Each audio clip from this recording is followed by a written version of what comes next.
to my channel. I'm Raven.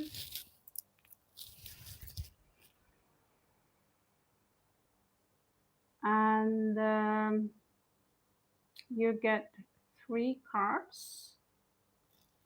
You're not going to stay here for too long, so spend your time wisely. Please do not create a large discussion about the read. If you don't like my style, feel free to go elsewhere. Everyone are welcome, unless you're a troll.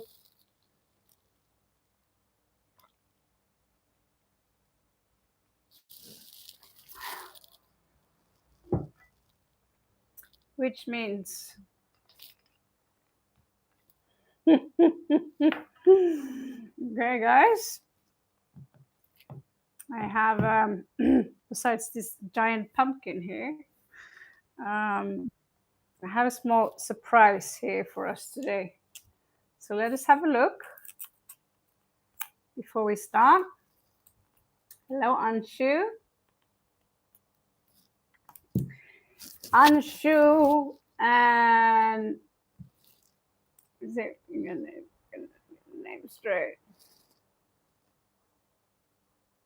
Positive vibes. Happy Diwali. Yes, so as you can see, I have my own way of Diwali going on here. And so I was hoping someone would ask me a question, because these cards are showing planets, signs, and houses. They're called karma cards, and they will answer questions and help point you in the right direction. So actually I've never used them before, but I do know what a planet is, and I do know the house position, and I have a faint idea about karma. So this could fit for your love reads. Positive vibes, I believe you didn't get any reads yesterday. So we're going to take just a couple of seconds here and have a look at this product. And seems to me quite interesting. Can you hear me, by the way? Can you hear me? Can you hear me? Microphone? Okay, thank you. This is actually the first time I managed to make the microphone work. Turns out there is a button called on and off. It needs to be charged. Gen X here at your service. So I am not sure this needs too many speculations. So here we have seeking oneness with all there is, philanthropy, keep your involvement hidden. And we can also get them in reversed, which is your faith, hidden tendencies, large intuition, or overwhelming. You know, I'm excited. Now I'm very happy. The taxi brought me the wrong way to wherever. So we can totally mix this with the alchemy cards, which we have here. And you can get a very advanced read today, because I'm in the mood for that. And I'm missing my train tomorrow. Whoops. Okay. Maybe that there is a meaning for everything.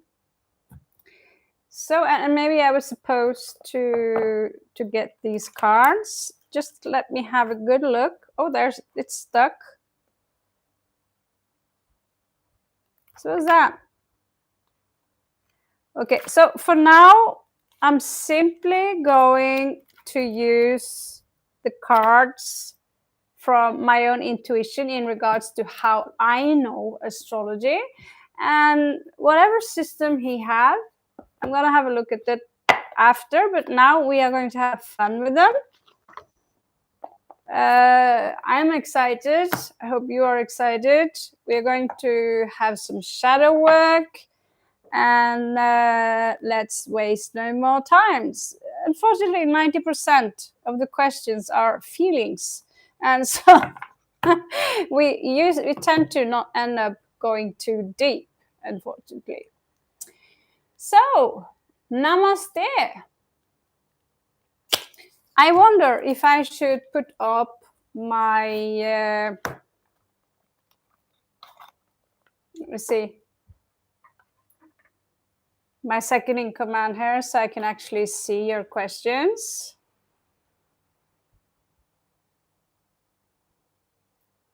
This is what I'm talking about, baby.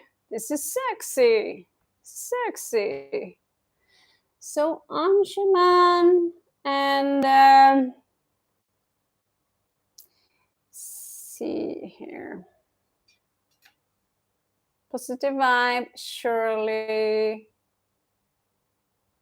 Ah, that's a good one, Shirley. That's a good one. So for those who was here yesterday, would you please just take some, breathe a little bit. So those who weren't here, who didn't get, even though you remember, you still have high priority. But for those who've been patient and waiting, some people cannot afford membership. We'll give you a quick answer, and as a member, you have the right for minimum 7 to 8 cards. Okay, as a non-member, you'll get minimum 3 cards, depending on the question. Okay, so that's the law. Oh my god. Hey, there you are. Now I can see your questions. And there we are. So positive vibes. And we have Sana and Shirley. And after that, we are jumping on to Anshuman. Okay? Anshuman, he's a regular Scorpio. He doesn't know it, but he really is a Scorpio. Okay. So, positive vibes. You already posted your question, like 1. What would be a positive course of action to move forward in my career? Name Sana. Ah, my beautiful Sana. The rosewood chick. One day, you will be able to, I started to add stories to the pictures. So one day, you might listen to my audiobooks and fall asleep and dream about handsome men. Okay, so I am very tempted to use like this one. And Anshuman, I also like your question. So positive vibes. What would be a positive course of action to move forward in my career? Name Sana Scorpio. Okay, let's ask the cards. So I want to start with the big guys. And which would be these? These are also astrological.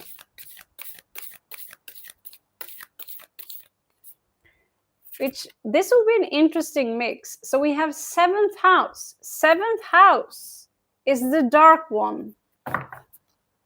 Okay, so this is about relationship.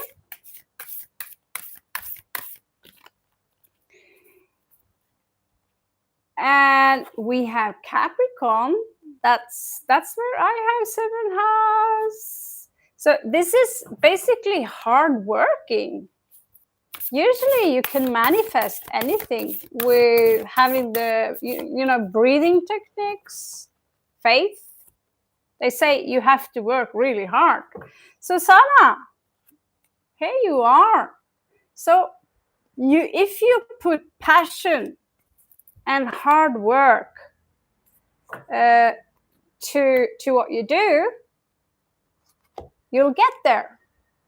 And what I always tell everyone is that you need to love what you do. Scorpios and Capricorn are more or less like, I'm still here. Okay, are more or less like honeyhanske, as we say in Norwegian. How do we say that in English? Hand in a glove. They fit so good. But 7th house here is about relationship, and usually we also find our dark shadow here.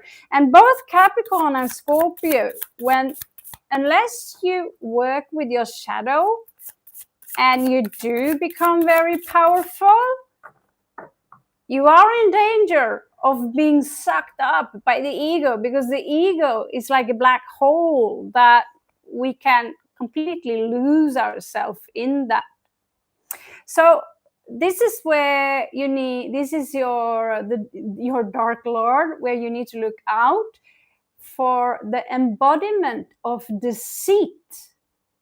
And this is something that you might attract into your life if you're not careful.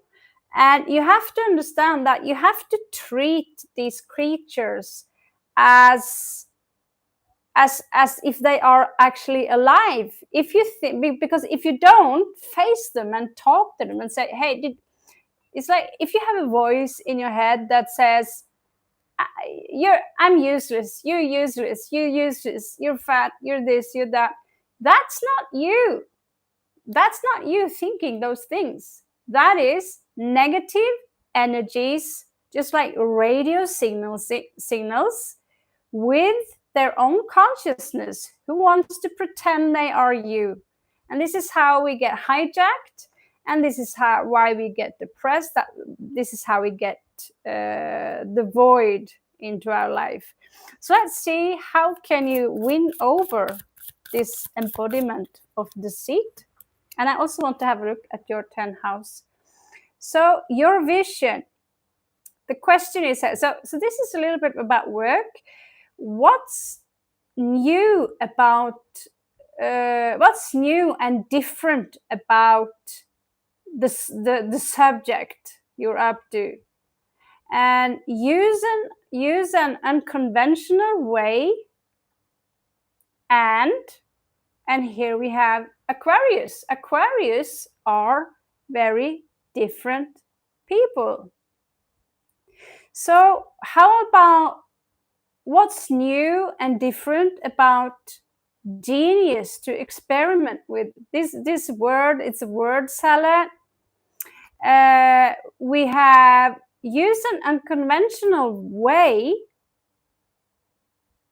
and the discoveries of resulting from the eccentricity of, now let's have a look.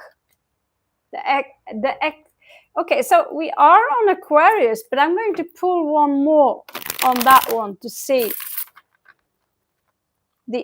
Because now Aquarius is eccentric. We are eccentric. I've got 8th house in Aquarius. I'm obsessed with, being unique and obsessed with science fiction, UFOs, and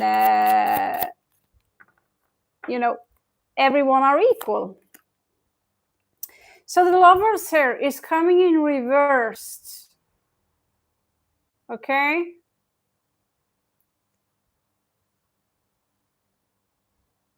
So this is about, you're overthinking something here. You're overthinking here. But take a leap of faith with the 8 of Wands here and trust yourself, because you're the architect of your own life. And so do not let any people who you mirror in your life, or any negative voices in your head, don't listen to them. Okay? So if you have the embodiment of deceit in your 7th house, let's see. What does 7th house have for you? I'm just going to have a quick look because I'm too curious. 7th house, you have actually Ace of Cups. So this is a water sign, which is in the 7th house. So you are attracted to someone who can measure themselves up towards your emotions. And so you have to find this embodiment of deceit and make love to him. Transmute this negativity into something beautiful. So this is what we do with negativity. It's not to, and we have this seat right here, is to basically pull its mask off and expose it to the light, which is love. Love is a frequency, love and light. There's nothing to do with kissing. That's just the result of being in love. It's absolutely a must that you all fall in love with yourself. Has nothing to do with narcissism at all. This is a very misunderstood construct. Okay, so hello Barka, thank you. Thank you so much. So I hope that made any sense for you, Positive Vibe, Sana. Up next, we have Shirley and who's it? Shirley and Anshu. Was that right?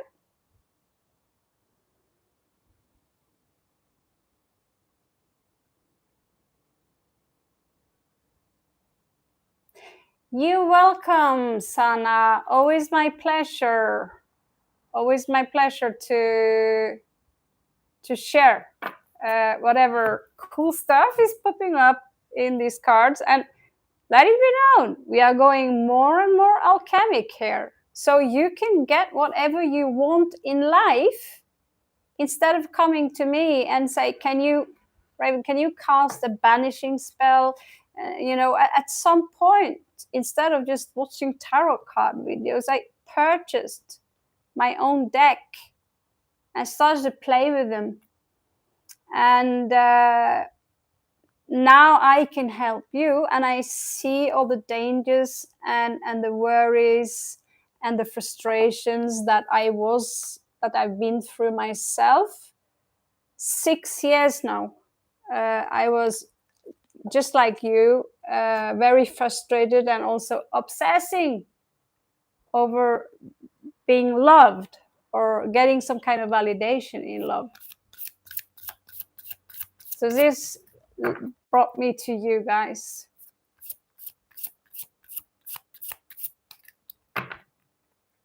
You want to have a gothic deck?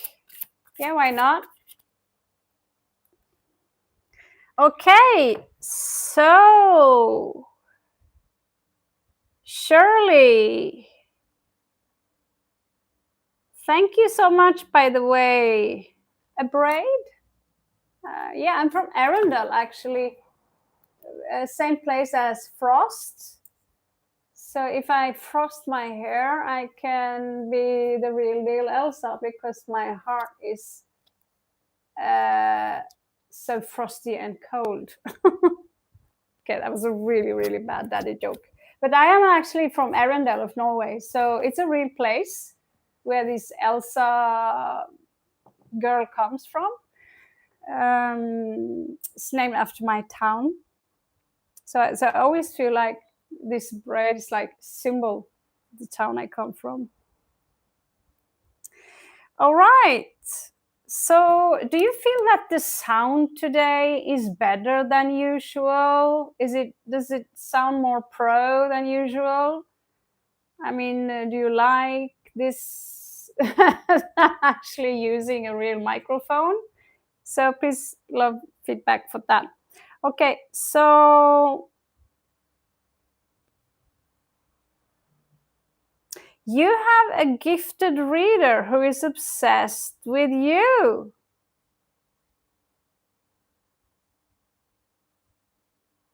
Ooh. Really? Oh, that's so brilliant. Now I'm obsessed with my new microphone. I purchased it like 2 months ago, but I haven't managed to figure out how it works. Turns out, like I said, it's an on and off button. That's me and technology. Thank you very much. It's incredible that I can actually work the computer. Thank you. That's really nice to hear because I got a good brand as well. It's called Boya. And the phone is old, but I just put that Boya thing into the phone. And I'm so glad that I can be more clear because then you don't have to see my face all the time. I'm not obligated to that. So let's take a chance. So we have planets. So I'm still not sure how these cards are working, but there are planets and there are signs and houses. So let's just have a look. Maybe I should, I'll find out how to figure this out. But here we have house, planet, and sign. So in house, we have the planet Pluto. In what house? 10th house, Pluto. Wow, that is actually correct. And wow, guys, we need to use this. So you have Aries, whoever you are, someone here, maybe that's me. We have Aries here, 10th house.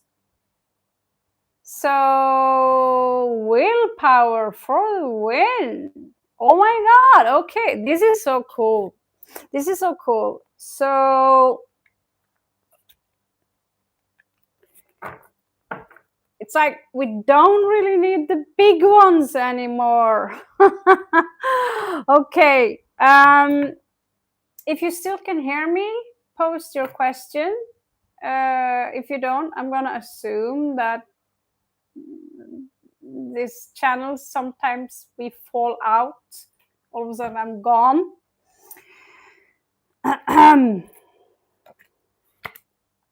So let's see if we can. I think this is something I should keep separate so it makes more sense.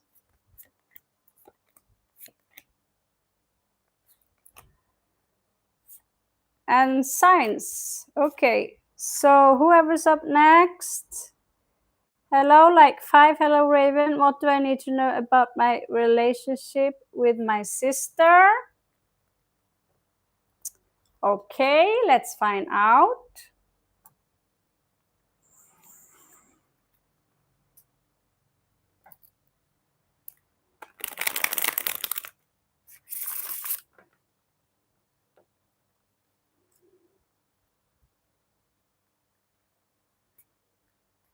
Oh, there finally your question came, Shirley. I think I was sitting here babbling for 5 minutes. So, okay, at least I have your question now. Okay, so let's do this. This is for Miss Farzana, 6189. Hello, Raven. What do I need to know about my relationship with my sister? I should really be pissed off today because I didn't get out my money, so I didn't get to buy a plane ticket. So I'm like kind of a little bit screwed here.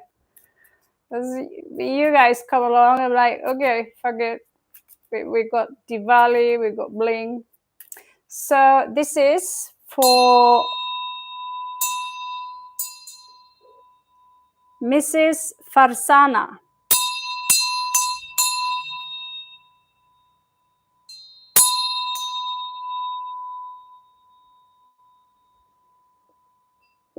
Okay, guys.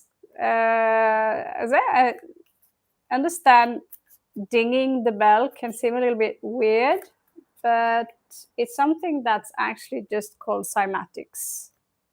So using the bell and using Palo Santo, smudge, incense, and these things, and even crystals, can cleanse the energies around you. Okay, and I have a demon right behind me, by the way. So this is for your sister. So your sister, she doesn't see your point of view. Whatever you have a discussion about, she's not really taking any action into trying to figure out what the heck is your point of view. This is what this card tells me, okay?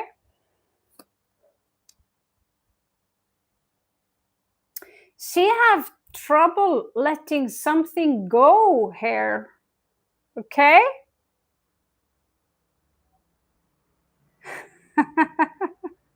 Yes. It's a very good bell, actually. If the sound lingers, it means that it's good quality. So this is, I'm kind of proud of that one. And singing bowls. So I'm not just doing this to look fancy. Many card readers are happy with just having cards, and that's fine. But I'm advanced. So, darling, she had issues letting things go here. She do have. That was a lot of reversals. Perhaps need to find out what to do about this. So it's like she's saying, just drop it. Drop it. I don't want to discuss it. And still she seems to me that she's kind of stuck on this situation. Six of Cups. So Six of Cups in reverse, this is so, it's like a loss. It's like whatever used to be is no longer, no more. I don't want to go back there. The 6-6 means that there is a bond between the two of you, which is very strong, which is very karmic. So I would love to see if I can find a solution in our new deck. But here we have love. So she's got a lot of power. She's very strong. She's probably also very stubborn from what I see here. So we'll have a look at the advice here. She do seem like she's planning to take some action and come with some kind of offer here, which is a physical offer, which is a 3D offer, meaning of this world, you know? It could be anything, you know, from a property. The reason I can give you this many cards is because we are very few people on the channel, so consider yourself lucky. Knight of Coins in reversed. So she doesn't seem to me that she wants to commit. It's like she's poor inside, and she's kind of very, very complex, because she's showing me that she feels like she's the victim here, and this is not her fault, for God's sake. That's all your fault, okay?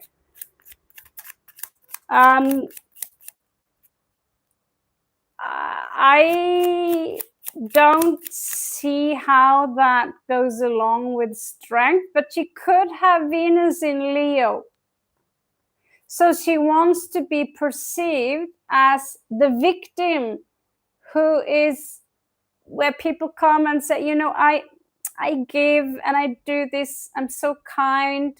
So why can't my sister understand me? And doing, you see, I'm really offering her, and maybe that whatever she's offering you, maybe that's not something you're interested in. That's not something she necessarily is thinking about. But she seems to me like she loves the attention of being someone here who's been hurt. So she's detaching emotionally as she's trying to heal. That's how she does it. And I feel stuck in this situation, double up here. And again, I'm doing my best to remove myself from the situation here.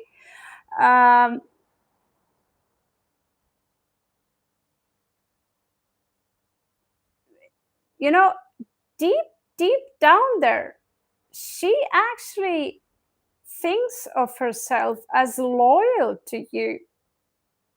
She has a lot of love for you. If you disappear, if someone proclaimed you as no longer existing, she would be frantic. She really have true love for you. But she's so proud. It's like she wants to climb some mountain. There's something that she have to lose her pride a little bit in order to reach through you.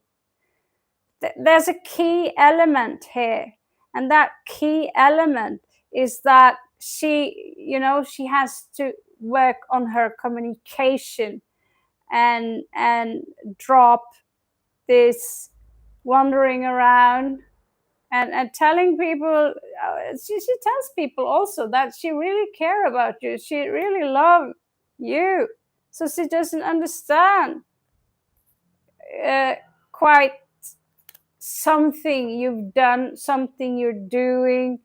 So this is an old kind of thing that the way I see it from her side here is that she loves attention. She loves being the one who says, I'm stretching out my hand here. But in reality, she's not doing anything because she feels like that's not her, that is something that you should do. Because you are the one that, maybe you threw the first stone. I don't know what really took place here. I don't know who's right and who's wrong. But what I do see that she loves the attention of being someone who is very strong and so generous and so patient. And in the end of the day, she have true love for you. I hope this made any sense to you. So Shirley, and then we have Anshuman, and hello Maximus.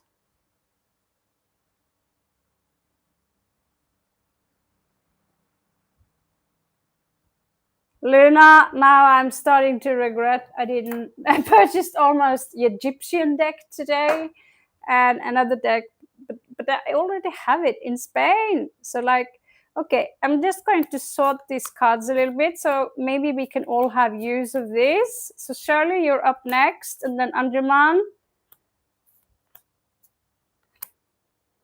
Planets, signs. I'm still not quite sure how I'll put them up, but I think this is fascinating. Because there's so many ways we could play with how we are using these cards, So, first house is first house, obviously. So if we are putting we already decided to check your 10th house. We can find planets here, we can find stuff here, or we can just pull a regular tarot. Okay, so you're welcome, Farzana. I'm so happy to help. Let's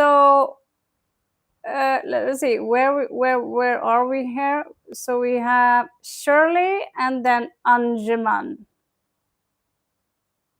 Shirley, your question. All the way there. So hello everyone. Hello Rose, Suprit, Luna, welcome. Oh yeah, my voice is soothing. Well, that's good to hear, because I'm going to read a book soon. I'm starting, I made an audio book. Obviously, I'm not writing all myself, as it's part AI, it's part me. So if you really love my voice, that would be wonderful, because if you're interested in fantasy and science fiction, I'm soon going to publish a story on YouTube, so you can listen to my voice while you are asleep. Okay? Happy Diwali! Okay, so Shirley, your question goes like this. I lost it. Liliana, there we also have one. Liliana and Luna. So you've got Halloween colors. That's good. I can't find your question. I'm looking all over the place here.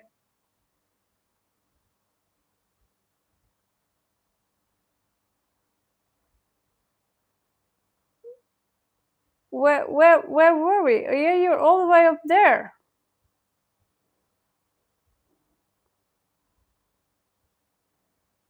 And then, oh, I have ice cream, Anjuman. How did you know? Are you a psychic? How do you know I have ice cream? Oh, la la la la la.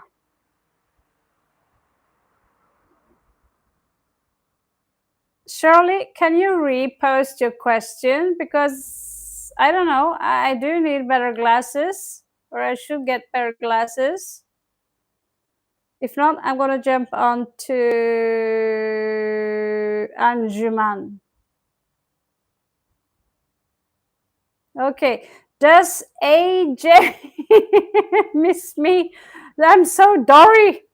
Okay.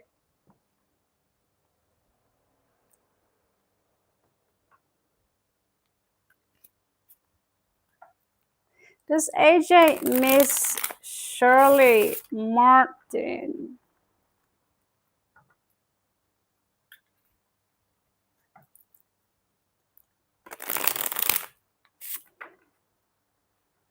Up in the game here.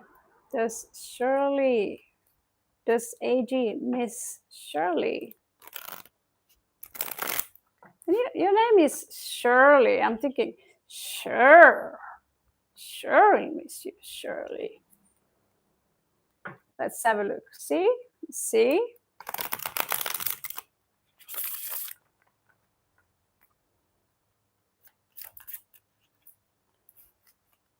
Oh my God. I can see why you miss him. Ha!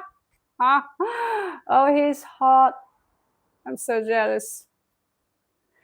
So hot, and he's blue. Oh my good God. He's beautiful. I wonder if he looks like that, like his real soul body. He's trying to, he's got a lot of passion for you.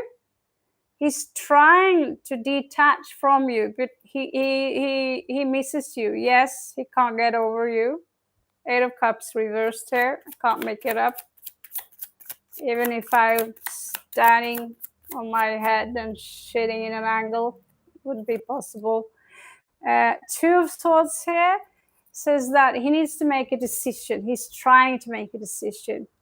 And there's going to be some kind of revelation possibly from him, and that's like something about that he might out of the blue come with some kind of like confession out of the blue, maybe while he's drinking or something, because he's showing up as a little bit disconnected from the spirituality. So, but don't expect anything like "will you marry me" or anything like that. It's more like you want to go out, have fun, maybe shag a little bit, no commitments, but so you know, I love you. I love the hell out of you. I love you so much. I love you. I love you. Please, oh my God. He seemed a little bit. I wouldn't say go as far and say necessarily obsessed, but he's coming out as like, you know, I'm cool about it. I'm cool about it. But if he drinks, you're gonna hear it. Like, oh my God. He is lusting for you, honey. He's lusting for you. Okay, Anjuman, you're up next. Are we allowed to use our new cards?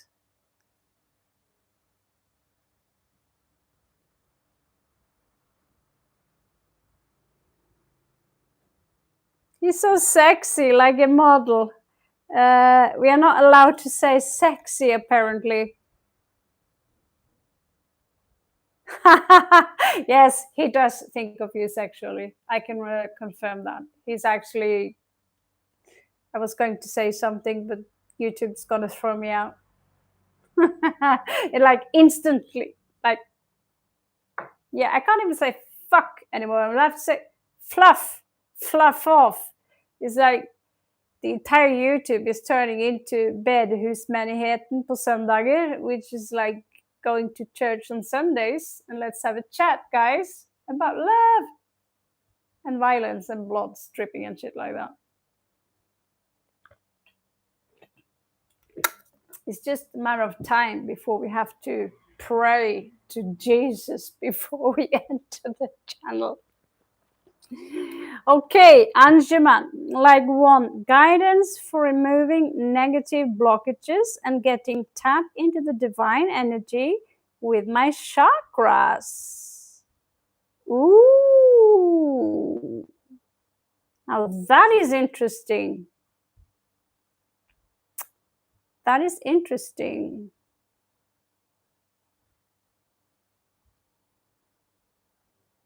Okay. So we are going to start with the houses.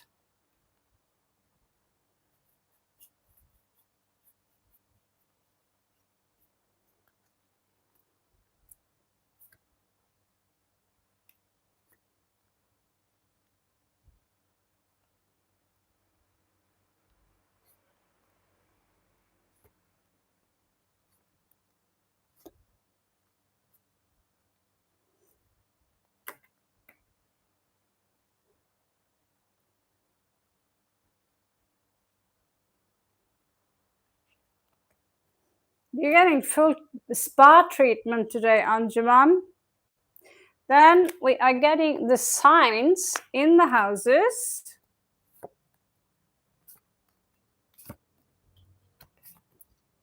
I just have to try this out, guys. Give me this one. I'm not sure I could do it this complicated, but there are in fact 7 chakras. So this is a $10 rate. You're welcome. Okay, let's see here. 3, 4, 5, 6, 7. Okay. So listen carefully. By making the right connections, the idea, by making the,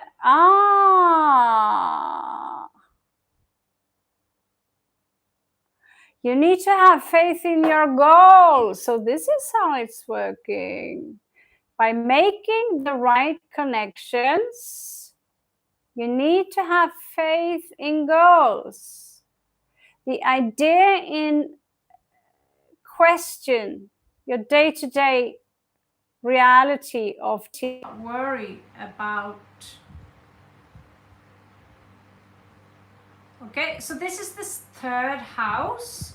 So this is in your root chakra, okay? It's very affected by the mind. You need to pull down a little bit. You have the north node there. So you need to pull. You need, you walk barefoot. And here's Capricorn. It's actually pretty cool. I don't know what's the point of turning them around. But if I'll just read it the way they come. If they come upside down, there is something to that. So I'm going to just stick to the way they turn up. Okay, so there is something you need to purge in regards to through your root chakra. You need to capture the light from above. The light. I have the light, and you need to pull it down your spine. You can use crystals, you can visualize, you can use sound, you can use breath work to pull down. The north node is here situated in Capricorn in this specific, which means that your south node, your Ketu, is in Cancer. So there is something about your roots that is on your shadow side. So you need to take a look at your roots and clean your roots. Make sure they got the correct fertilizer. So talking about fourth house, looks like I am psychic after all. As you did in the past,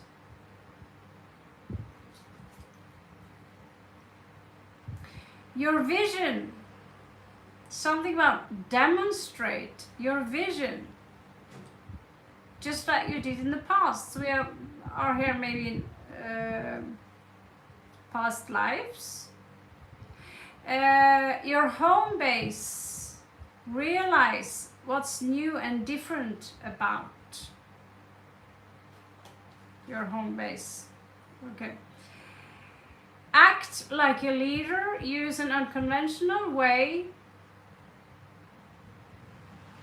that makes you feel secure, which is with using the energies of Aquarius, and Aquarius is Aquarius.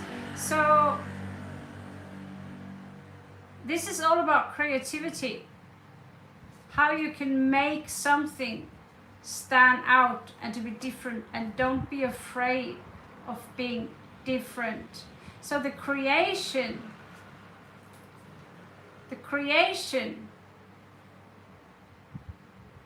of what makes you feel secure, genius to experiment with, the gaining of respect, support, the discoveries of things brought to life or light.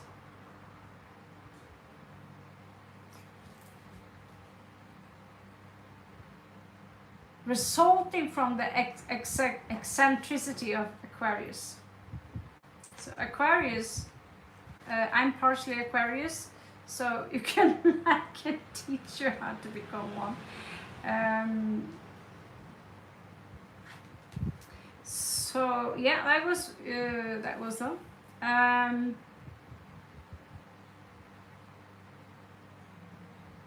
Okay, this is perfect because solar plexus is actually the 5th house.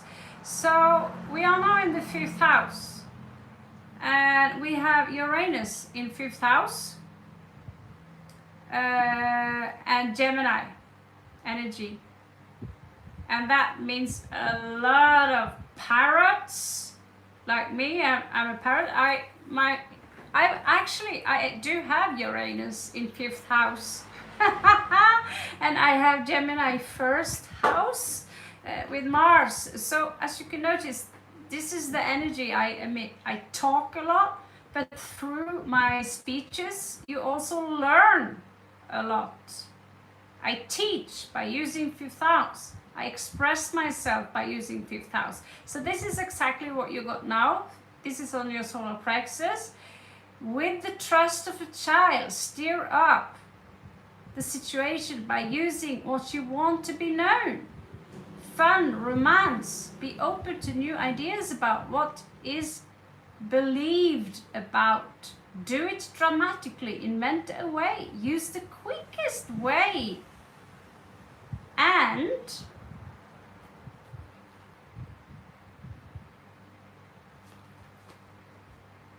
the power of love. Oh my God! An unusual example of communication about your creation.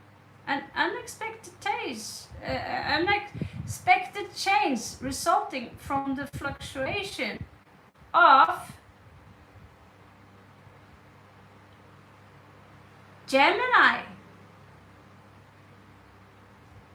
So Gemini is all about communication, small travels. Obviously, I cannot give this many cards to all of you, but this is the first time I'm trying. And Anjuman, he's a loyal follower, so I'm gonna.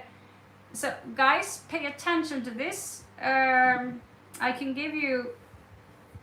I can't give you more than 6, unfortunately. But today there's so much information just in one card alone here. So your heart chakra is actually green here. Do you see this? So this is the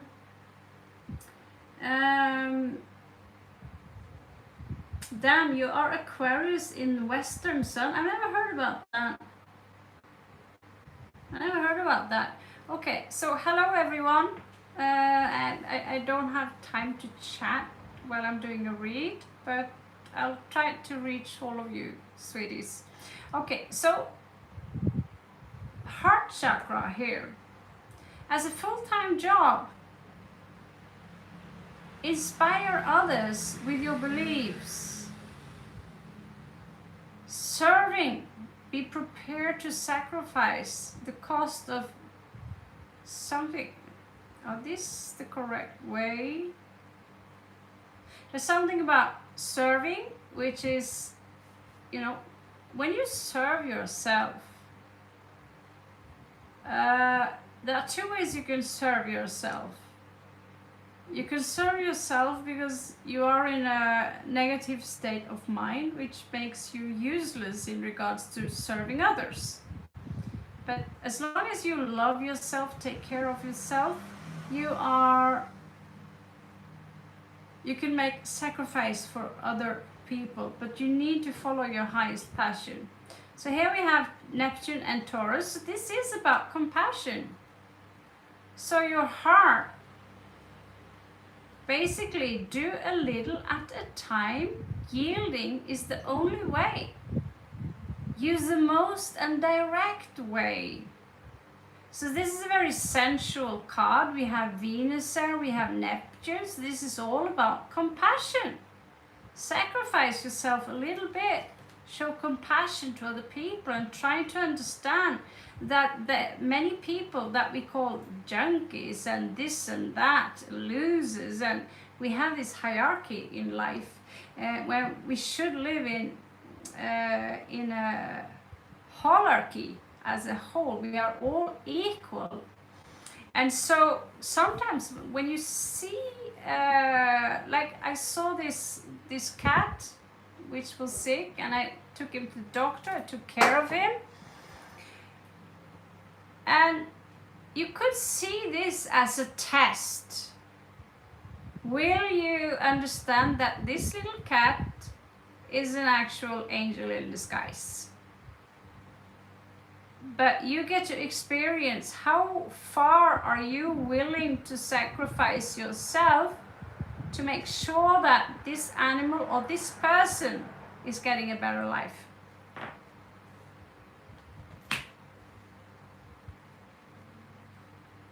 I pulled it pretty far. I'm kind of broke now, so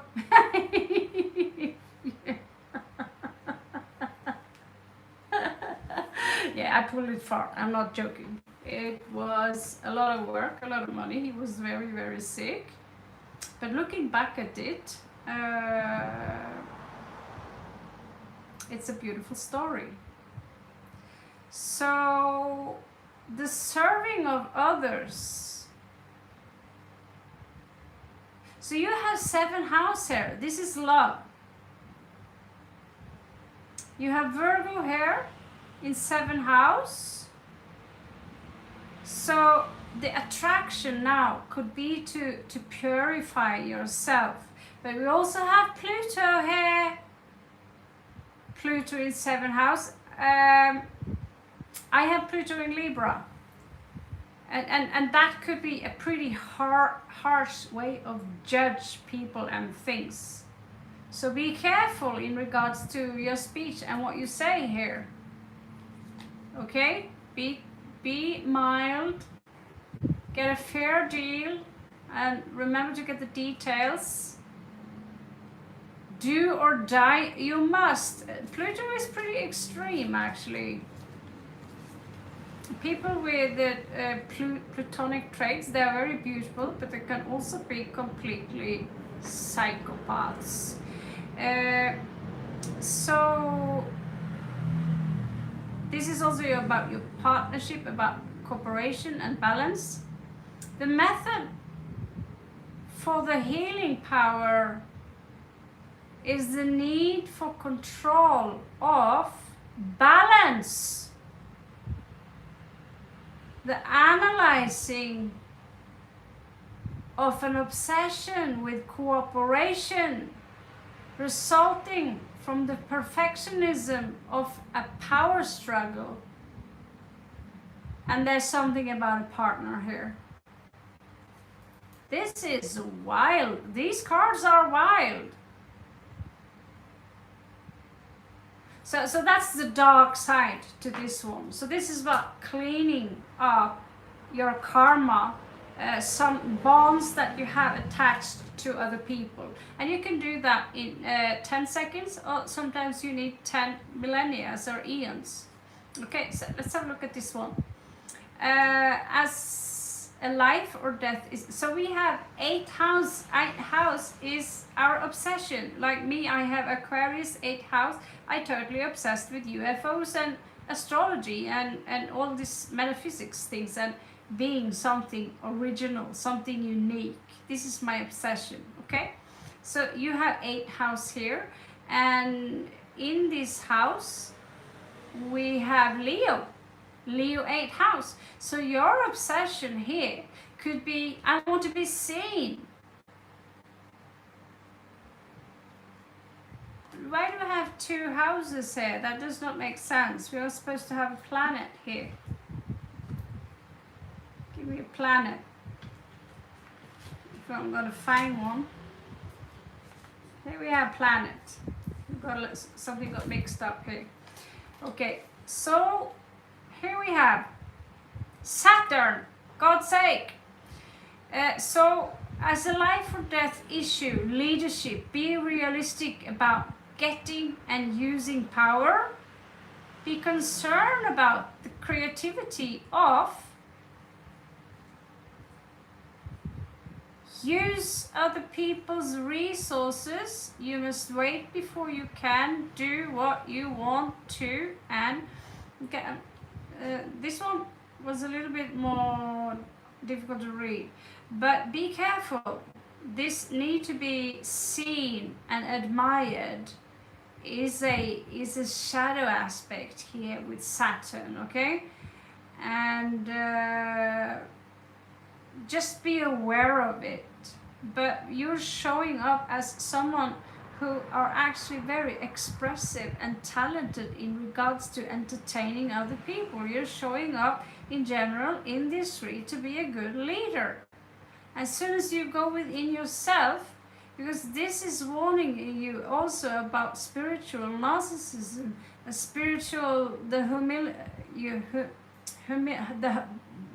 way of being humble disappears the moment you get so much power. You turn into Sadhguru or Osho, and then all of a sudden you portray yourself as a god, right? So that's the danger and the backside, both with Pluto and Saturn here. The shadow side here, this need for being seen can turn into an obsession. And as you can see, the outcome of that, it's not pretty, okay? So there is a major chance here. By using your 8th house, you will find out what your obsessions are. Use other people's resources. Don't abuse them. Use them. That one goes for me also, because I have to do absolutely everything myself. Self-confidence.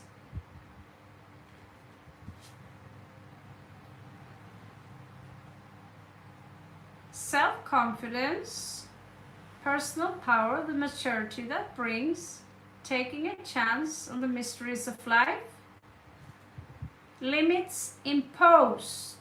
So if I feel that you are someone who wants to express yourself, but I feel that you might sometimes dim your light a little bit. So let's have a look here at the crown chakra. We have the 9th house here, Sagittarius energy. Use your intuition. Grow and expand in Cancer, Jupiter in Cancer, 9th house. Okay, so Cancer likes to travel actually.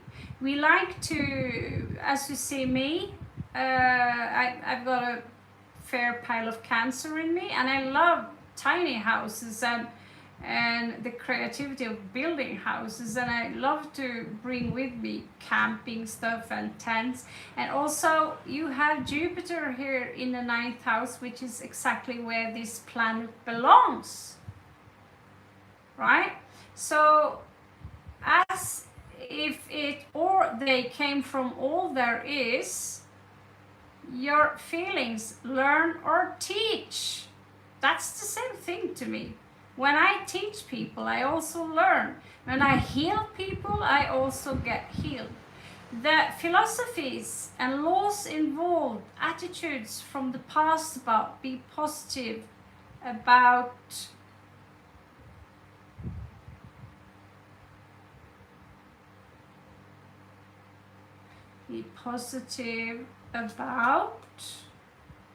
spiritual values.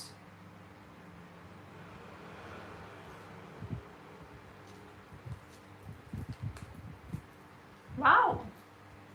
Long-range thinking or travel. Attitudes from the past about blessings from and good fortune. That is what Jupiter is about. It's blessing and good fortune, granting you. 9th house, travel in Cancer, which is basically an exoskeleton, a shield, but ruled by the moon. So this is actually encouraging you to be a great worker. Okay, that was intense. That was a $10 read.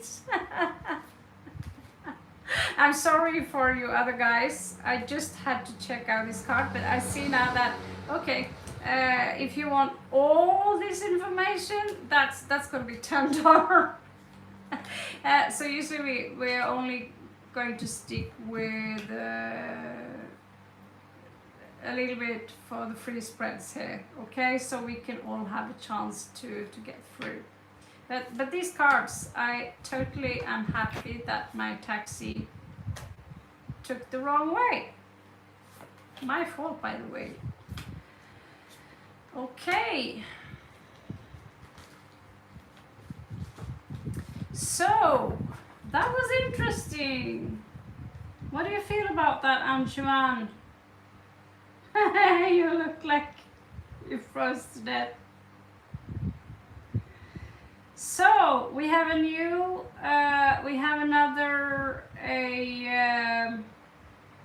member coming by. as you know, members have VIP. So you other have some patience, and you're welcome, Anshuman.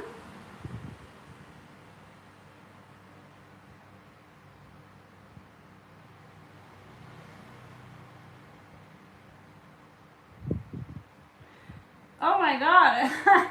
It's like Anju and Andrea. I was like, what?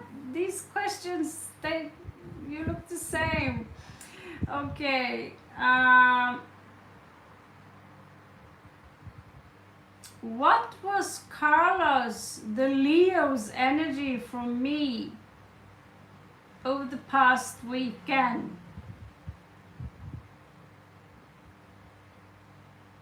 Okay, so now spiritual expansion here. It's what his feelings for you.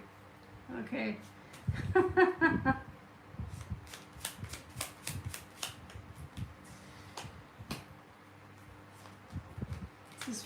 This is Carlos, para Carlos, energías. Carlitos. I remember calling my friend, oh Carlito. He expressed his feelings to me. And I was like, oh Carlito. I realized those feelings went mutual. I got an explosion in return. Whew.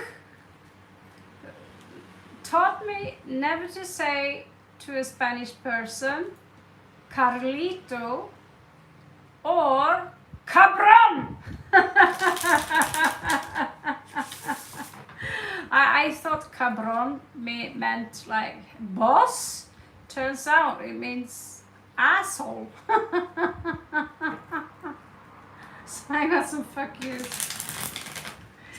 Okay, so this is for Andrea. 5 Hector. So you were with him, and it seemed like we have a little. He was a little distant with me. I feel like he saw my phone when someone else texted me. Okay.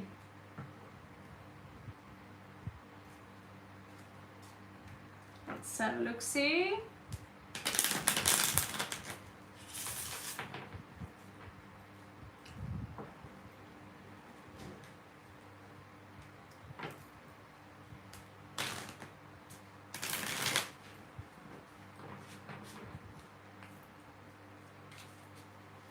So let's start with this one.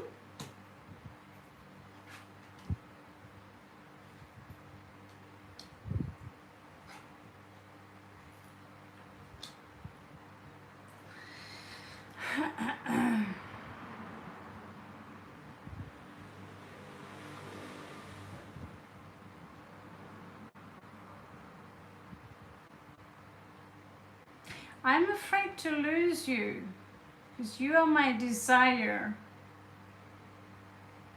I sometimes kind of stressed out by something, because I just want to, lay anchor myself. I want to formalize something.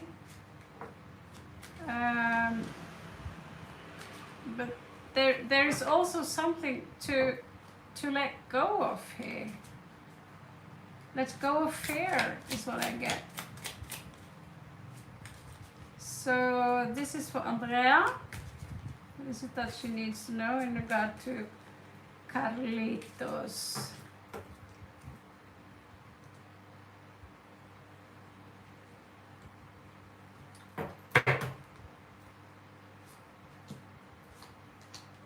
So members, you get around 7 to 8 cards, $2 a month, and you get your VIP. Okay, so right now he's holding his energies back. He's afraid of being hurt. this is how I interpret the energies, because the feelings are there, and the desire is so strong. He actually, I feel that he's thinking of putting a ring on your finger. Something about communication here is a little bit off.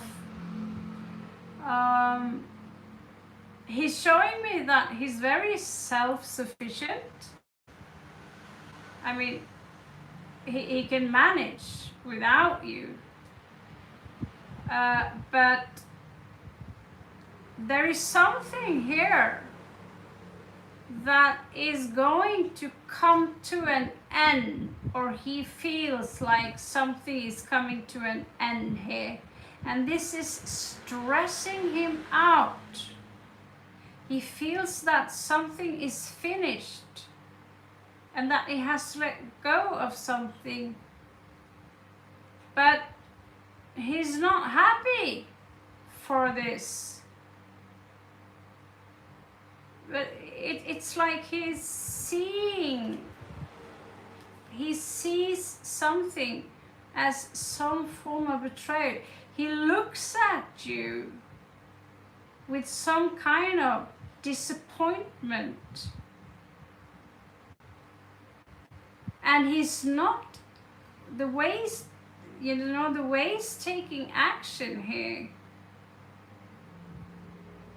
is not very well. I get a very strong push and pull between the two of you, but he's being very irrational here.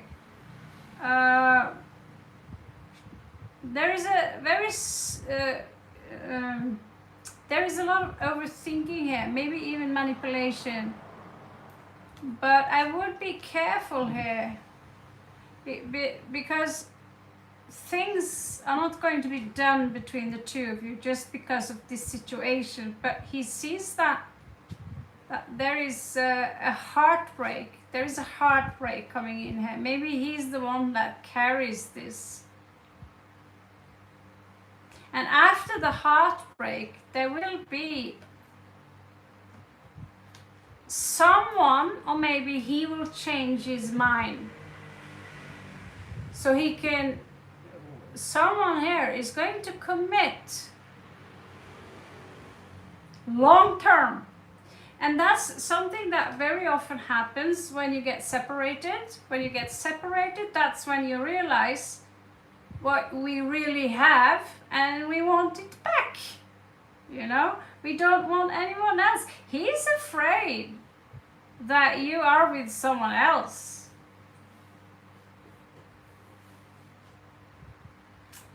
Did this make any sense to you?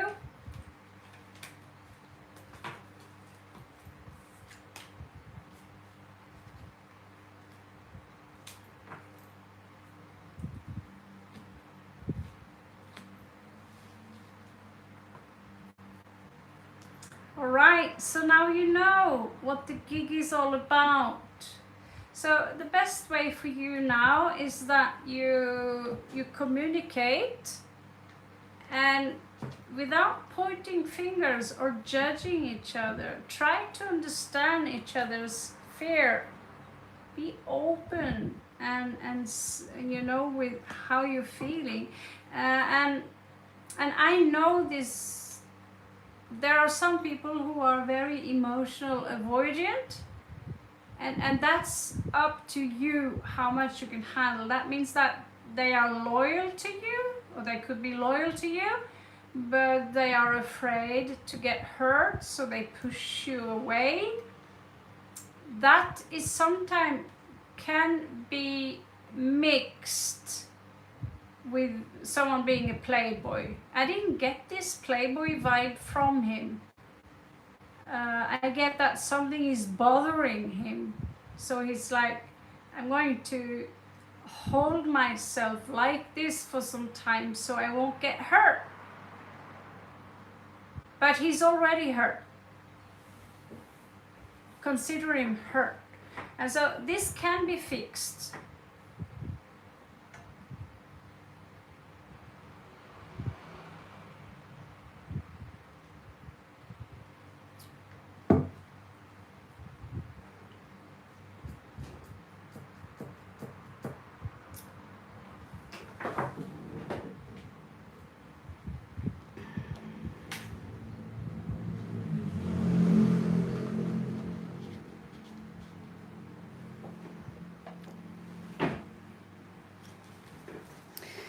Where did you go? Okay, so I cannot say yes or no, he did see your text message on your phone. Because there's something there he shouldn't see, but I can use the balls, the ball card or whatever you call them, to you want me to use this? And so I used them earlier today because the cards warned me before I left that I'm gonna get a tower moment. I was like, no, I don't like tower moments. Because I was prepared for it. I'm like, okay, that's fucked up. It's not going to ruin my day. It was a mild one. And so I kind of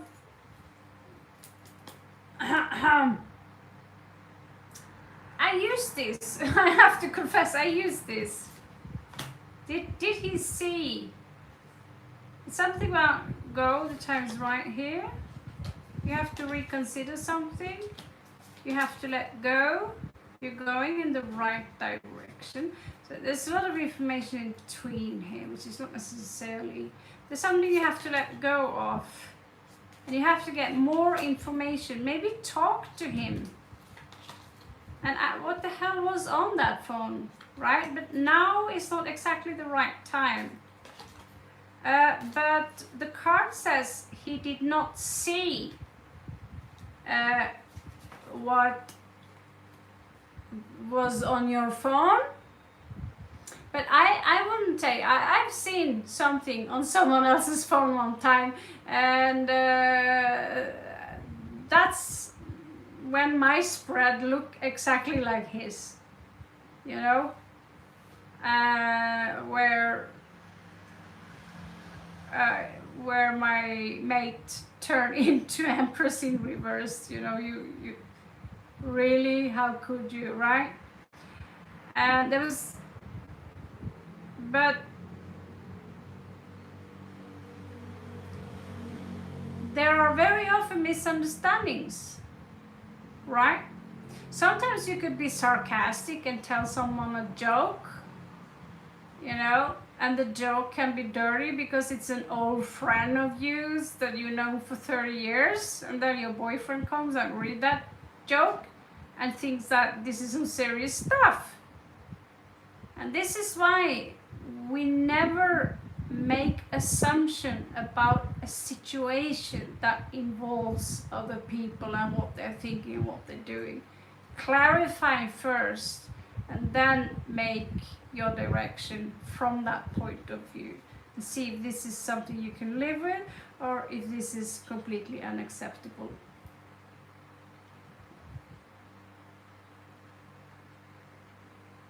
Suppreet, you couldn't choose another name. 8865 Suppreet. I'm not going to pronounce that name in the middle.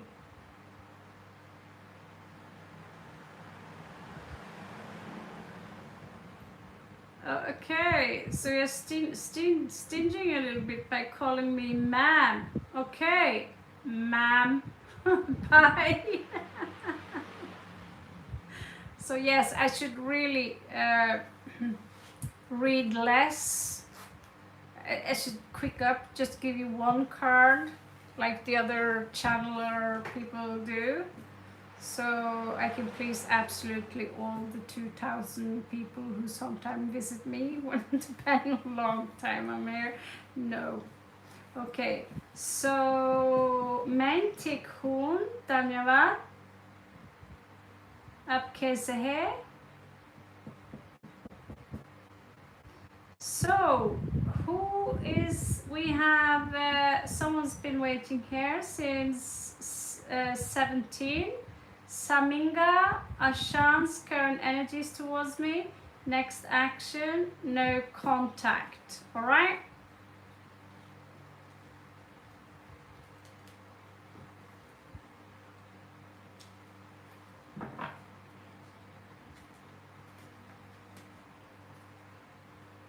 So this is for Saminga.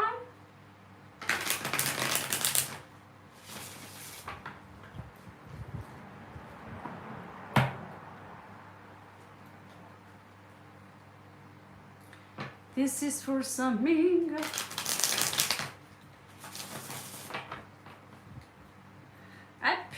my studio so hardcore with Halloween and spooky masks, and turns out you can't see half of it. What's the point? Okay, so this is for Saminga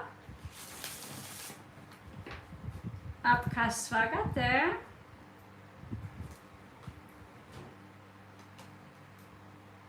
Samina. Sorry, it's late. It's 22:33. Wow, okay, weird number. It's bedtime soon for the raven. I have to get up tomorrow early and beg for mercy. Om Namah Shivaya, Om Namah Shivaya, Om Namah Shivaya. Por favor, crepia. Okay, give me one more for Samina, please. Give me one more for Samina. A chance, current energies toward me. Next action, no contact.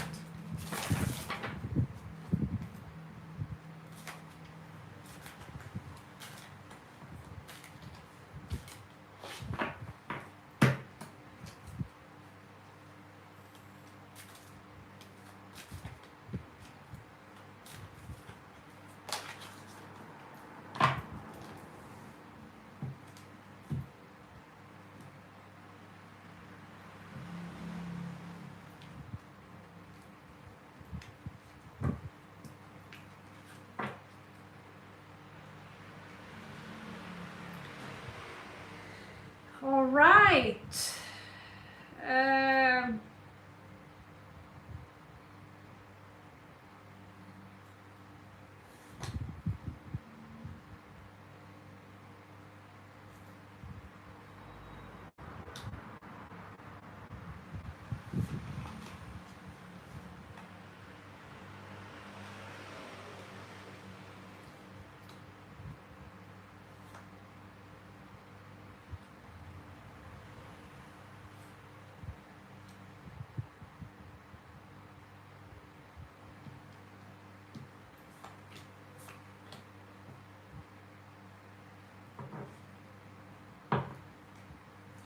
Okay, so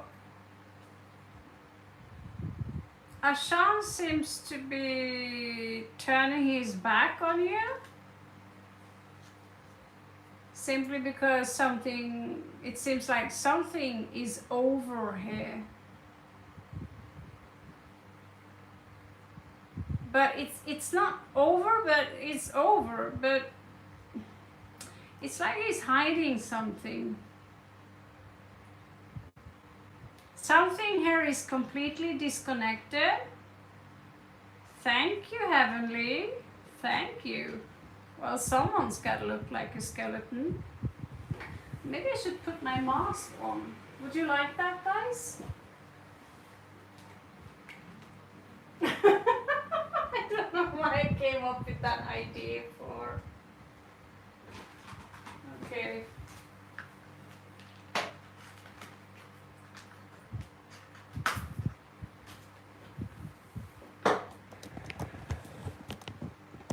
Is this cool? Oh my god! This is so sick. Okay, let me have a look. So sick. Let's see how long people will hang around. I don't know how to. Thank you. Oh my god. Okay, so just let's.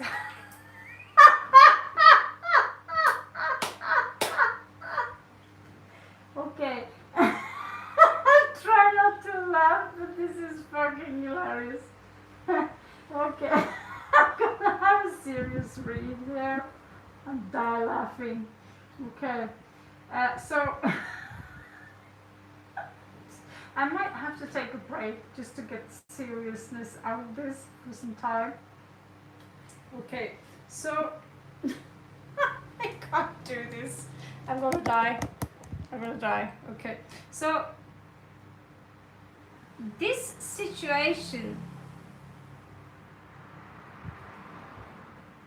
apparently seem over because he carries this burden. And he feels that, what is this? He's horny?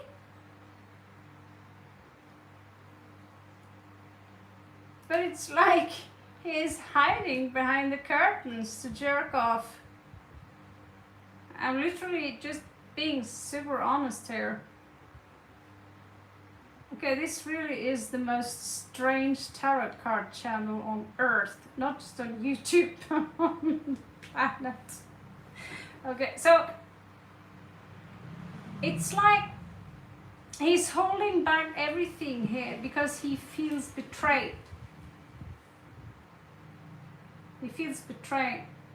And he hasn't moved on from some kind of betrayal here yet. Thank you. I wish I was that creative though. I didn't design the mask or anything, but yeah. So there is still energies here. But again, like I told Andrea or whoever, you need to work on the communication here, because this relationship is in danger of you know, I take a glass of wine and I just pour it out because he's holding back. It's like he's showing me that my love have conditions. What kind of conditions? What is it that you want from her, right? What is it that you want from her?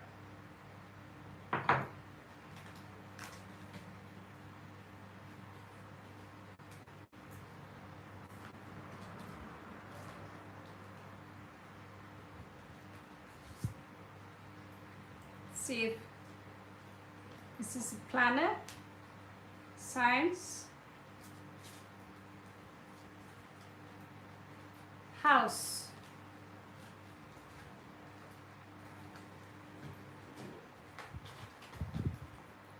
Maybe these can give some ideas, because this is not what this is not what I would call a relationship. Okay. Yes, it's exactly what I said. This is about communication. And I have a feeling here that there are almost obsessive energies here. He needs to feel special. He needs to stand out. There's something about the communication here where it's almost like he has this need to, how can I say this without being rude?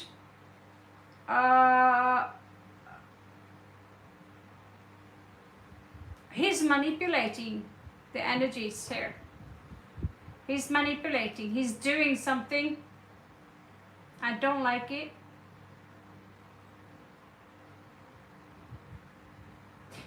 This is some kind of silent treatment or some kind of manipulation. I can't say I am a huge fan of that. Ooh, congratulations, Andrea. Yes, twin flame or not twin flame, third house is in fact Gemini. I steered away a little bit from the twin flame thing, but you do have this one here, okay? So twin flame energies are all about push and pull. We have a runner, we have a chaser, and now he is the one running. Okay? What is this?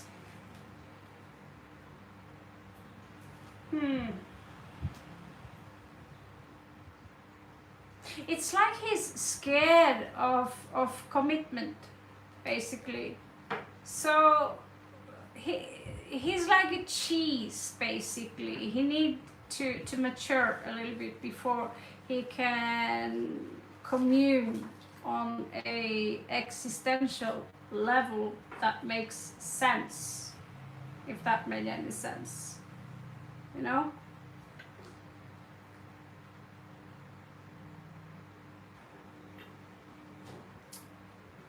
All right.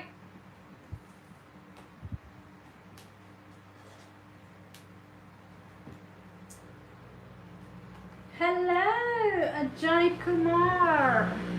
How are you? I can't believe he's bald. So, you're welcome. You're welcome. Thank you, Daniela. Okay, so Luna. Hello, Redbeard. Is that a costume? For God's sake. Is that a this jacket is like a regular jacket. Okay, the mask might be kind of costume. That's it. Okay, so Luna, like, hey, does I have a past life with Mr. Huh? With what's the story of the connection in my past life? Can you give this Mr. a name, please? Do I have a past life with Mr. Who? With Doctor Who? Oh, baby, you look so adorable. Do you have a past life? Okay, let's see here.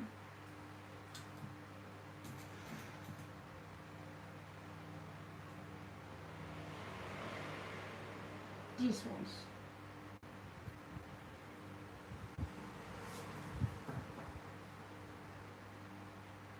Mrad. That's a interesting name. Hello, Ajay Kumar. Oh.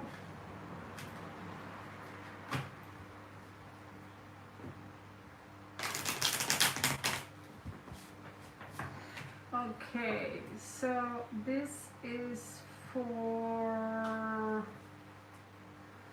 I'm gonna hide my hair, so.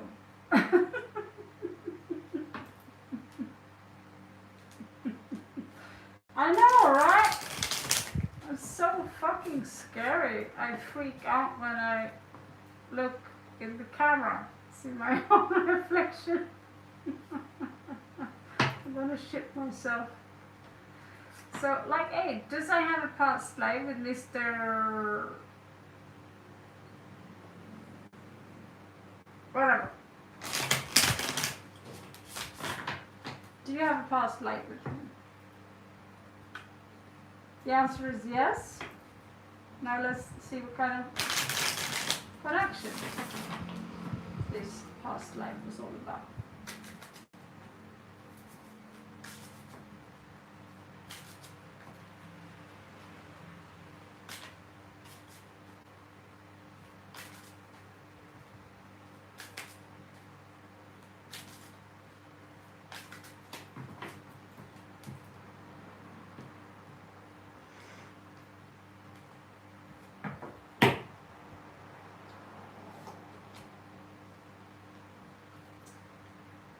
So you lost each other. It was a loss here.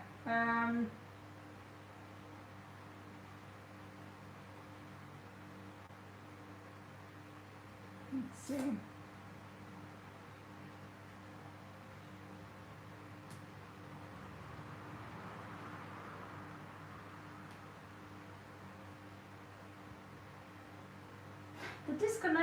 The disconnection here, it's so difficult to be serious and look up and look at this face and then be serious. I should have contact lenses as well as could be red.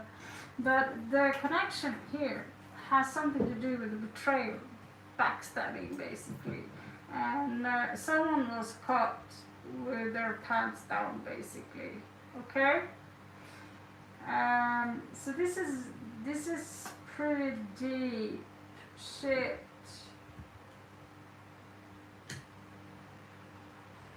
Wow. I get the word assassination up. This is assassination. He was this energy here is someone observing you, intelligent. Is it like a ninja? Someone who's walking around in the shadows, observing you, being caught doing something naughty. Did he succeed to assassinate you or whatever, you know, took place here? There's a lot of Scorpio energy here, mixed with ravens, basically. And so there was temptations here. I get that this could have something to do with a price on someone's head, like let me see, what else do we have here? Yeah, there's something about love here. I sense that this is family business. Oh my God, if I didn't know him any better, I'd said that, you know, do you have any connection to Japan? Do you have any connection to Japan? Please answer me, child.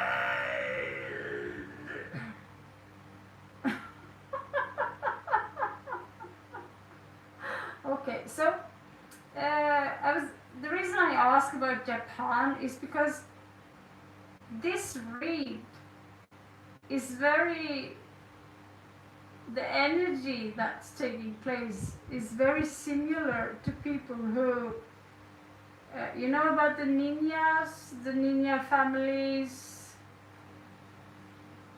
I'm coming out like a gay demon. Do you know about ninja families? I'm going to tell you about, you know, the ninja families. They were going to the south.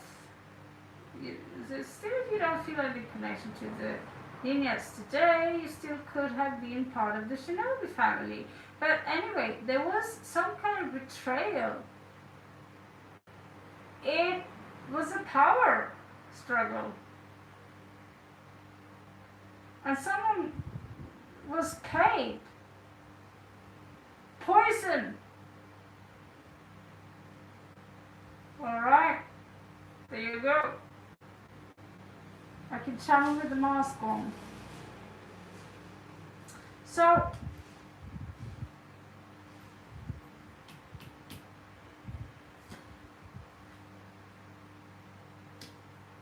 yeah, poison.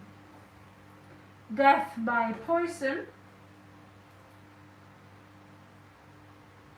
There could have been a mother involved here. Like someone could have been a mother, or someone could have been poisoning their own mother.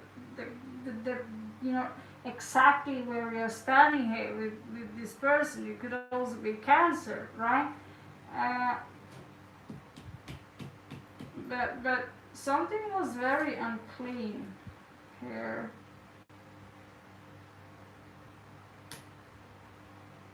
Yeah. Someone was. What is that? Look at this one. It's quite interesting, huh? So, wow, this card is creepy and cool at the same time. Someone, again, they were exposed. 6, 7, 8. Yeah. And so there was this purge of energy here. And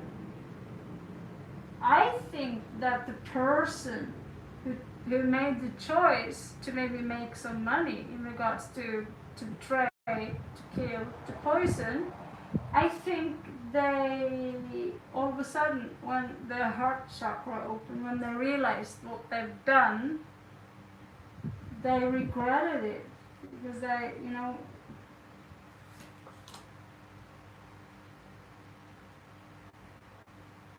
I don't think they necessarily realized what they had. And again, yes, it was poison involved, and this is coming back again and again and again and again as like almost like a nightmare.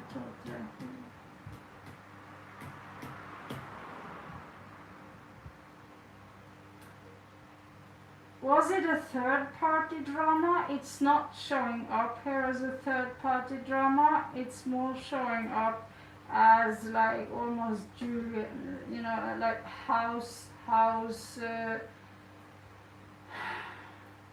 Bauhaus, no, you know, family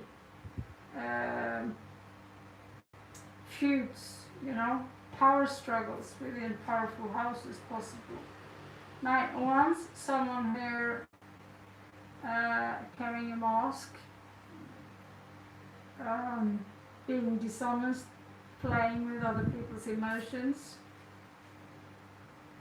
and this someone was what I said before, a smug motherfucker.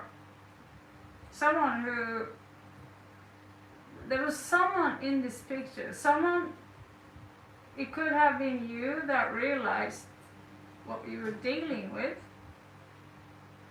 But in the end of the day, someone felt very pleased with themselves. A smug motherfucker is what I call this.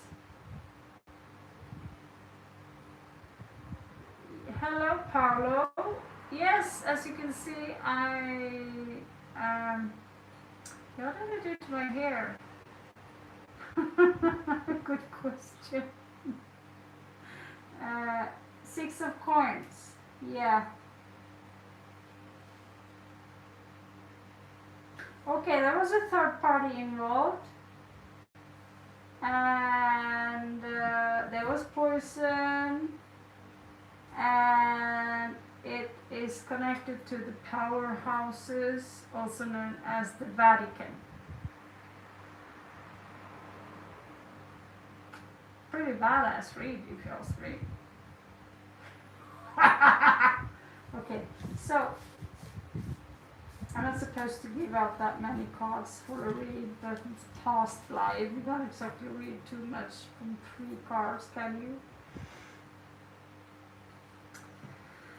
So, interesting. We live interesting stories.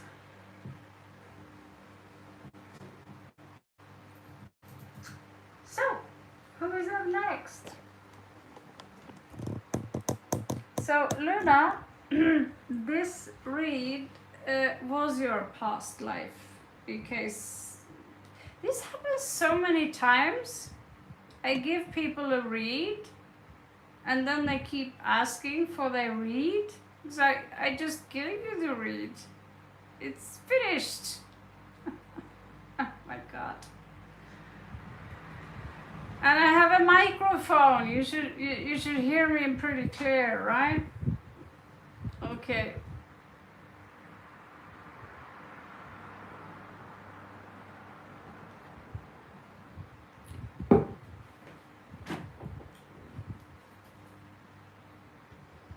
So,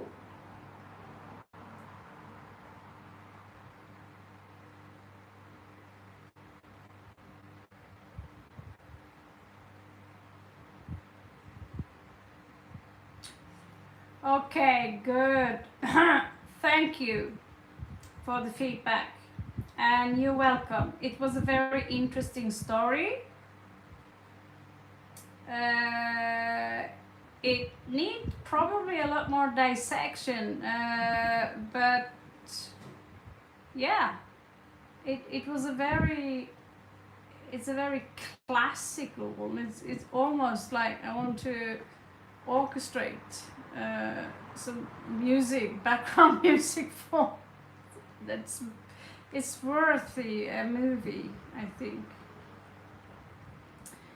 So I don't know who is up next because there's a billion questions there, but you need to tell me as like what like you have. So like 10, Liliana, what is my connection to Italy in past life or my ancestor or any civilizations? Interesting. Here we go again. Let's see here. Past life connection.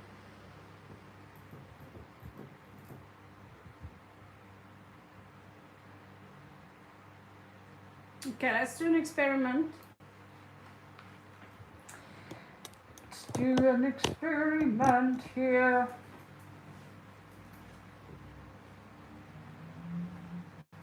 This is for Liliana. Liliana? Okay.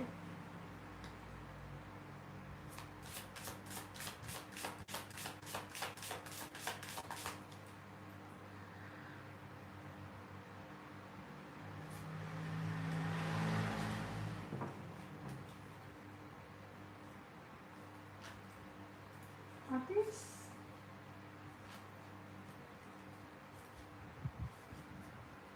Okay. Messed up. So here we have house.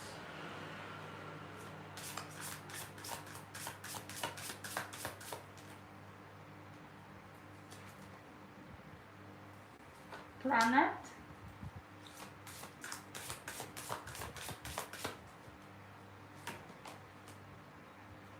And sign.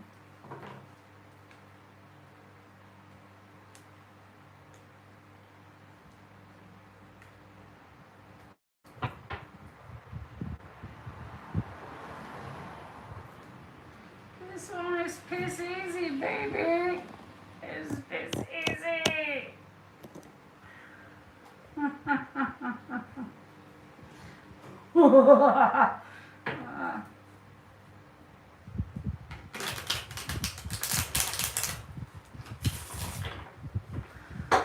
Okay.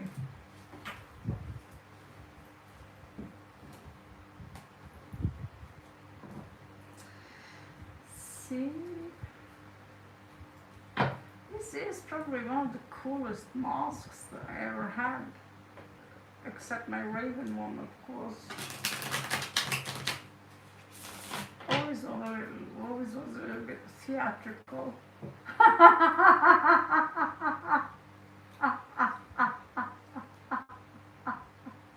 Okay, it's pretty creepy. It is in fact pretty creepy. All you need is like red contact lenses and you get I'm creeped out by looking at myself.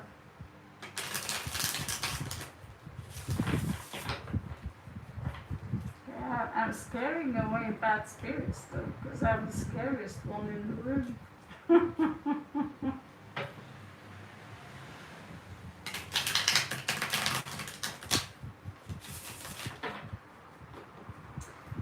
Okay.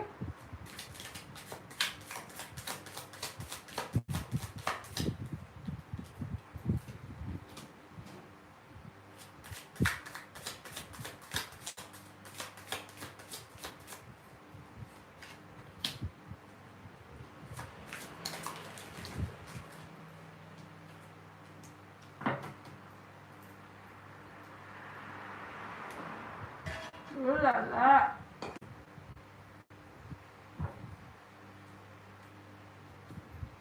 Ooh la la. Chef's kiss. Okay. So first we're gonna go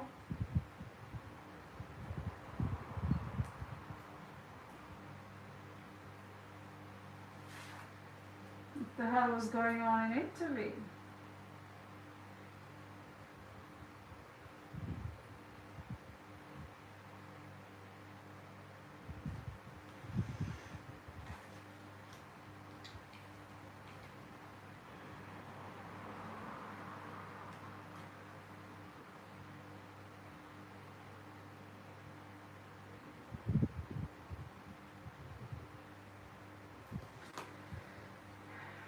So you had a property. Doodly doot. I don't know if you're a male or a female. I can't. This sometimes reveals itself. You had to fight hard for this property.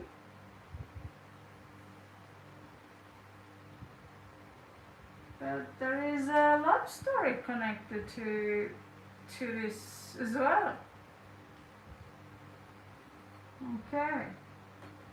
So a secret came up here. Secret. Under the dark moon.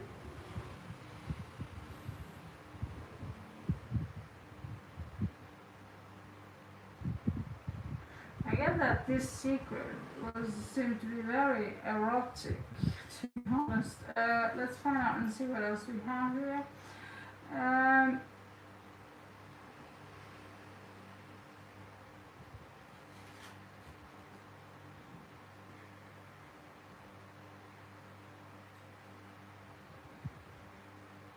Yeah, there's strong Cancer energy here.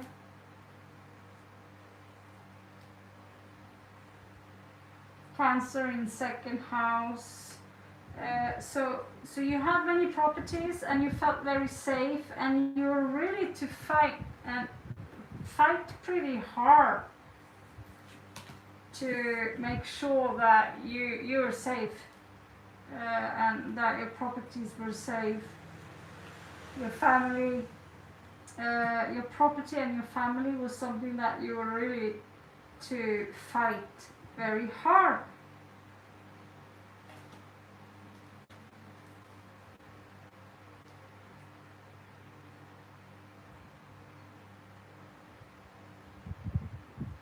So there was a confrontation here again.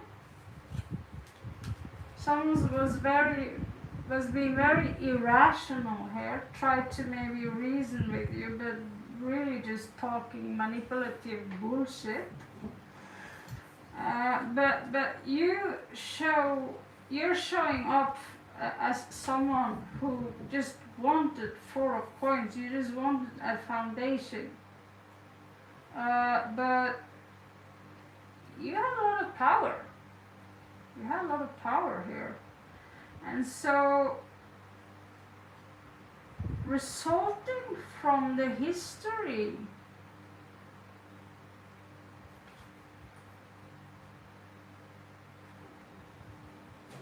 of what you value and your resources, you have to confront yourself and force yourself to commit. And I think this could have been the commitment, because there's something you love more than your properties.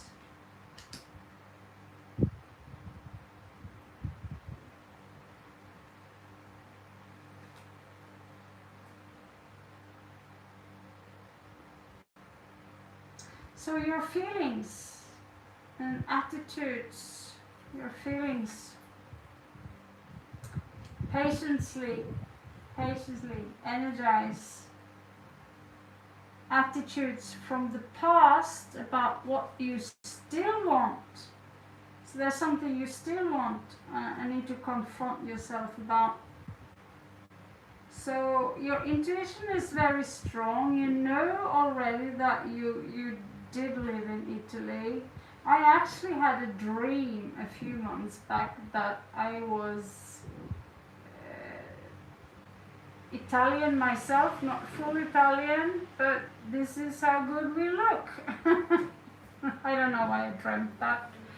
I'll take the DNA test kind of, but for some reason, um,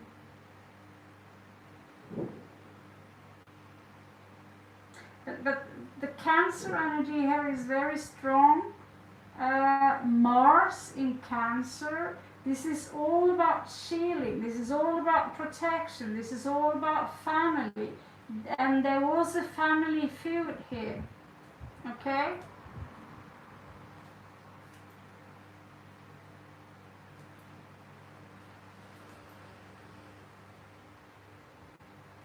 But then there was a loss. So someone lost this game and they had to leave, basically.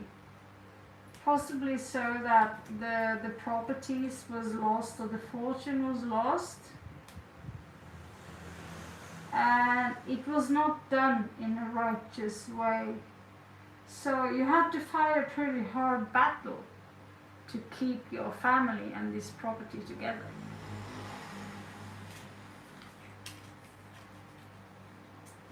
Okay. Hello, sir. God, I love these cards. This is so fun. Okay, who is up next? I think Blair will up be next.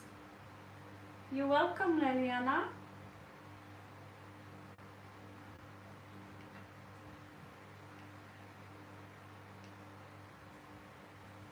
What is Blair's dark side?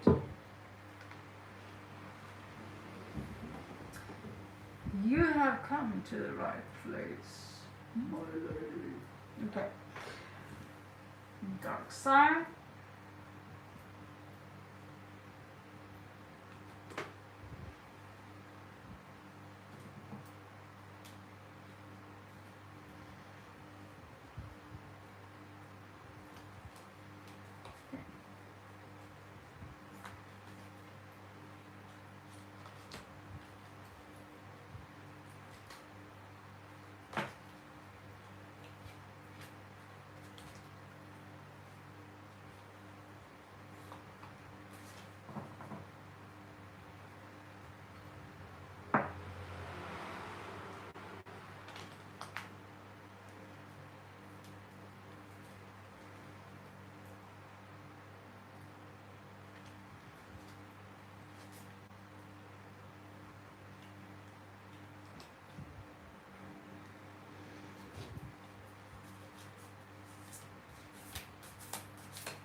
Okay, I think we got some cards here.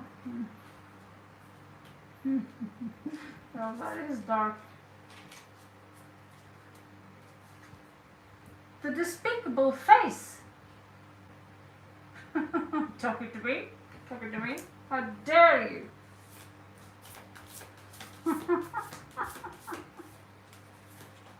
Funny. Okay.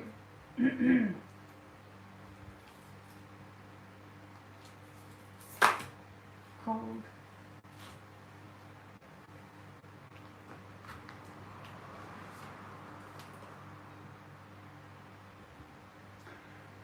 Tears of the Lord of Hell.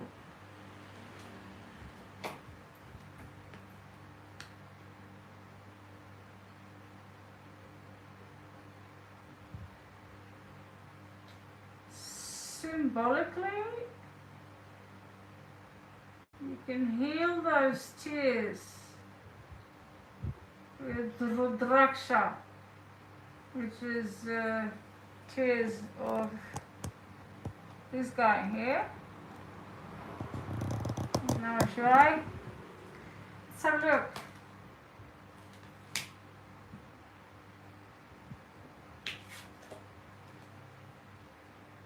Okay, so this is about resurrection. So it's Pluto. You have Pluto twice. Blair, are you Scorpio? So this is about death and transformation. Death or transformation or transmutation through death.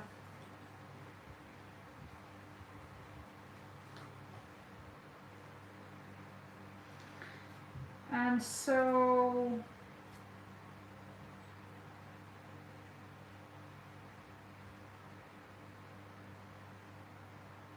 yeah, even the tears of the lords of hell, even his tears are coming out as an 8, so even they are Plutonic.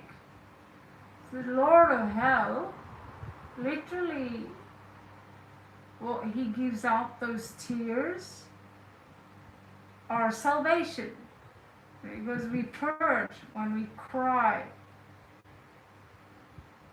And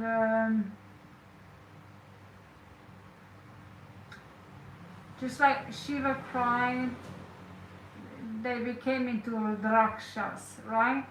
And so today we carry Rudrakshas. I got a little bucket here, I peel them myself.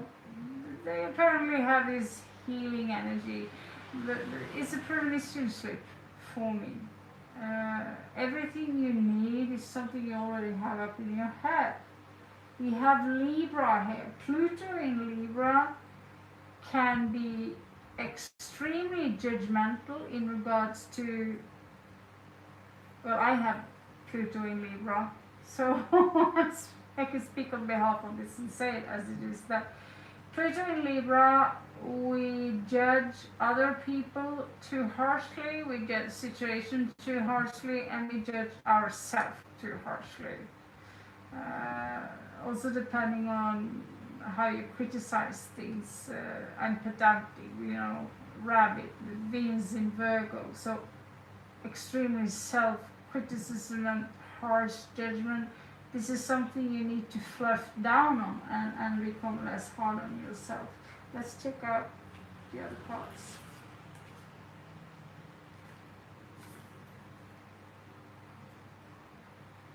Yeah.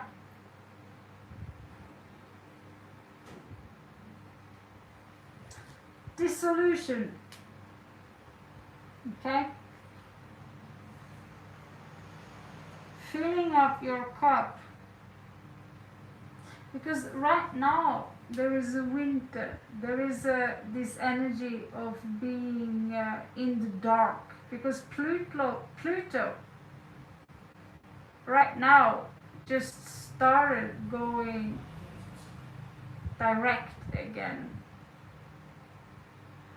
I don't know if it's Capricorn or Aquarius, but he's been bumping back and forward, which makes our finances, and there's a little bit disturbance in the force field on Earth these days. That's all Pluto. So you are now in this stasis of chrysalis, and I have a feeling it's right before there's going to be a tower moment here.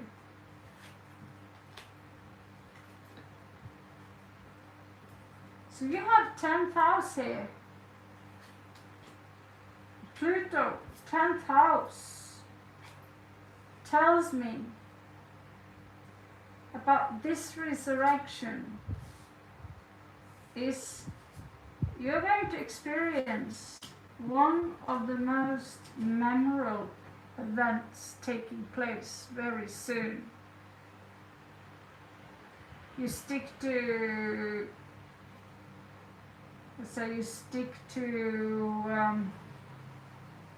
alchemy and trying to understand how you can become a better being rather than want something from the illusion, like my life will be better when I get a house, when I get that guy. Instead of that, you dissolve these lacks, so your winter can become summer,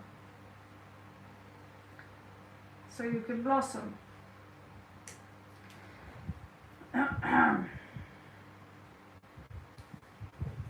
The Drowning King, I think I'm going to pull him a little bit in her because he reminds me of Scorpio, that you have to surrender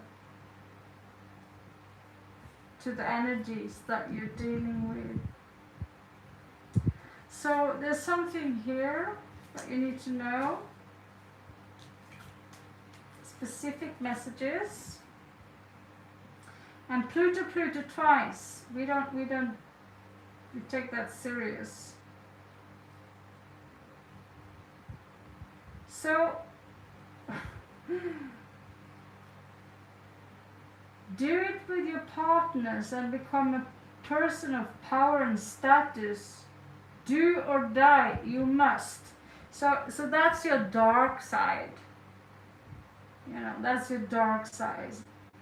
This hunting for beauty and success.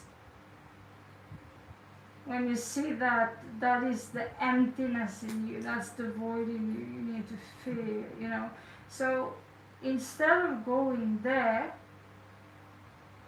you need to take control of your destiny, because there are certain obsessions here which turns into struggles. So you need to make a decision about where you're going, resulting from the fairness shown by your career, which doesn't have to be a power struggle. Yeah, oh my god, again. You're going through a rebirth here. Well, you'll understand it's the inner landscape we have that it's real. It's not what kind of car you drive or where you are on the ladder. So, me too, I catch myself sometimes fantasizing about being the devil wears Prada. Our Capricorn in 7th house, they like power. And power is a rush. And so we become smug when we get to control someone else. And that is our own downfall, because someone else is us. Everything is you. Okay.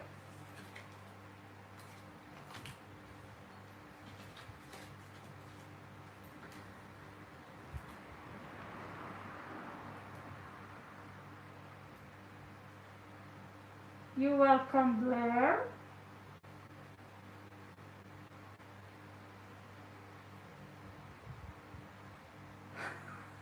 Paulo from Brazil, are you turning into an Indian person? Because that's a very Indian thing to ask. Have you had your dinner yet? Yes, I did. If you can call that dinner a quesadilla, does that count as dinner? Bananas? Dinner? Yeah. I'm very French. Croissant. French and Mexican. Yep. If that sounds tempting to you, yummy. So we have someone here. Oh, that's so sweet, Paulo.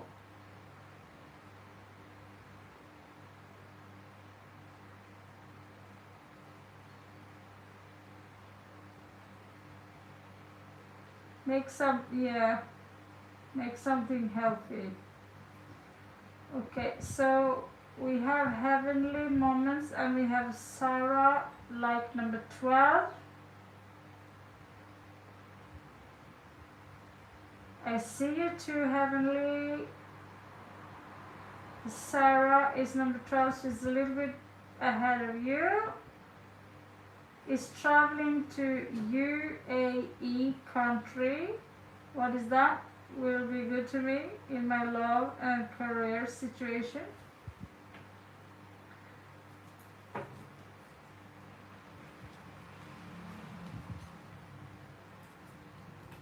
Okay, put them wrong way. Okay. These cards are some of the most, you can't get it more accurate than this. These are great.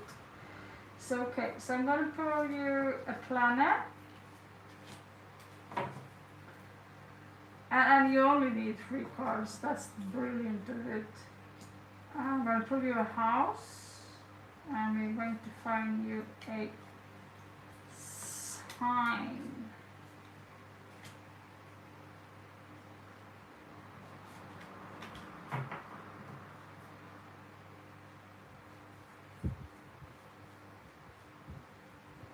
There should be 12 of each.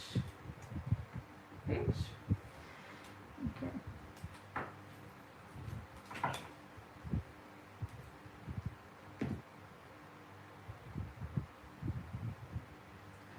So,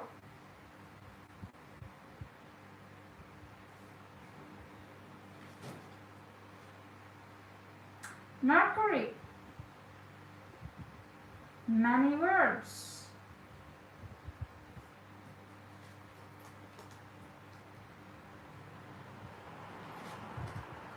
Why do we get second house so many times?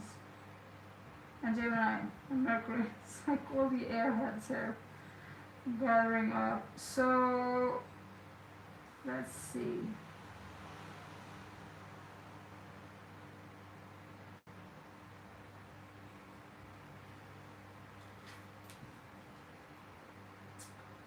Okay.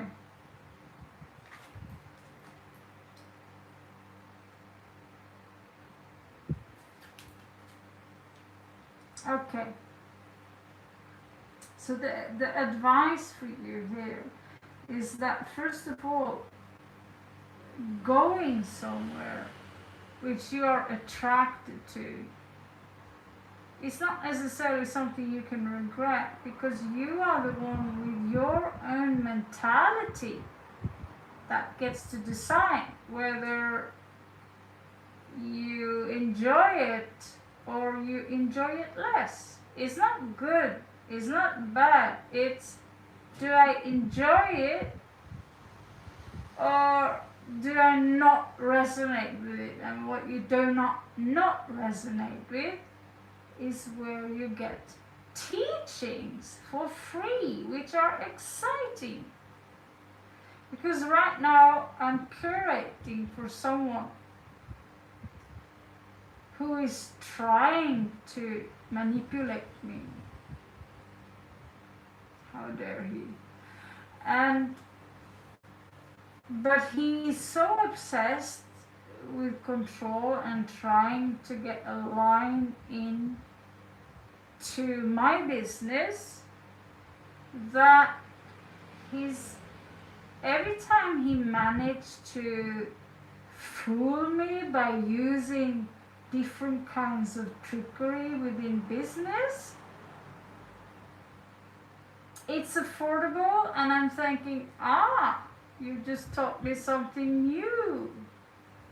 And it can be abused and it can be used within trade, okay, within business and curating for something.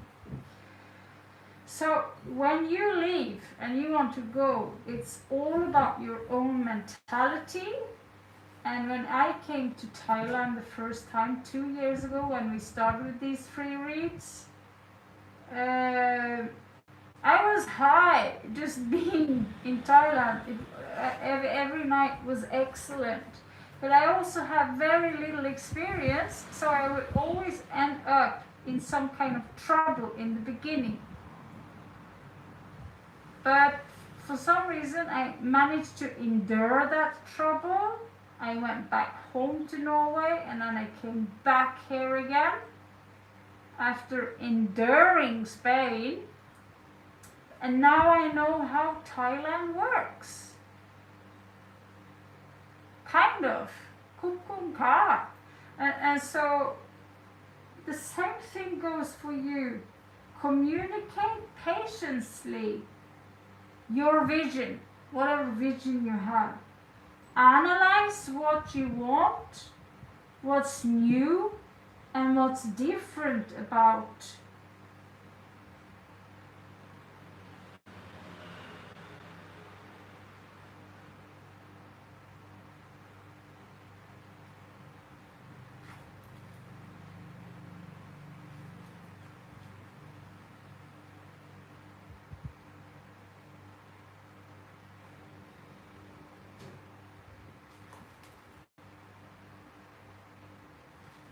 Okay, so what's different about what what's different about your vision versus someone else, right? So let your mind tell you how to get what you need. Use an unconventional way.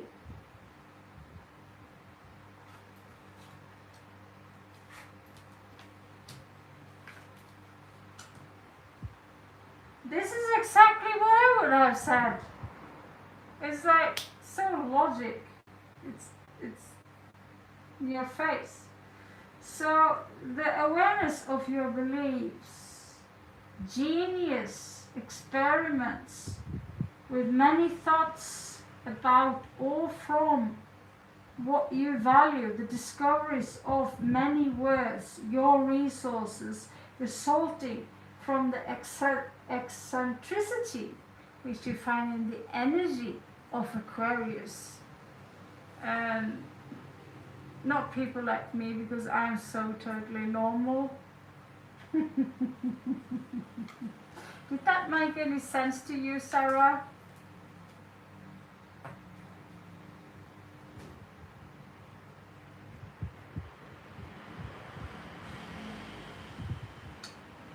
Very good. I hope this will help you, and I wish you the very best of luck on your travels. You can literally travel everywhere,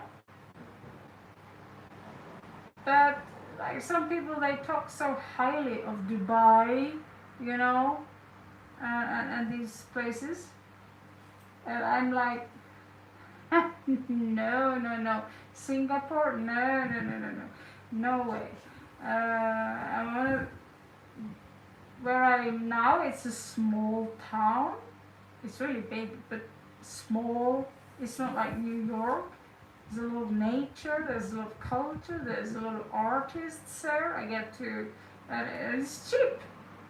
I couldn't be any better place. So after 8 years, I finally found a place that, I wake up in the morning and I'm finally, for once in 8 years, I'm home, you know, because I couldn't give up on this amazing place. Okay, so like 18, what is the feeling of age to me? No contact.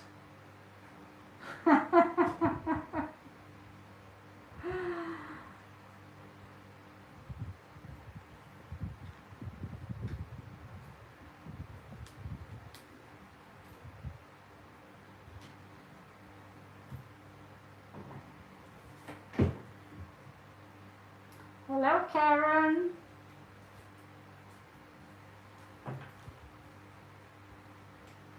Okay, currently on number 18, and we have 8-8. Need to ring a bell for that one. Happy Diwali, everyone.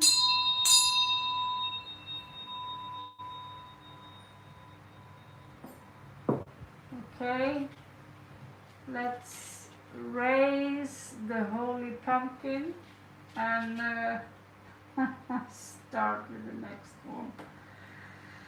Okay, feelings. The feeling question thing. Of course you are. There are two Celine here. What? Oh, okay. There one Celine. Okay.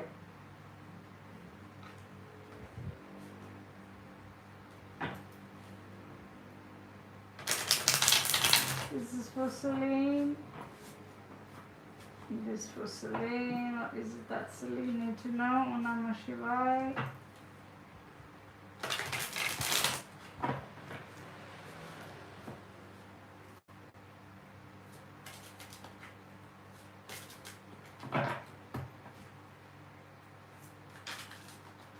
Welcome, Celine of the Moon.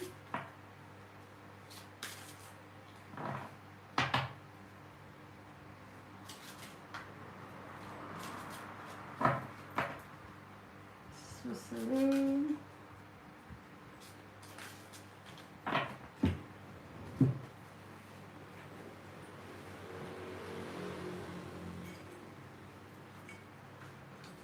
Since we are so fucking flashy today, we might as well go all the way. Okay, so like, oh my god, this is a fucking circus. Circus from hell. Circuits from hell. Okay, so here we go. Give me one more. This is for Celine.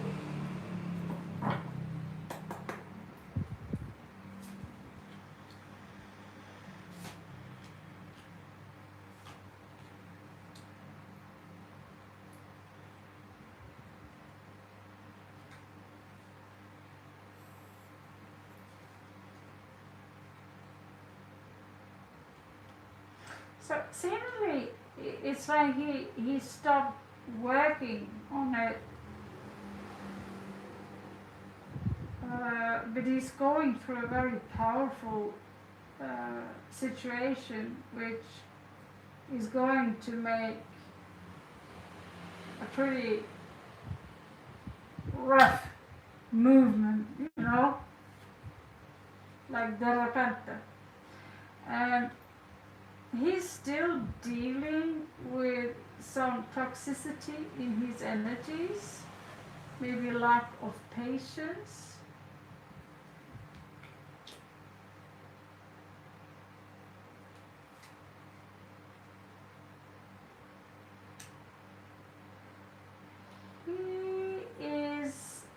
He is in denial, okay? Something that has to do with you. He's in denial, whatever is going on in between the two of you, if it's very negative or whatever it is. He is in denial and he is spying on you. And say he's spying on you pretty rough.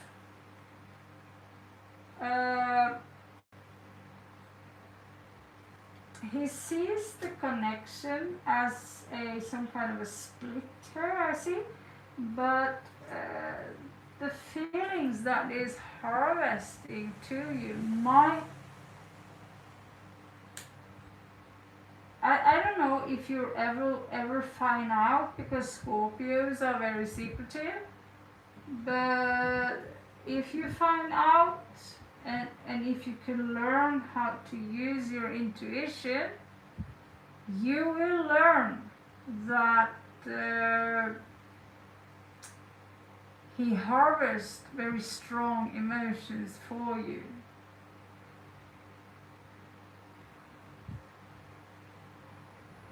Okay?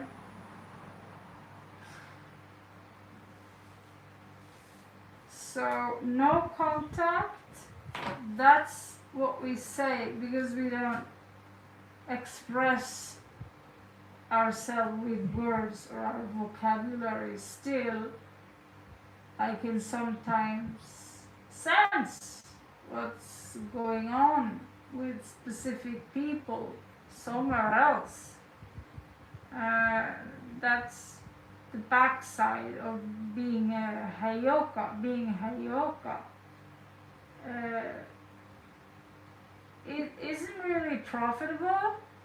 It's not something you walk around and brag about. I'm a Hayoka. What is a super empath? Well, we absorb absolutely everything people are feeling. So we constantly have to chop off and shower our spiritual energies every day. And when empaths are being messed with too much, we can flip the switch and become quite dark. but yeah, people don't think I'm an empath, but unfortunately it's a large part. I actually wish I was less empathic because that would make certain things pretty easier. Um, but yeah, that's just how it is. Um, when you're an empath, being an empath is also one of the reasons I'm able to read the cards and put two and two together as well as I do for the past 5 years, is because of empathy and picking up energies that usually are not necessarily seen. Okay, I just have to fill up the bucket here with some water. Whatever I have around. Tiny little white bits.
Okay.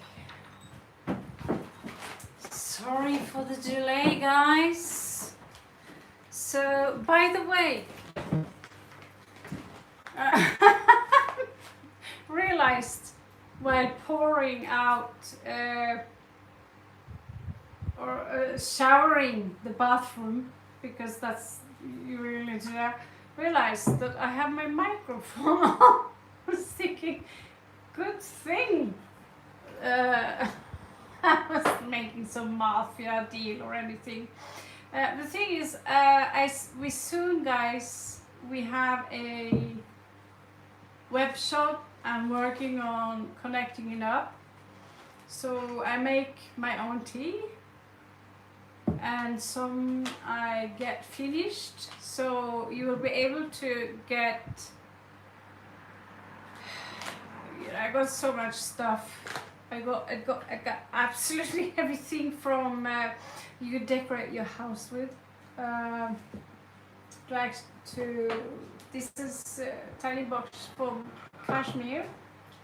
Those of you from India, you already don't need that, but selling out tarot cards and these card boxes, because for you the price will be better, because I don't have people I need to pay. I don't have a house rent, so there are very few joints in between. So some things come from India, so you Indians out. But if you're from Europe or something like that, I even have cashmere, pure cashmere. I'm getting full trained in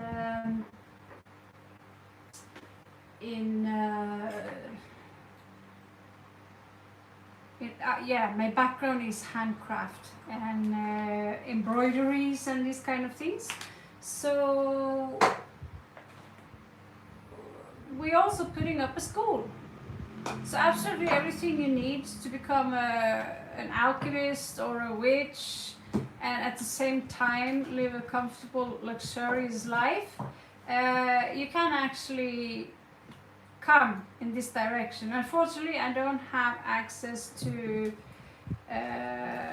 wholesale good tarot cards, anything like that. I just have a few one left, which are available, and that will be the Telema cards and the animal cards. So pay attention. I'm working as fast as I can.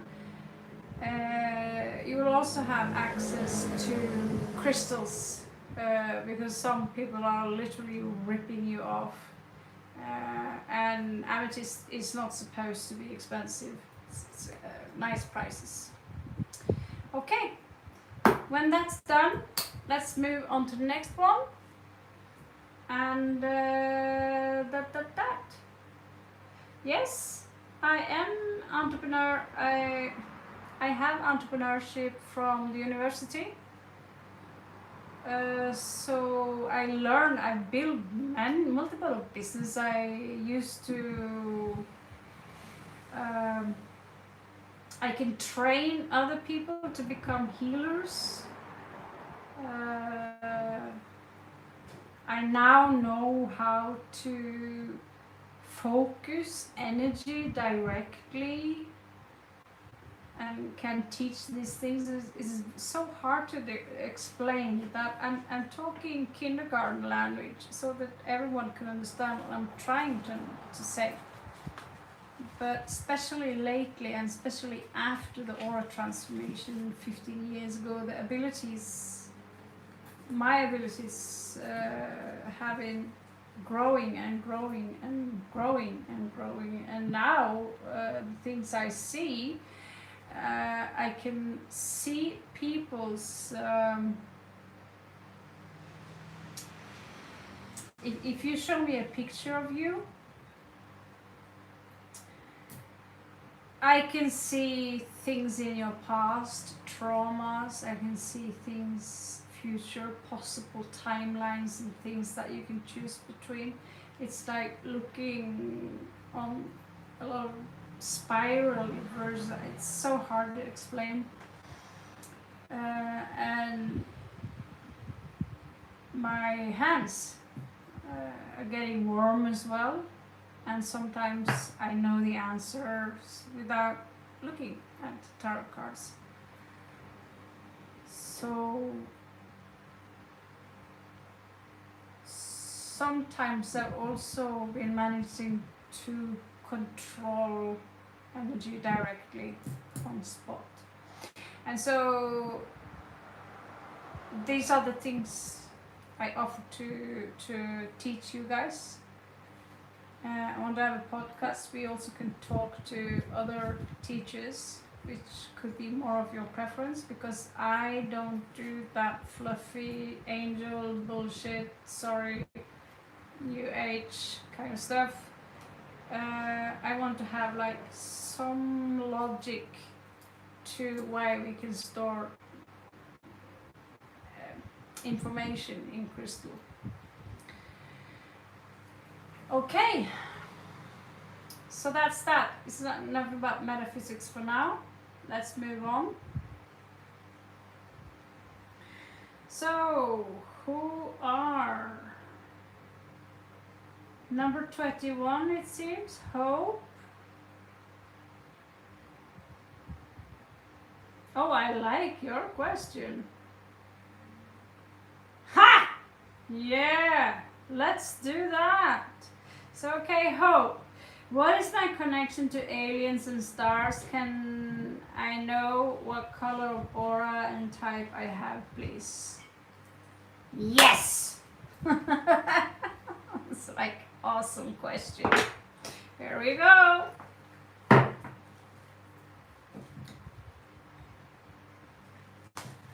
So this is for Hope.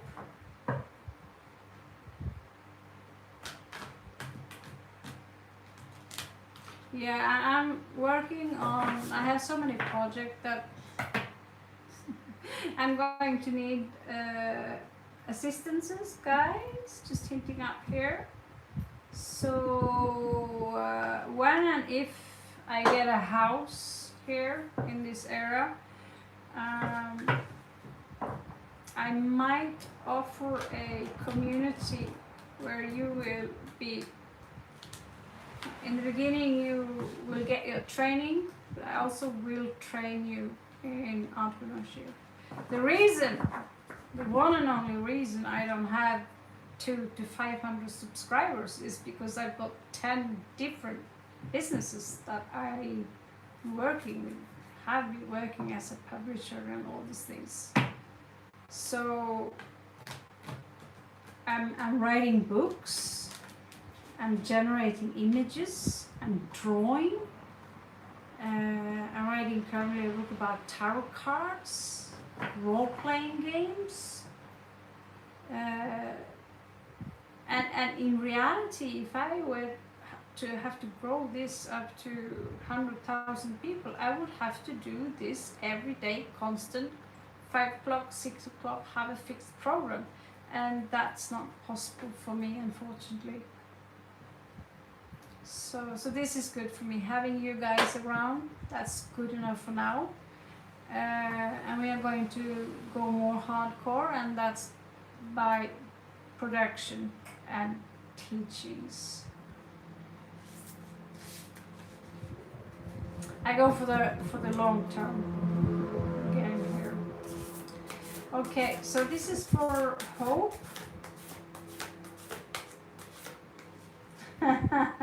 Yes. Aquarius in 8th house, more or less obsessed with this subject, Hope. This is your color. You need to understand that the color of your aura is changing. Just like this ring here, it changes color. But it's not a mood ring. It changes depending on it's sometimes red, it's sometimes black and green. It's a strange ring. But I took my aura photo one time and I was very balanced, and I came out with pink and indigo color. I was very balanced. The next year, some guy triggered me by he was basically patronizing me a lot, and he annoyed me for a long time. He triggered me, so he pissed me off. And so my colors would be red and orange. And to my surprise, they said that these colors, which I had, are actually Buddhic colors, beautiful Buddhic colors. And I was like, this lower chakra kind of energy bullshit. Then she looked at me and she said, "Oh, you're a dancer." Like, how do you know that? You can see on my colors in my aura that I'm a dancer. It's like, so I'm impressed by those. They are very accurate, those aura photos. But like I said, you can go from green to purple in 2 seconds. Low vibrational energies, those colors will come out as very, very dark. So what you do want to have is light blue and not dark blue. You want the colors, so high frequency colors like this is what you want to have around you, okay? So blue is about communication, but this shows me I'm going to have a look at you as well, Hope. And guys, if you want to book an appointment, if you send me a picture of you, if you send me a birth date, I will be able to tell a lot. Unfortunately, I cannot work for free 24/7.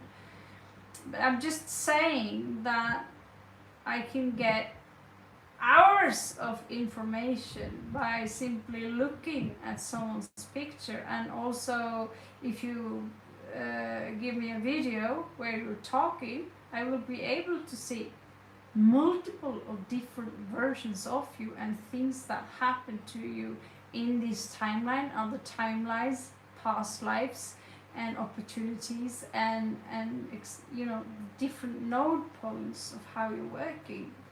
I don't know how I managed to do that, but it's a skill that you can achieve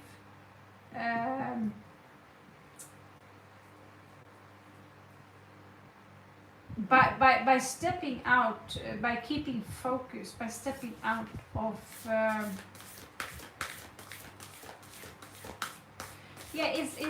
it's about focus, really. It's about focus.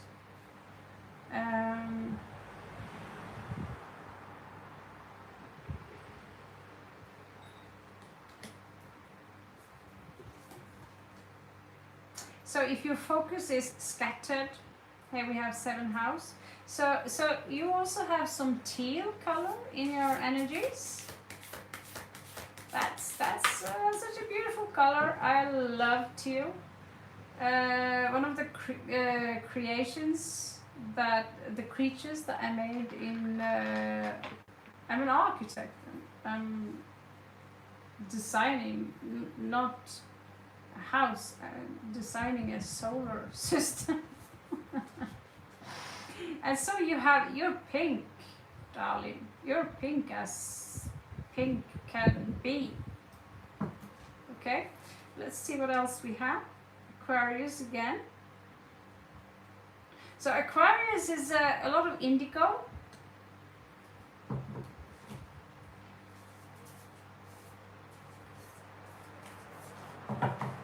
I see these cards are not necessarily so going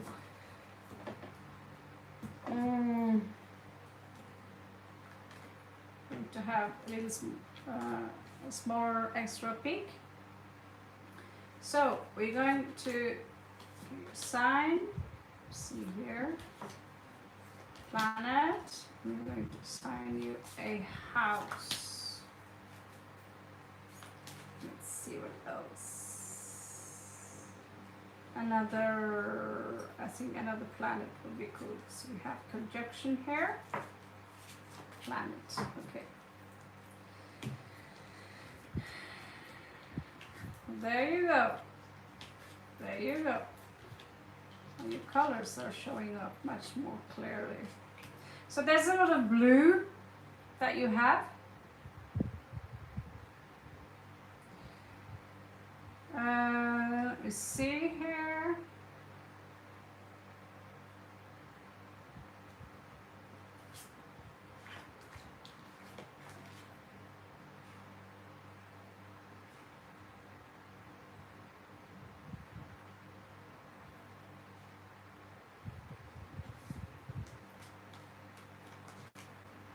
Okay, so Mercury is blue, okay? I always thought Mercury as yellow, but Mercury is blue. And I get that there is something about this picture you should also have a look at. So I'm obsessed with blue now these days, especially when I see blue dress. It's a reminder of the High Priestess in the Higher Arcana. So you have Venus there, and interesting enough, she's showing up as blue here as well. So you got teal, you got blue, you got pink. Aries is red, but doesn't necessarily have to show up in your auric field, because if it does, if red mixes with purple, it becomes. If red mixes with blue, it becomes purple.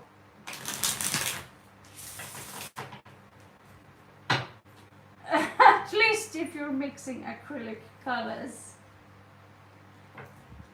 Hello, Sakshi. Mercury, yeah, that's my planet too, Hope. It's my main ruler is Pluto, but the highest planet, the planets that is the oldest one, the highest ruler in my chart is Mercury. It's 29 degrees into Libra. So I like to have a peaceful life and knowledge about peace. So yeah. And I talk a lot Gemini. Gemini. So here we have the 9th house, which is also purple. Mercury is blue. And so the attraction of energies to meet the challenge of the awareness of spiritual values. Pleasure from your desires regarding many thoughts about or from long-range thinking of travel. Good times resulting from the honesty and strength of many words. What is to be shared?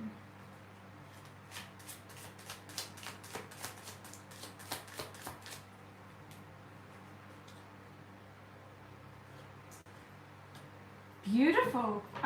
Those colors are, just have a look here. Sparkly, huh? Your light body is amazing. Wow.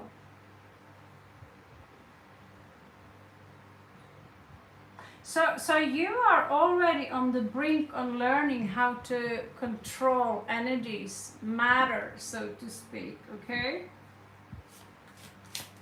The things I talk about, I'm not joking. I feel like an idiot when I do it. So when people don't look, I'm actually using this one. using this one. So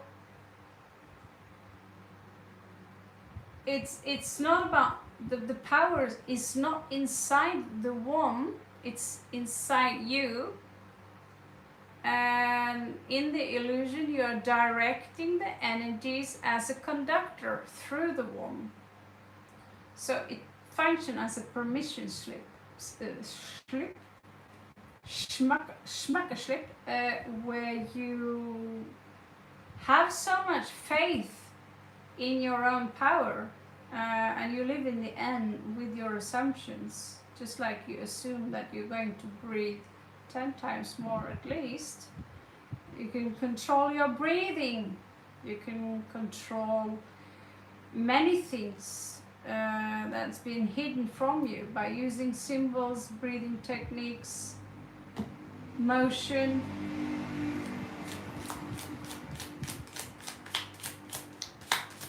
So you have Lyran energies here. You're familiar with Lyra?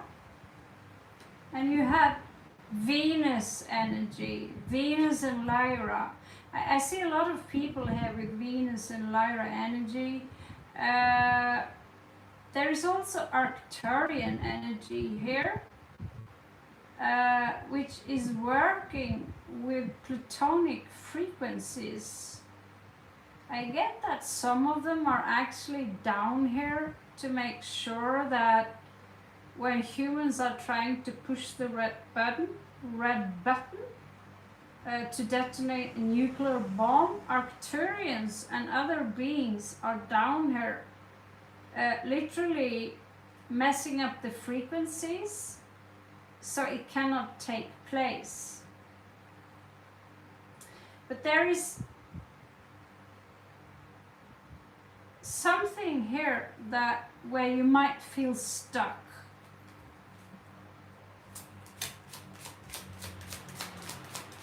Like you feel that you're disconnected from them. And the answer is that what is it that ignites you? What is it that excites you? You know? And if this excitement is healthy, like painting a picture, go on dates, dancing, meeting people, then this is how you raise your frequency so you can contact them. And here we have again a lot of purple, even magenta. But this person is someone you know. I think could be some kind of a mate, honestly. He doesn't have to look like that, but I get mate energy. You have a mate with you. And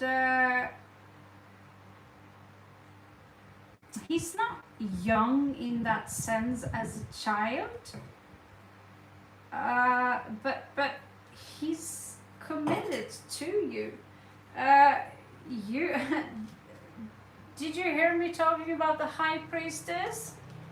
The blue dress.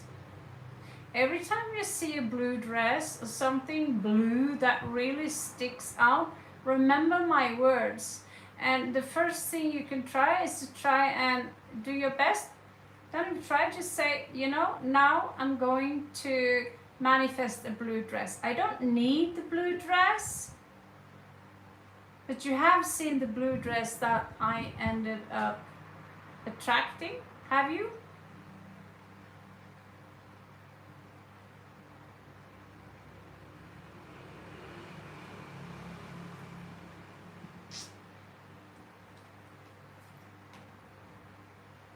Exactly.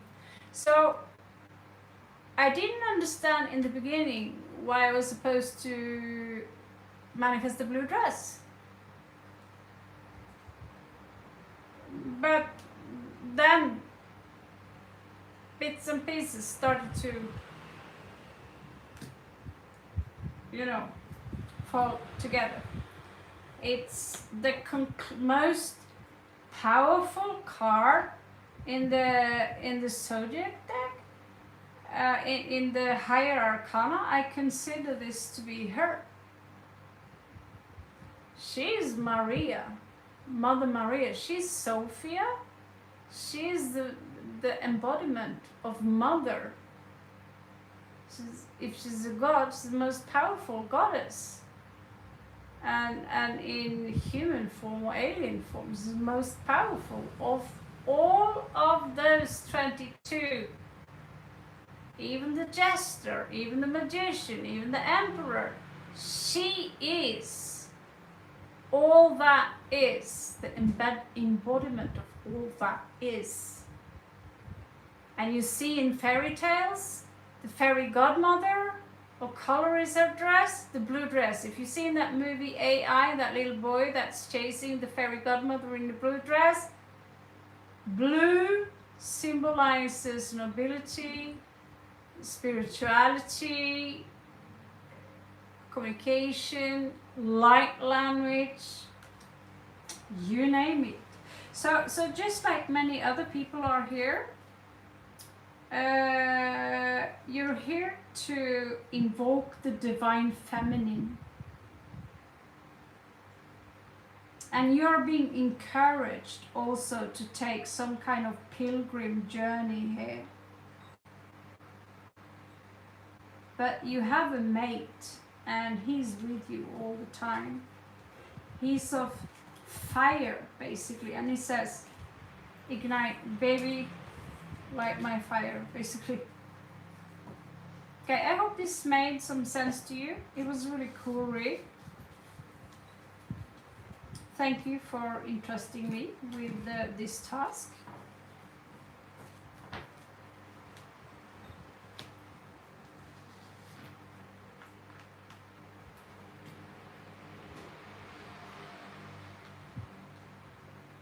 Yeah, my blue dress looked like a midnight sky filled with stars. They literally glitter. I promised it to my daughter, but I don't know exactly how to deliver it because costs, sending costs, like could be $150 just to send the dress. So anyway, enough about the dress. Sakshi, thank you so much, Hope. It was my pleasure to read it, and good luck on your journey as a seeker. And remember that the only job you really have is to remember who you are. And my tip here, a free tip as a teacher, is I remember who I am. I remember who I was. I remember who I will become.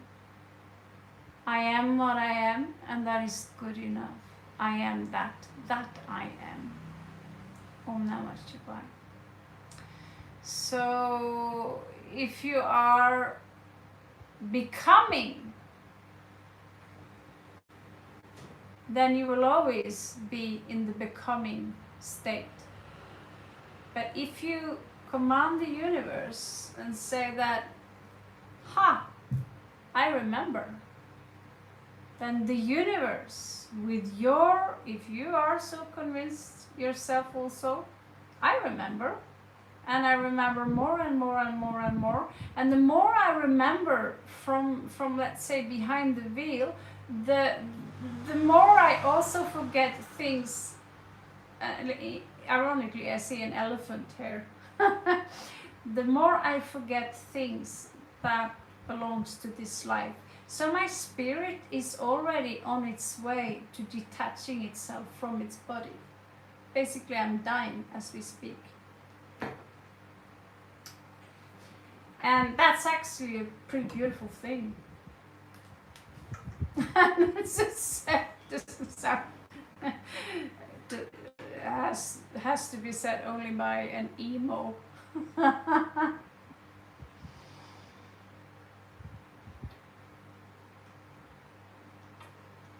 So really what's happening when you die is that in reality you can't die. you just shift hum, like the spider is molting as it's growing. And when the exoskeleton is too big and you consider the spider is dead, same with human. When our skin, our body is worn out, the energy substance, the consciousness that you consist of, is literally just walking out of the room and into the next room. And that is a room in a different timeline where you will be on different frequencies, so you won't be able to communicate that easy as we are communicating now. So I know about someone who commit self-delete or suicide. They woke up again. They were put back again, and what they did should have killed an elephant. They tried several times, and they woke up the next day as if nothing happened. So if you have some idea that now I no longer want to be in this reality, if you do something so dramatic like jumping from a building, you will highly possibly wake up again, but with a lot of broken body parts. Yeah. And so it's no point.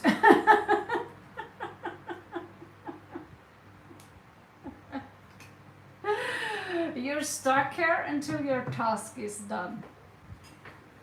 That's my point. Okay, Saxi, message and guidance from my soul family.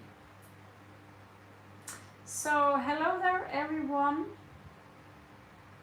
I'm going to do my best. We have a few more minutes. Yes, hello Cow Alicia. Alicia Kaur. I was about to send you a message. I made a video. It's less than 10 minutes. It's about this person you talked about. There's some kind of message from him that came to me. Okay? Happy Diwali to you as well. So I was supposed to send you this message earlier today, but I'm juggling a lot of things. So I made 13 videos for all the star setting, including Ophiuchus, and I made one extra for you. Because when I was walking 2 days ago,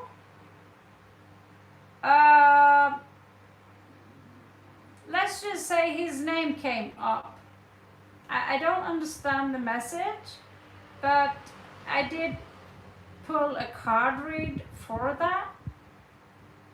So I was meant to send this to you as a gift. I will do it before I go to bed tonight. Send it to you so have something nice to look at tomorrow. I'm not sure it's anything that have any kind of meaning to you, but for some reason he just showed up out of the blue.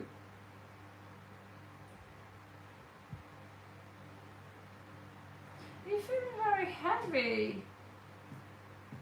Yeah, same as me. I also felt very heavy. So I had to. I went through some things where my bank card, it didn't work, and I was thinking, okay, let's take a quick look at your energies before we do Sakshi, okay? I got some new cards. So let's put a sign for you. And I'm going to send you that video after as well, because it's only a few minutes, so just consider it as a gift because of your generosity and your big heart. And he seems to be like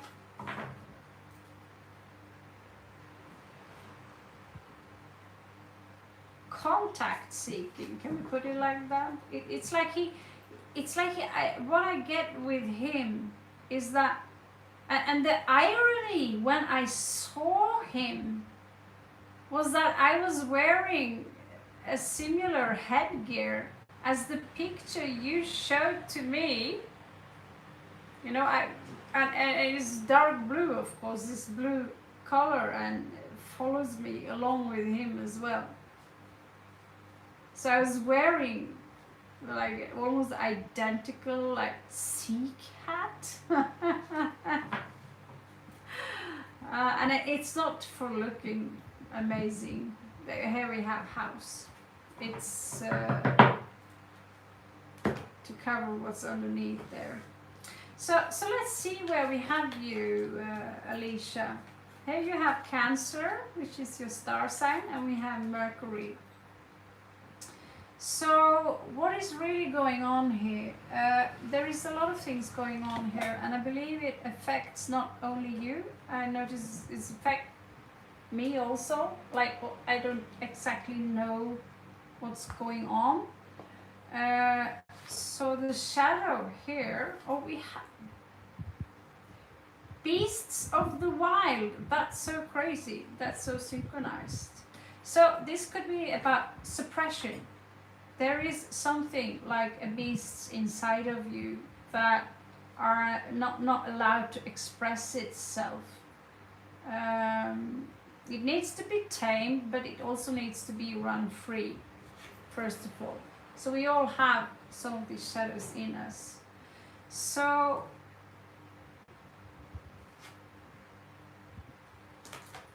usually I'm starting with the planets. Okay.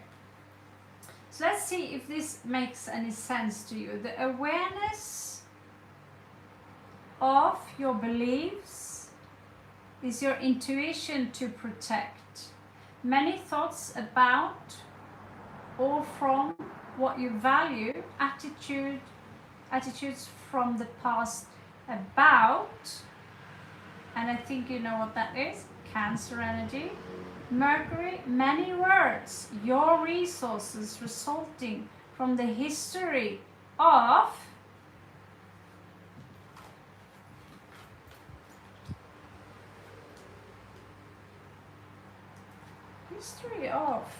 let's see here. I regret I didn't buy that cheesy deck. Stability. This is about stability. So I think there is a staff here. I recently just talked about how I actually use this staff as a real one. And so picture yourself as someone very powerful who holds this big wand, just like Gandalf. It's an extension of your spiritual powers.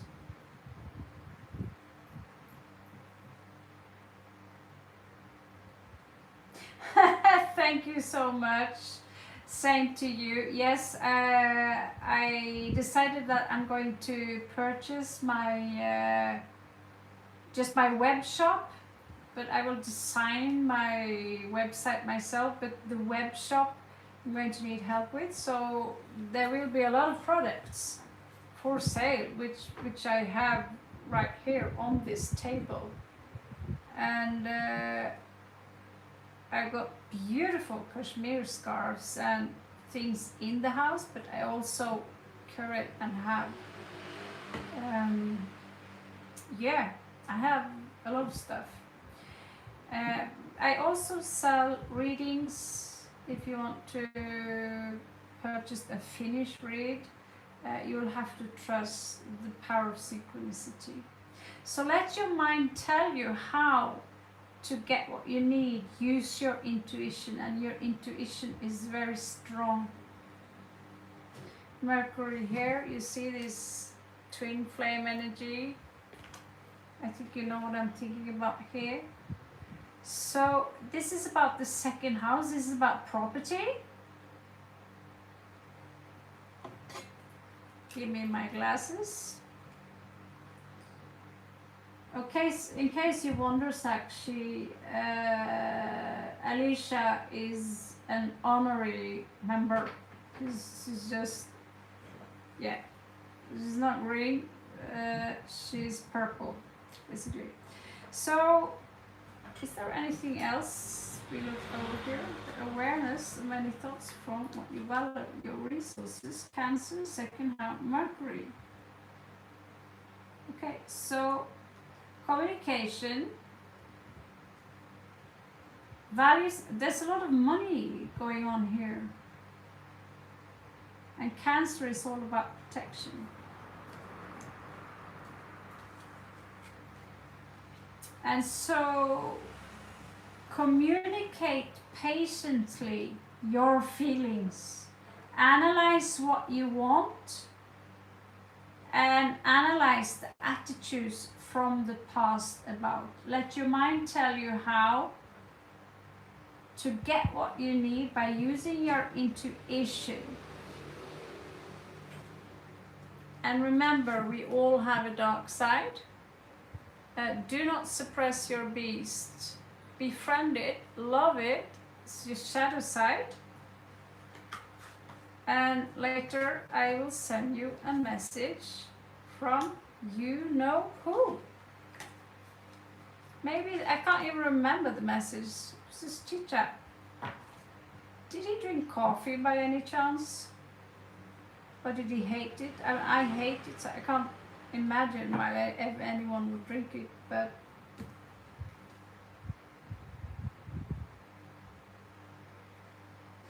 so happy Diwali, and you take a good sleep, and I will send you the video raw. I'll upload it. You'll get access to the link. I won't tingle with it, just go straight to the case. So know that whatever you feel right now is just something that is passing by briefly. So this is meditation, okay, Manus, meditation.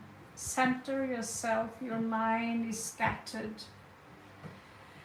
Sakshi, I don't mind waiting until you do my read. I can wait. Thank you so much. So Sakshi,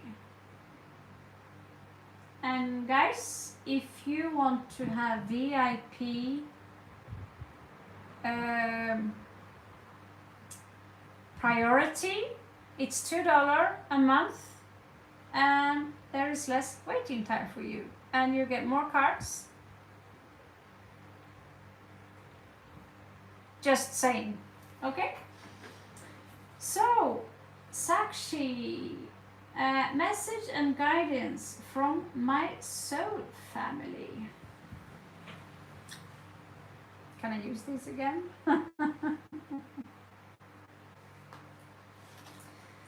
Planet.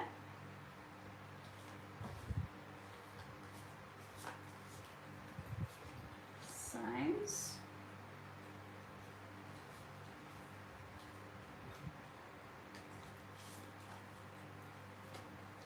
This.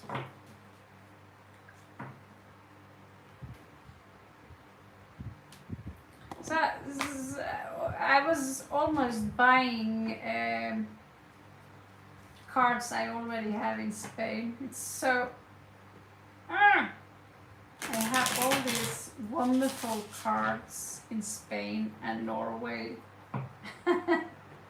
No, zero access to it. So yeah.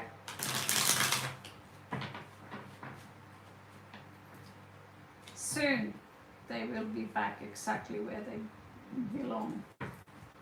Okay, so what I mean to say is that I have cards that stretch much further in regards to Starseed, the Rose Garden, but maybe the information I already have is more than enough.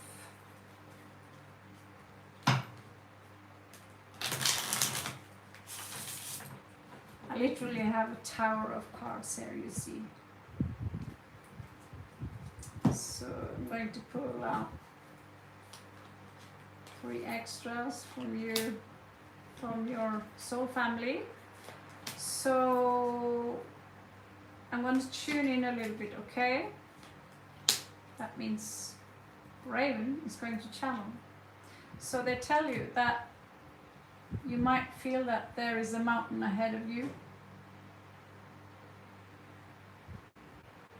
but understanding the vibration of number 9, okay, is going to, there are some mountains that are tough to climb. And there is something that you need to let go, because the reason this mountain is difficult for you to climb is because you carry too much luggage.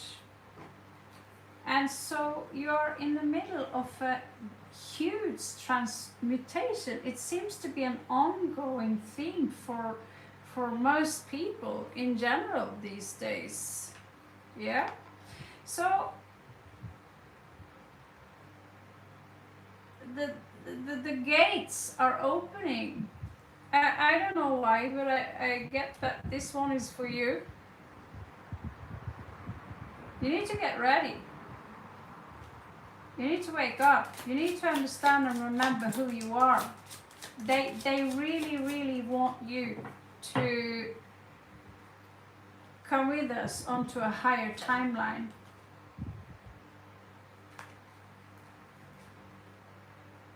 There is some kind of fear of money here. Many of us have this fear, like, oh, you're going to have a tower moment.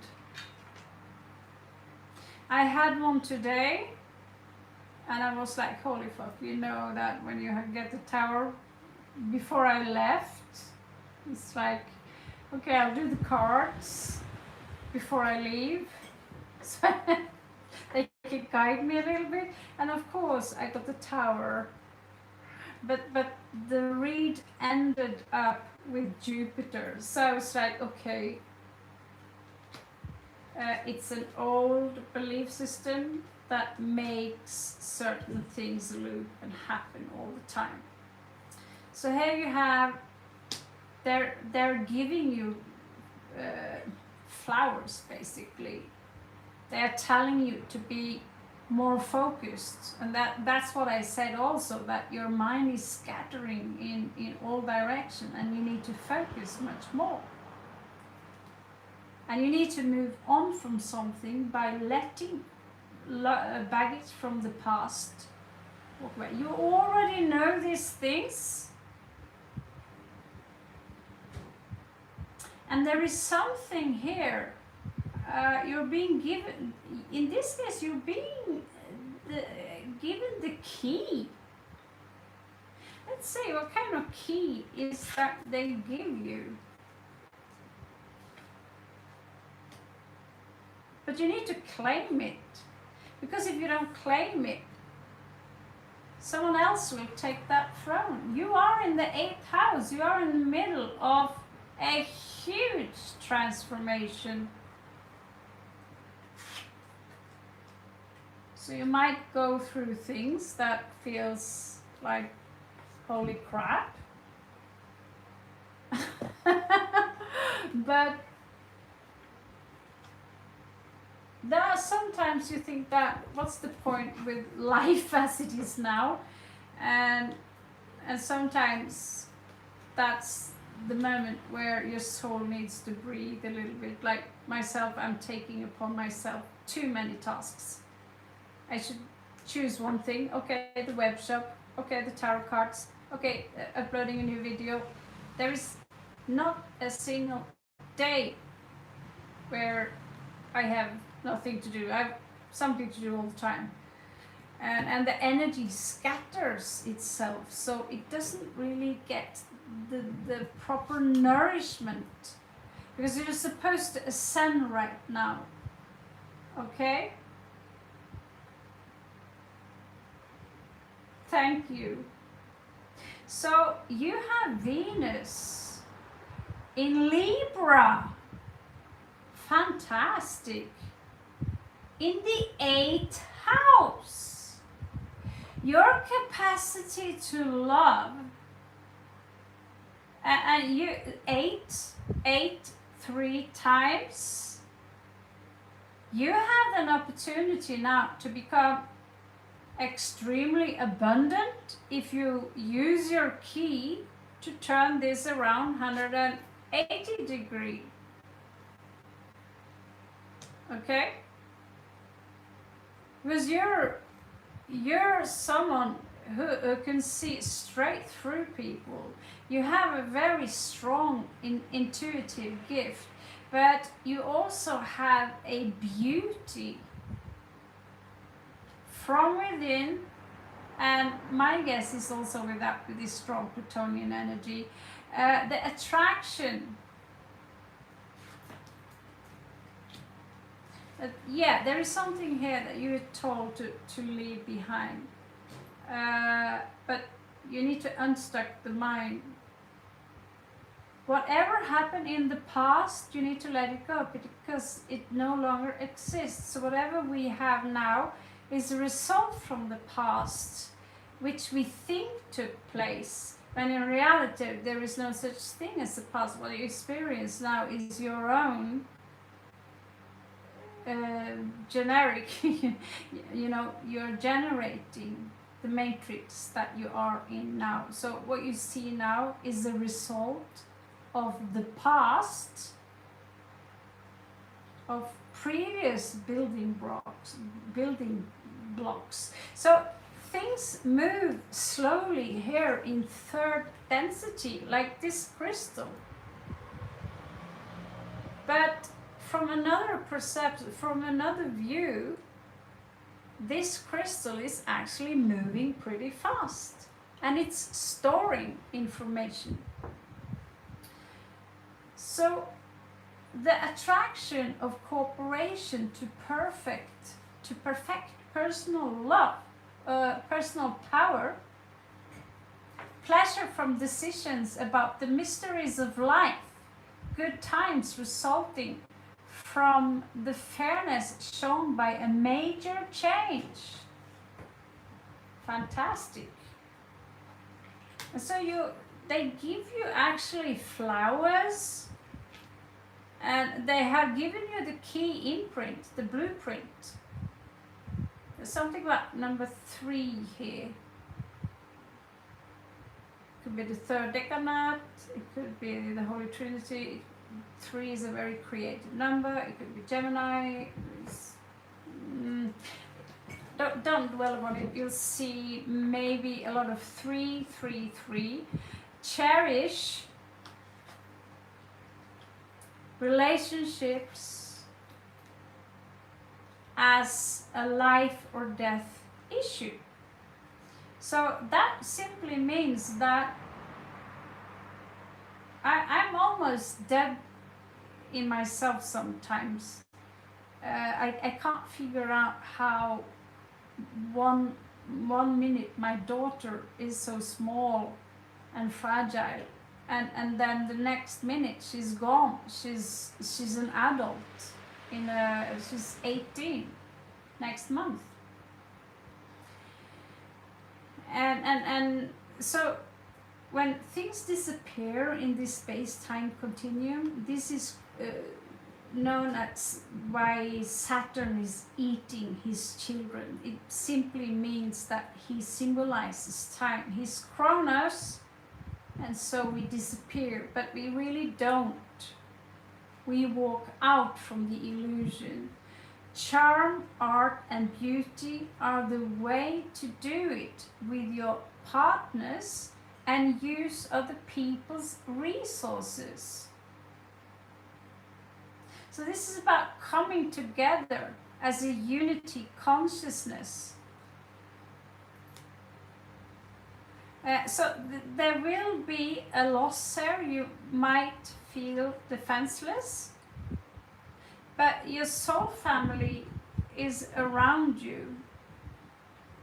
And also there is a very powerful guru by your side. And they're holding on to you. 4 of coins. You also have a child. It could be a hybrid child. But there is a child here that loves you very much. You probably could have been a mother of this child over multiple lifetimes. So this is the great serpent you get here. It's something coming to a full... Here we have Pluto again. So your power, you have underestimated yourself. I can tell you know you're powerful. At the same time, you don't know, you have no idea how powerful you are and why these so-called elites are scared of us. So right now you can come out as codependent, but in reality, when it truly counts, not only are you blessed with the understanding and sensation of beauty, you're also sexy. And sexy is a power, the power to enchant. It's pure witchcraft, you know. Being sensual is another type of witchcraft. Absolutely every energy, and that's why I want to tell you, the key is about morphing energy, morphogenetic field. So when we morphing energies, we jump from being a mother into something sensual, and we use our voice. The voice alone and how we breathe is how we control these powers.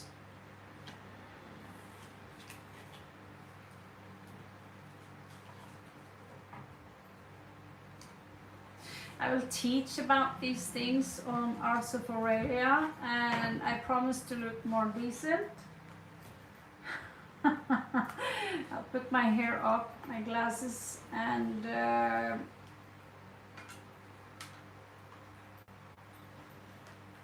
not so much skeleton. Okay. So yeah.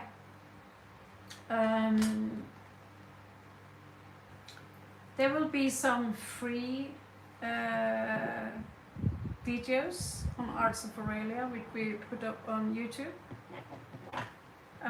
But if you want to have real education, and we don't need Harvard University to, because the education is going to be equally heavy as, you know, if you want to have a master's degree in arts, it's going to be equally as heavy as that. And this is from 35 years of study within the metaphysical field, philosophy, since I was a baby, art since I was a baby, and there will be other teachers that we invite in as well. And so what you will have to show for after will be so profound that you can literally, you will also be taught how to start your own business. So we'll have entrepreneurship, you will learn mindful neuro-linguistic programming, you will learn how spell work really works, and why dark magic don't necessarily work. We have bug sprays for dark magicians, right? And so all these things will be put up on Arts of Aurelia, but it will be time before it grows. I hope within 5 years' time that we have a great community there, and people will be available to take different kinds of education, either it's tarot card, astrology, healing, aura balancing, and these kinds of things. We also have access to teachers. They are expensive. They are not my kind of teachings, so I'm not allowed to give you these teachings myself. But you have the opportunity to make a living of being an aura mediator. So I'm an aura educated aura mediator. This is why I can go into your auric field and basically pick out things that are not supposed to be in your aura. Like that dark little motherfucker, you don't belong here. Get out. And so basically what I'm doing for you when we are doing aura mediation is that I'm giving you the spot treatment, spiritual spot treatment, and you'll feel like you're all fluffy afterwards. It takes about 2 to 3 hours. And when I worked with this in Norway, I got paid $300 for a treatment where they come back, it was 2 treatments, like 2-3 sessions, so basically $100 per session, which is 3. Now it's more expensive, but the teaching is about the different planetary energies, about the indigo children, the crystal people, and how we can, the people who are born now, people born after 1987 already are born with indigo aura. So now it's all about just balancing those energies. So these are also the things that will be an opportunity for you to learn through Arts of Aurelia and my connections in Norway, Denmark. We have it spread over many countries. Pretty cool.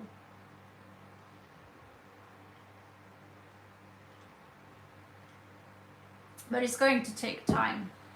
Okay, so who is up next?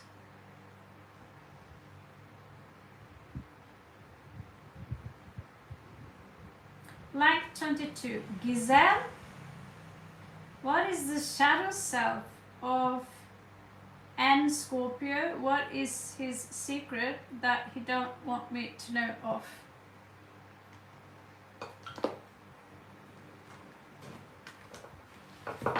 What are your sign, Giselle?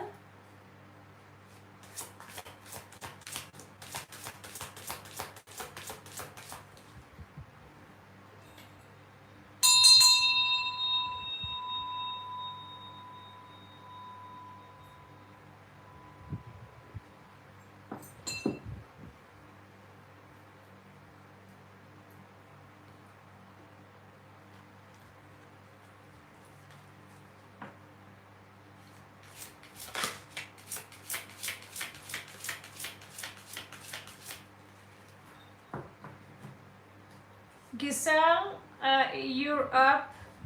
Are you with me?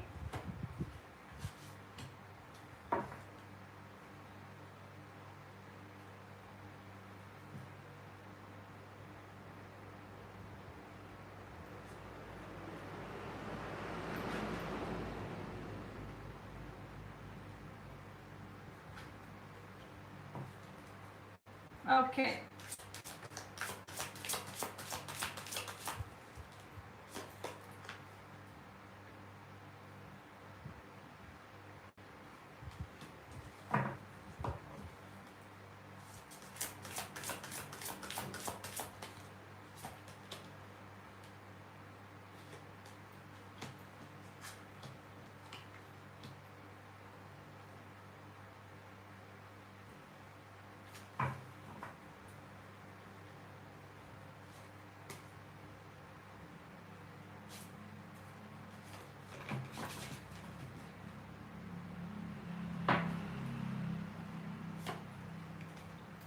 This is where you are, the golden muse. Can I use this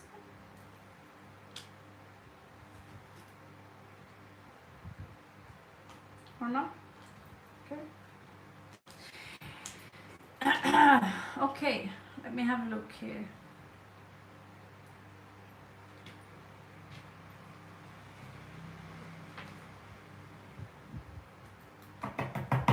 Give me a giant mansion, give me a Rothschild's castle, and I promise you, within a few months, it's filled up with Raven stuff.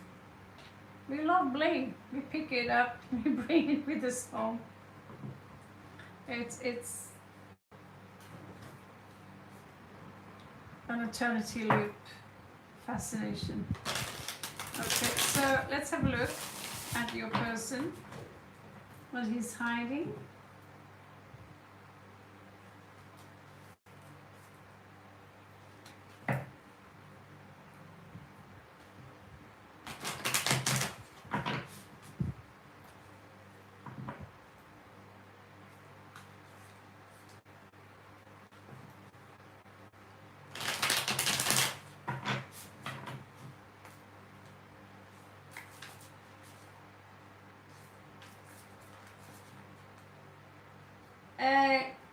King,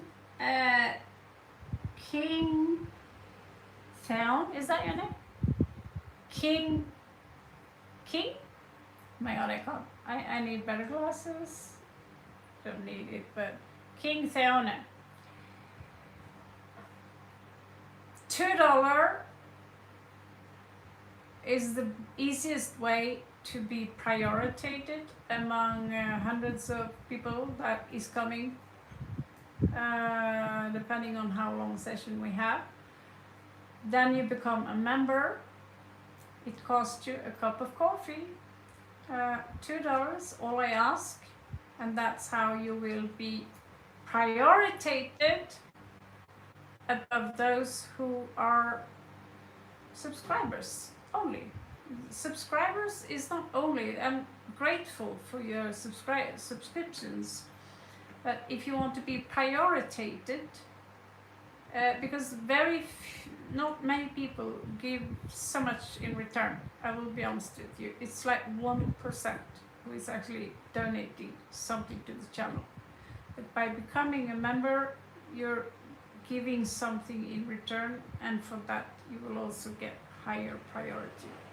Okay? Not everyone have the opportunity to become members, which is also why I do my best to give out free spreads as well. Okay? So let's have a look at your person, Giselle.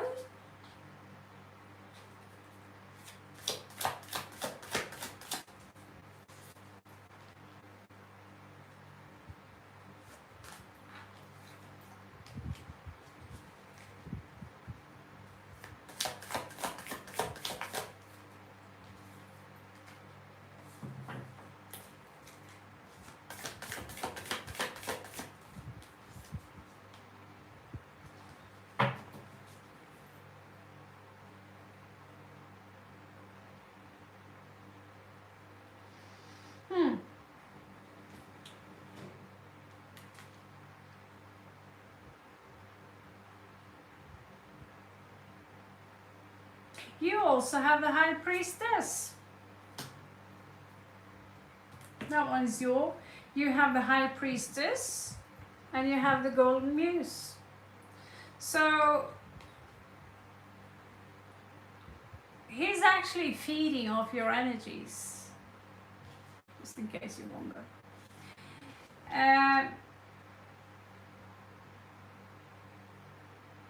He's very possessive. He's possessing your soul. He's holding on to you. I don't know if you're together or if it's a no contact situation, but he's really like, it's actually pretty beautiful. I'm allowed to show this, but there's no way I'm going to put a bikini over this beautiful artwork. Okay, YouTube is difficult these days. We also have inhumane antagonism. So this is an energy which is dormant, which is suppressed, like having the beast. If we are being shamed from we are children into this is bad, that is bad, everything is so bad, eventually, if your heart is closed and you lose your sense of both sympathy and compassion, you even empaths can become dark empaths and go from being Mother Teresa into Hannibal Lecter in a minute. So that doesn't mean that this is who he is, but these are the frequencies that are dormant within him. He also had tears of the Lord of Hell. Someone else also got that one. So who is the Lord of Hell? Well, he has many names, but hell is not a place, it's a state of mind. So I've been in hell many times. For me, it felt quite literally. And it was first time I was in hell. I thought, like, how can hell be so beautiful? And the answer, looking back today, 35 years after, was that it was because I was afraid of being bombarded with energies that I wasn't prepared for, knowing only 17 years old. Okay? So he's a transmutation kind of person, and so he's kind of suppressing this need to be held, to be seen, to be loved with such an intensity that it, woo, have no words. It's like he have almost not just antagonism, but it's like a tad of, is it Nietzsche? This, is there any point to anything at all? You know what I'm saying? There is depression here, basically.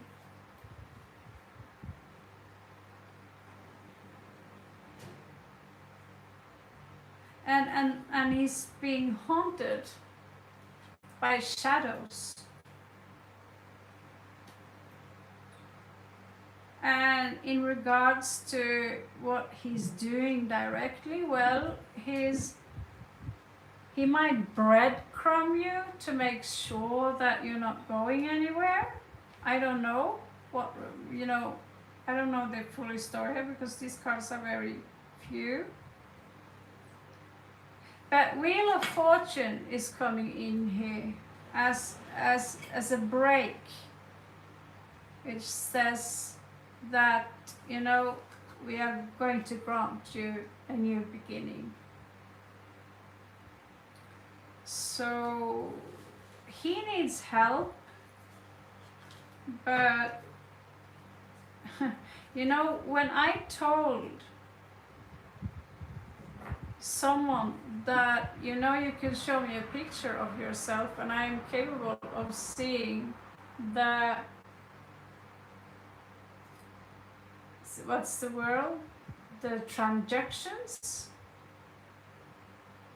the multiple, I can see your traumas, your multi-dimensional versions of you, but also the traumas that you've been through. I can see a picture of someone, I saw a picture of someone today He wasn't crying, but he was crying. So I asked him, why are you crying? He didn't want to talk about it clearly, but just from the picture alone, I could see he was crying. And sometimes we are crying on the inside, but because of King of Swords, which he have here, it's been suppressed, and it can turn into a pretty crazy kind of monster if it's, because you cannot nourish the darkness with anything else but love and light. And you are the high priestess here. You are the muse here. And so, how far are you willing to sacrifice yourself? Because he's sucking energy from you. So, how far are you willing to? Because I know Scorpio pretty well. And when they are down in the pits of hell, that's the moment where they're supposed to lift the monster up, the Hydra, up into the sunshine, so the Hydra can break, or the monster. That's the only way. We have the same thing in Norway. A troll, they're only alive in the shadows, but as soon as the sun comes up, they turn into stone. So it's the same for the Scorpio, that Scorpio are maybe in denial or hiding a lot of beast-like energies within themselves, but you have to love that part of you as well, because that's what it's like to be human. Human is 50% beast, 50% spirit, or in reality 100% of both fused in as one. So we cannot blame people for being whatever they are, because they have their own story.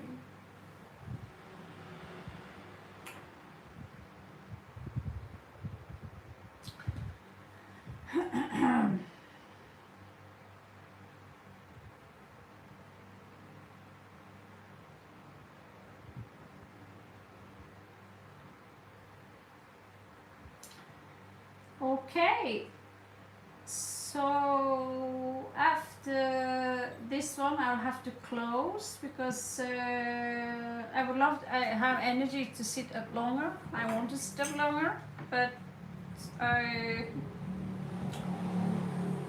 need to catch a plane, quite literally. So let's see here. 27, is that it? Namaste, everyone. By the way, I will log back on as soon as I get to Laos. I have already made up my mind where to sleep. It's probably be gone for 3-4 days. And there is good Wi-Fi there. And we were there a couple of years ago, I believe. Yeah. And so it's tradition right now. This hotel had a pretty cool room, so I will see you back there. But for now, light 27, what is my past life connection to Marlin, if there is?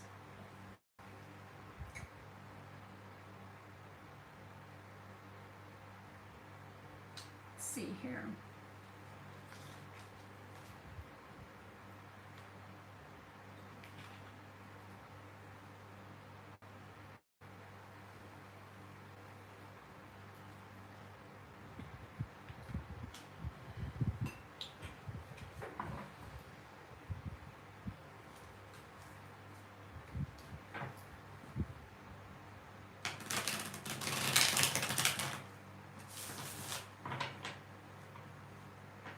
Hello, Nikki.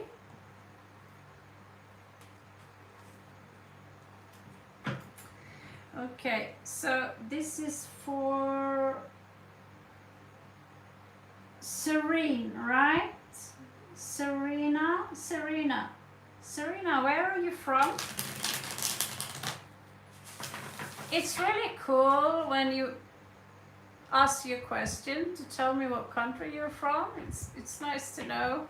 I can, of course, see it from my laptop. YouTube studio is just interesting. I am of the impression that 90% of the people in here are from India. So, namaste. You're from Tunisia. I've been there. So, yeah, I've been there. Very, very beautiful country. Oh my God, so beautiful. The blue ocean, you know, where the white boats. I don't have too many memories, but I was there in 1995, I believe. 95, 96. It was so beautiful.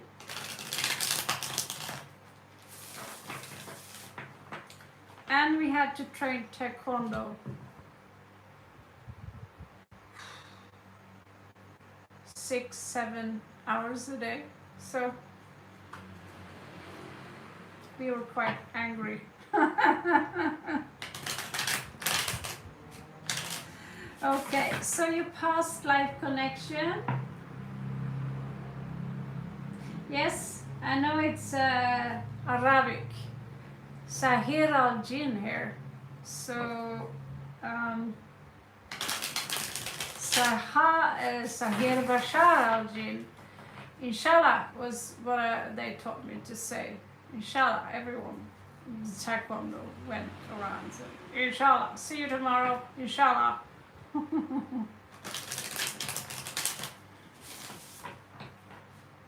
Yeah, it's a wonderful country. So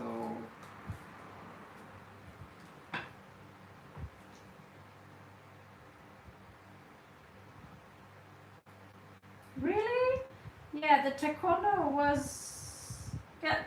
is Korean. So we did the something called GTF, Global Taekwondo Federation. So we won't step to any of the politics of South or North Korea. Eventually, the Global Taekwondo Federation went down, and then you have World Taekwondo Federation, which is connected to North Korea, and they have to change their name. World Taekwondo Federation, basically, what the fuck? WTF. But yes, technically, I'm a black belt. I just never officialized the last. I didn't like the audience, and then my trainer left, and then I left.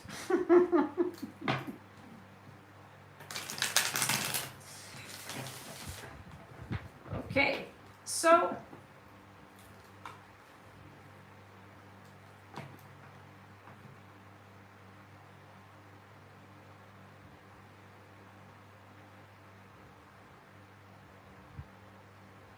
if you are a dancer like me, I'm an oriental dancer, hip hop, disco, whatever you name it, I can dance it.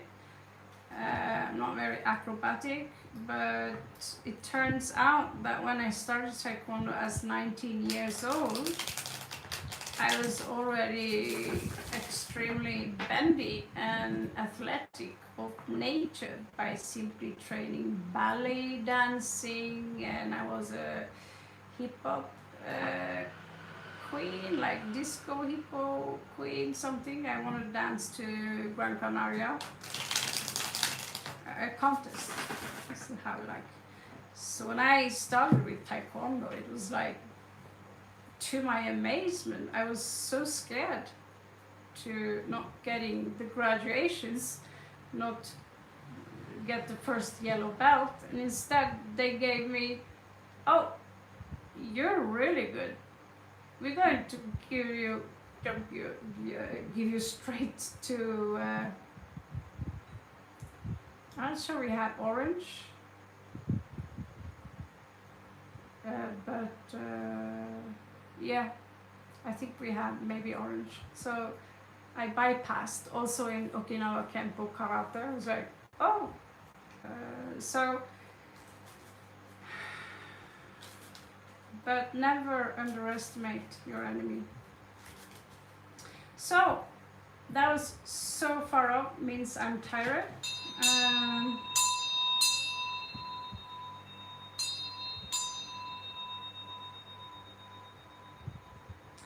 So Serena, what is your past life connection to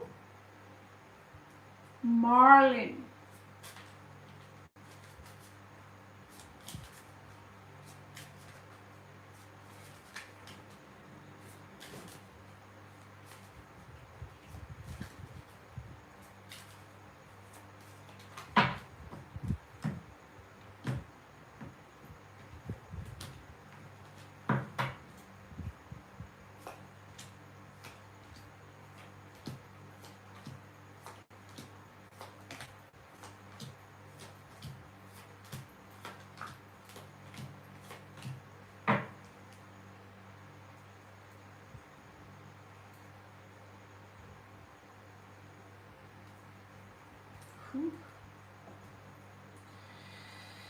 So this story starts with a loss.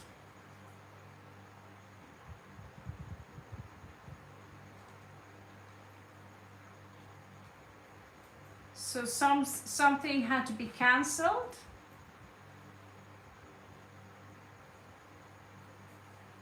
It could have been a property that was lost. It could have been jewelry. It's something about possessions.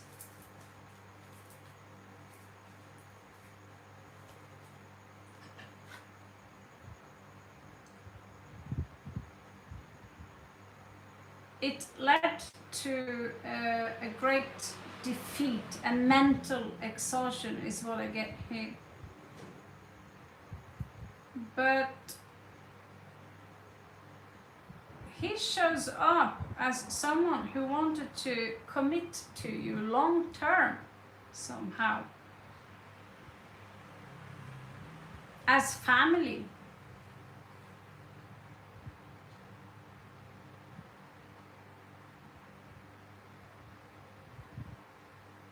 He was very attractive, very beautiful, magnetic. But he didn't, you know. There are a lot of beautiful, magnetic, awesome people out there, and so we fall in love with their beauty, they're handsome, but there is very often a but. They could either be, you know, low intelligence is big time turn off, or narcissism, but he's not showing up as narcissist. He's showing up as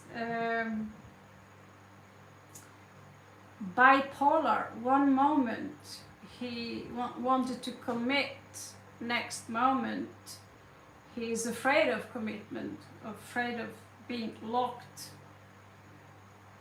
But he didn't have resources to. He lacked a lot of resources. He was very unstable to be around.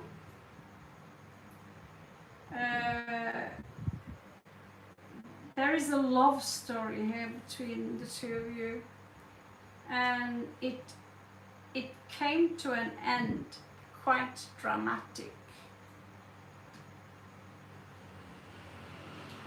there was defeat,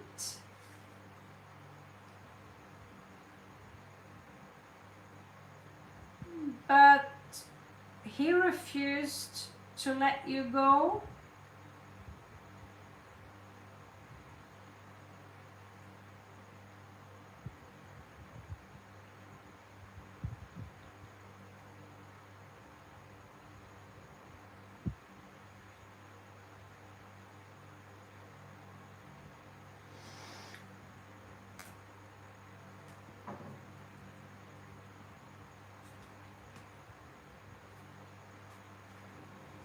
He could have been, no, he doesn't show up as married. This marriage was, love relationship was secret, 8th house, secret. No one was allowed to know. And the tower moment came, and you were defenseless. Something about, I think, properties where maybe because one of you could have been married. So something about properties. There could be two people here. One who wants the long-term commitment. One who comes with the fire and passion. If they are the same person, that's pretty cool. But there is this very young soul kind of energy here.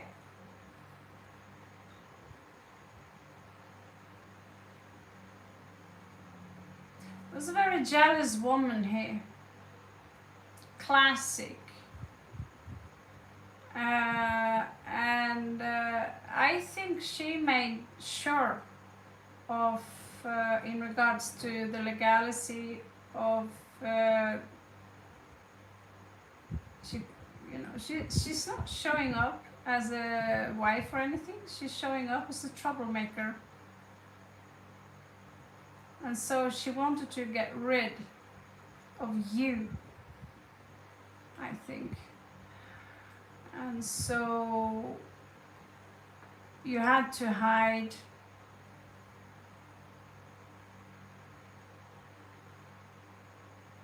You could have escaped. But you can't escape the devil that easy. So you lost properties, you lost so many things. But there was a third party involved that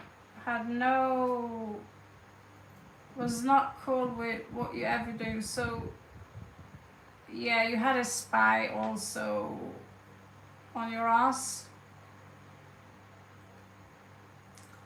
False prophets, deception and lies. Really good drama story here. So what is it that he wants to tell me? It's the message from him to you.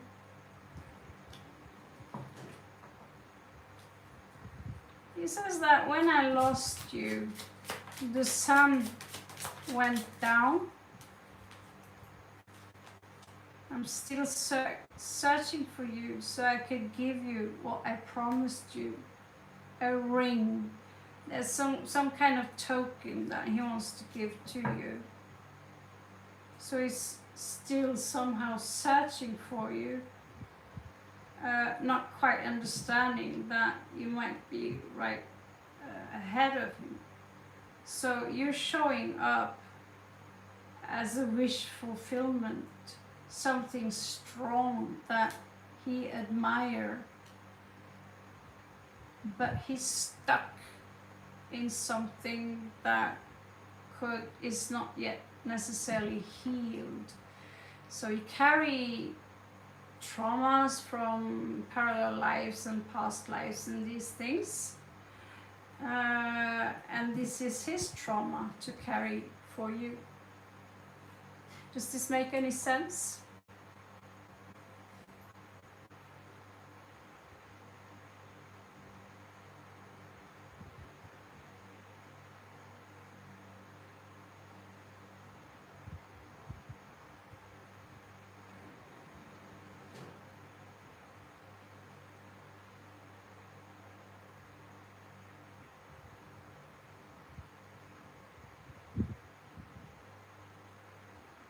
yeah, it's not easy to be concrete and say, oh, this woman had a green dress, but metaphorically. But yeah, there's a lot of betrayal. But if you think about it, there is so much betrayal in real life. I can write a very large chronicle about all the betrayals that I've been part of. When I was young, I was the devil. And I was a really brat. I was evil. I was cynical. I was an asshole. And all adults were pieces of shit. And I had no remorse in regards to. I was a little gangster, you know, hoodie motherfucker. Uh, and but I did have an intense compassion for animals. And since I was raised with a lot of love from my grandmother and my aunt and my mom, she gave me love in her own strange way by reading stories for me, taking really good care of me when I was sick. But she also made me into a warrior. And so we all build our lives and souls. We expand our souls by having these different experiences. And when we finally are waking up and remember who we are, we can heal those wounds in an instant, because the past does not exist. They are merely memories. You know, they're fractals of something. So in a way, the past does not exist. And at the same time, a past life is something that is happening simultaneously right now. So that's how you can actually remember the future. Very cool, huh? Unfortunately, guys, I have to come back. I have to leave, so I'll come back. I have to travel for... I might be back tomorrow for some time, but then I have to go to Laos, so it will take 1 day journey. And if you want to book an appointment, if your stuff is really important, you can book. Prepay from PayPal. That's the only offer I have for now. Or you can of course send the money. I don't have that information, but I am pretty generous in regards to what I give in return, because I'm really passionate about what I do. That's the only thing I can offer you. So I'm sorry if you had to wait today. Those people who got read today, step back for those who did not get their read today, so they can get their turn next time. And again, hello Priyanka. No, don't share super chat now because we have to leave. You're too late, darling. I'll be quick with you then. I'll be quick. We've got a few more minutes. But then you have to donate. That's how bitchy I am. But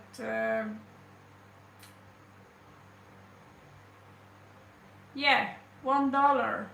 I can sit a few minutes for $1.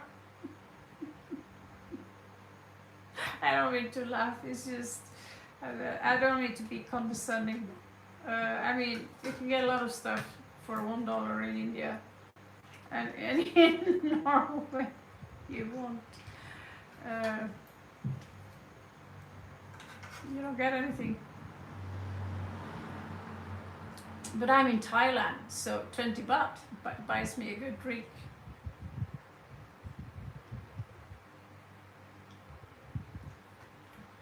Okay. So, are you donating? Okay, thank you. So, I made $1, and for that, I'm gonna do your read, because usually your reads are pretty okay and easily. Do you want to try the new cards we got today? They are really, really beautiful. They're not any shabam stuff, just in case you wonder if there is a place you want to go. These have pretty precise inquiries. Do you think the sound today is better than usual, by the way? Can you hear me more clear than usual?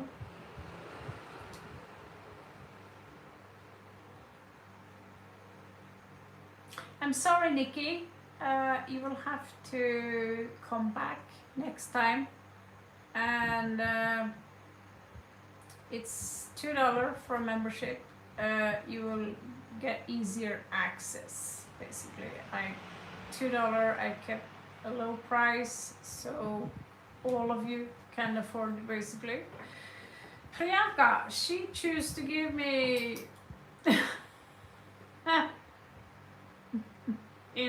she have her own style.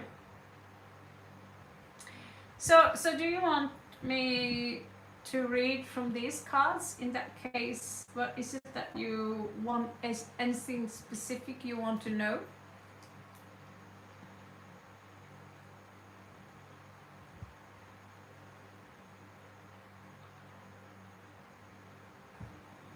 These cards are awesome, by the way. I'm so happy the taxi went the wrong way. So cool.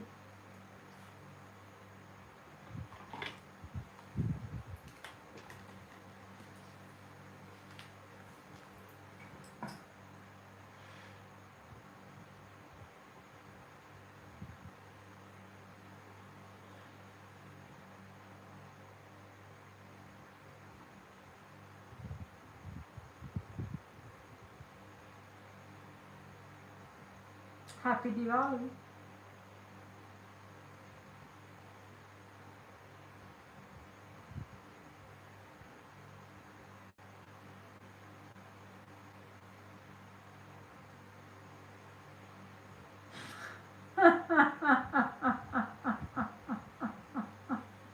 My last chance to have fun today.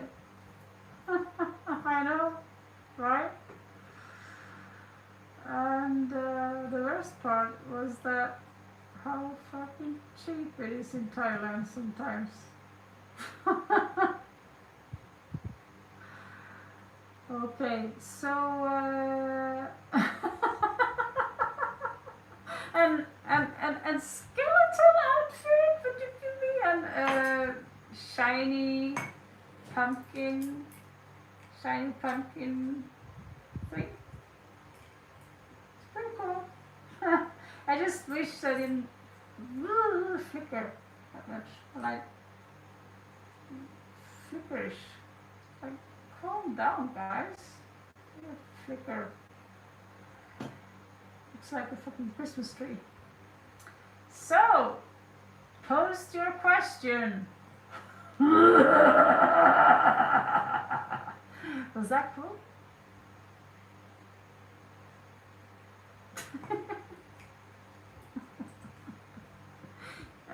I just proved we are the coolest tarot channel on Earth, maybe in the galaxy even. It is! I mean, everyone wants to have this, what's it called? That movie they made 1 million copies of. Like his white face or skeleton. I got this one. And yeah, I agree, it's creepy as fuck.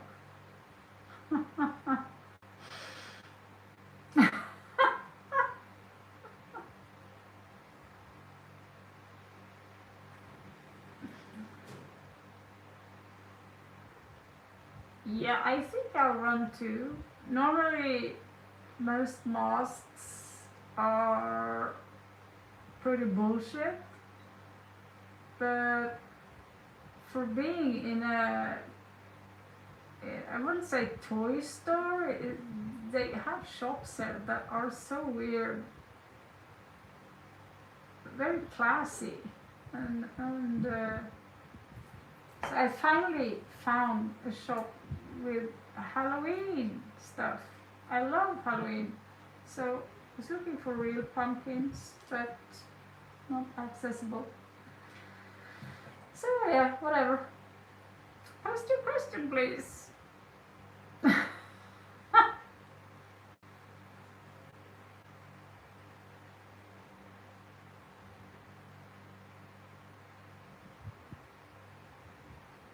You want something different and real in regards to the tarot card read, or what do you mean?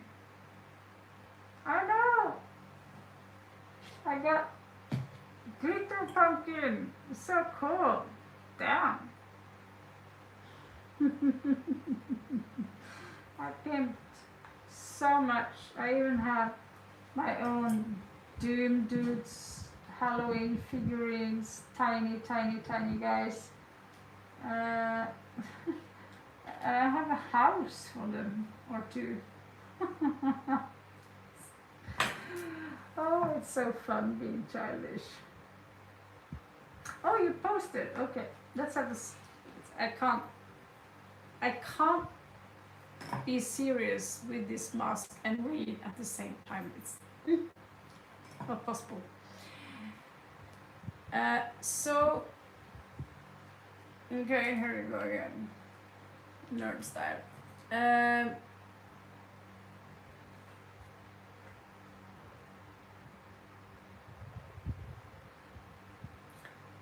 You want a clear full combination?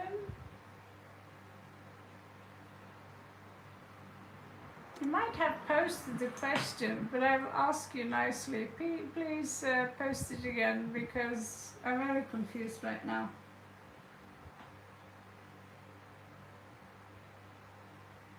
Did I just fall out? No. What's going on here? Top fans. So I have fans? What does that mean? You're my top fan! Liliana, that should be rewarding, right?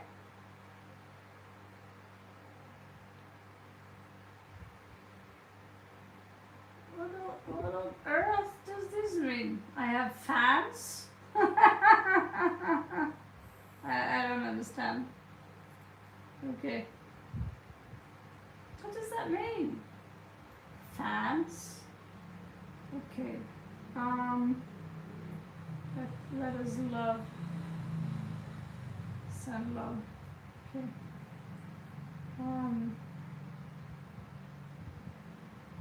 Let's I have to go to bed, for God's sake. There we have.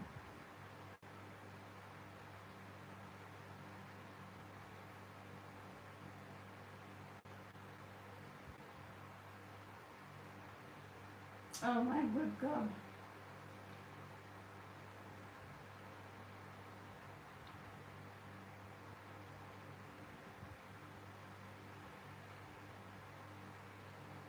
There we are. Okay.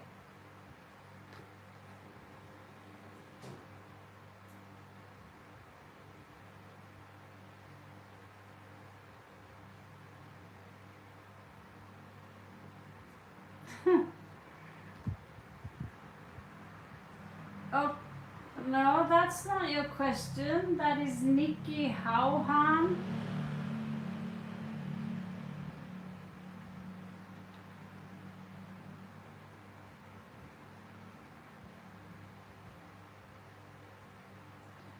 Is the question in the super chat? Can you please help me out there? I don't have all my...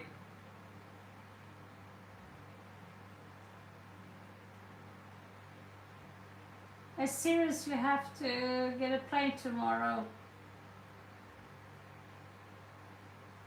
I'm doing this because you're my number one fan.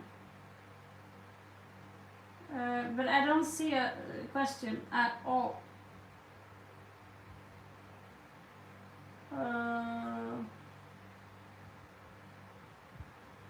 It's Shubham?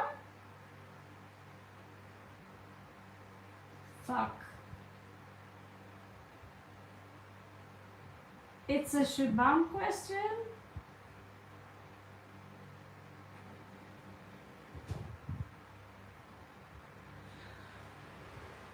So you want to know about Shubham? Priyanka.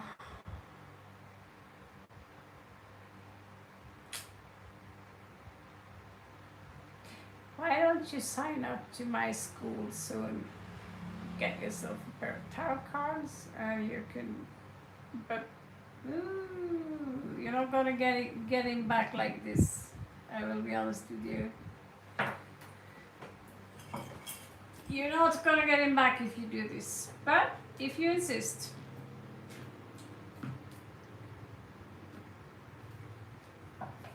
I have a kink for pink these days. I don't know why. Pink and blue. These are Marseille Tarot.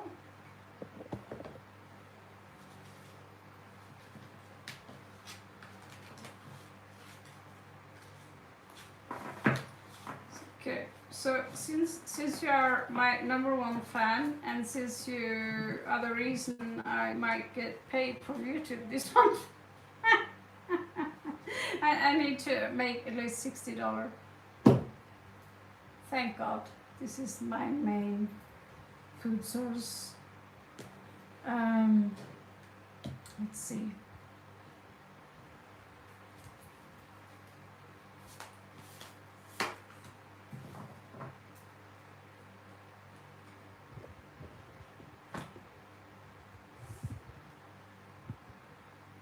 When gambling with love, hedge your bets. Take the risk of getting hurt because being in love can be toxic, but the high is amazing.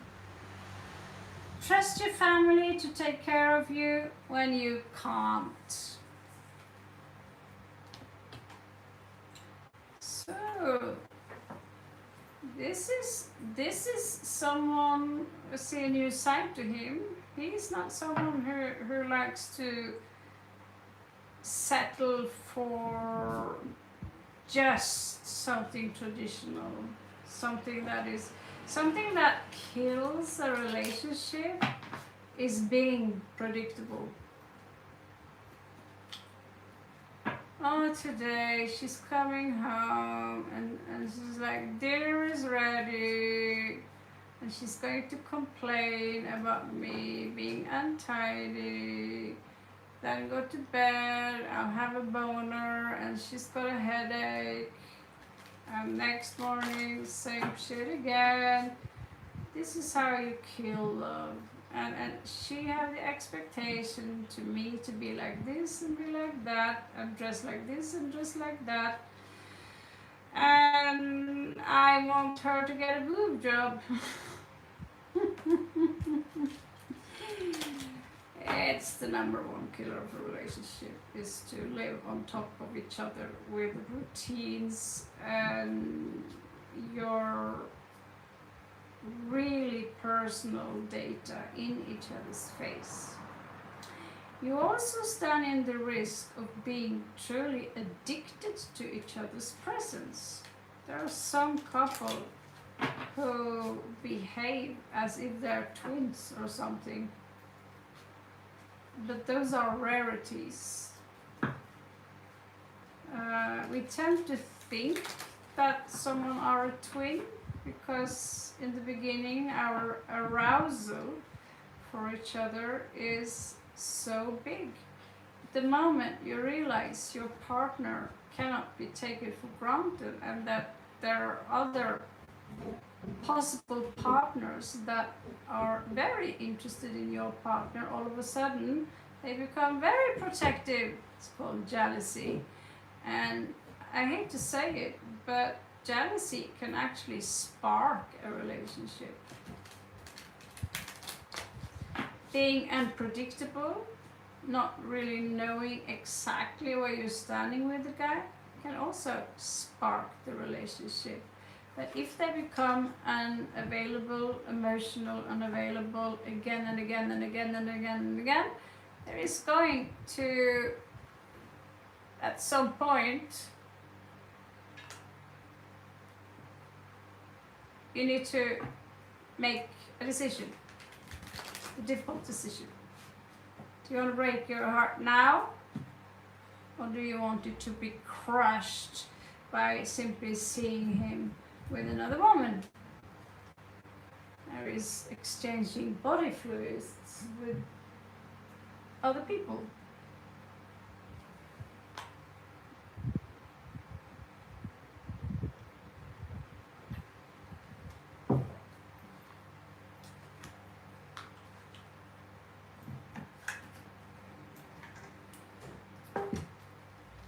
So I fell out of love once with the father of my daughter. I was so angry with him all the time because I didn't understand his mental illness. I didn't understand, and so I was so angry. I was furious with him. I was cold. I was aggressive. I was cruel. But when he kissed my best friend, all of a sudden, he's mine! And the love really sparked up again. I was all of a sudden in love with my boyfriend, which I hated for a very long time when we left Ibiza, because I always felt he held him back. But all of a sudden, it was like being in love again for the first time. It sparked something in me. Oh, he's mine, you know.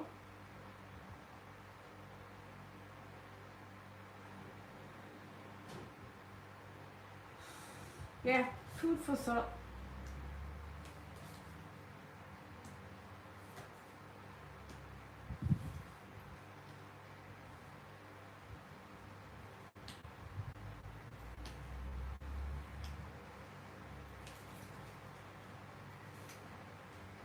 Third party here. 10, 10, 10, and the world. This has to come to an end.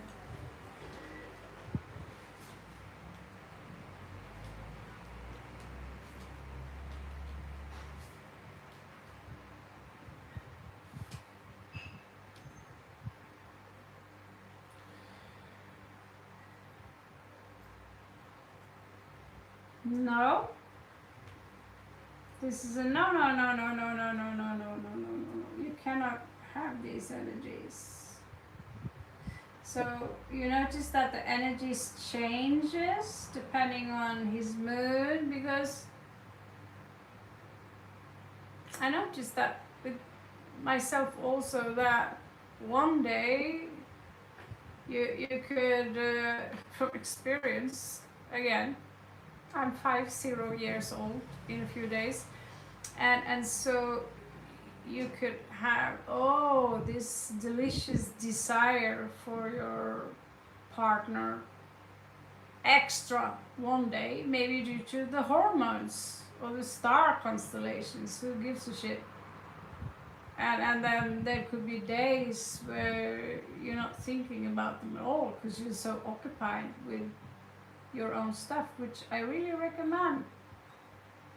Don't be so fixated on every moment where you have them and so forth and so forth. Fixate on yourself. 10, 10, 4 times. Honey,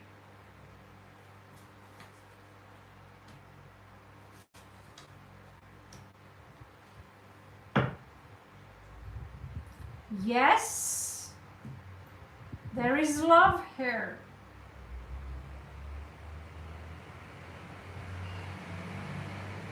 Yes, there is fire and passion here. Yes, you're both learning.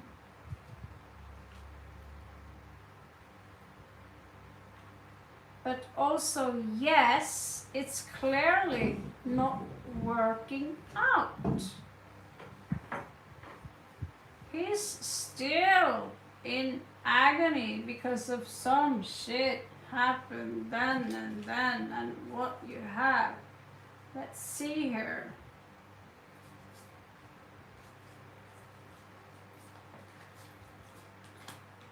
Planets, signs,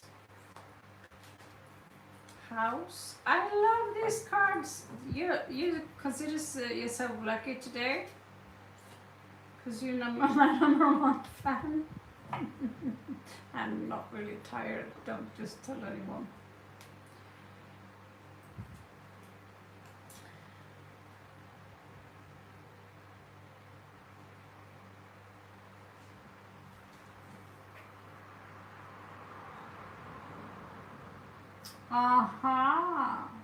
Hello, Anju. Anshuman, is that you? I don't understand. How come I see you here but not there? So we are closed for today. I'm doing the last read so I can sleep and have to be out of the country tomorrow. So please show me mercy. I'll be back. So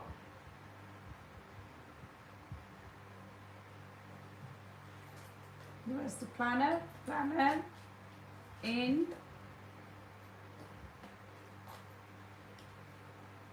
and sign in which house? 10th house.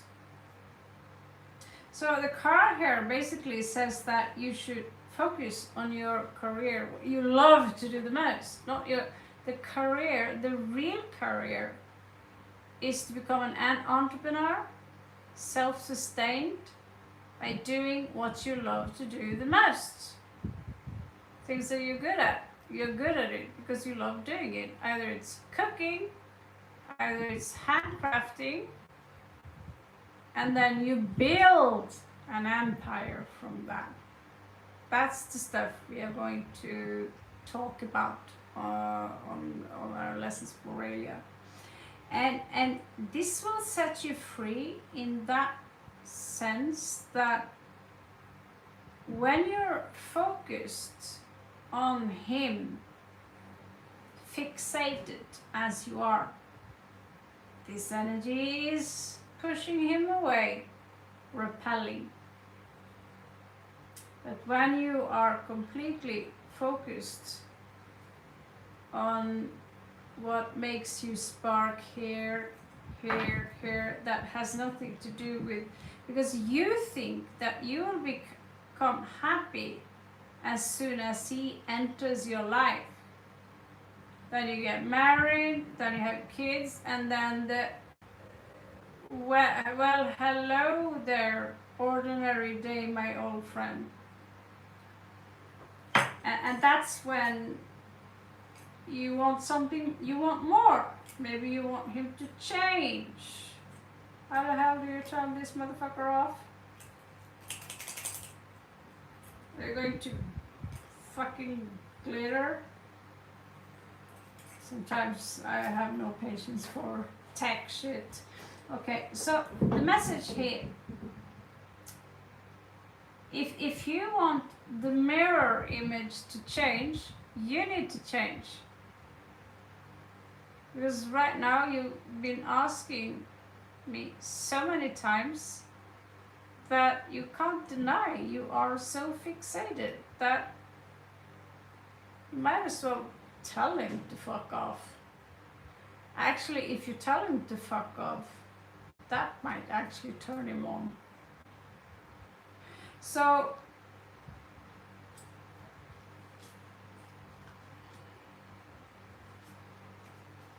oh, am I good or what?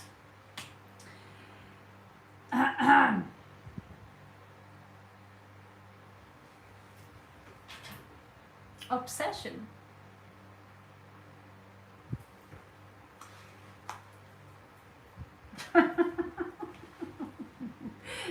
I can use this as much as I want all October.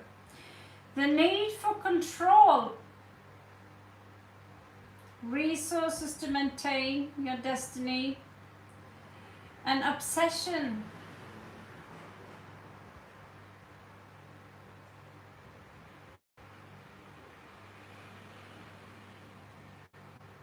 Resulting from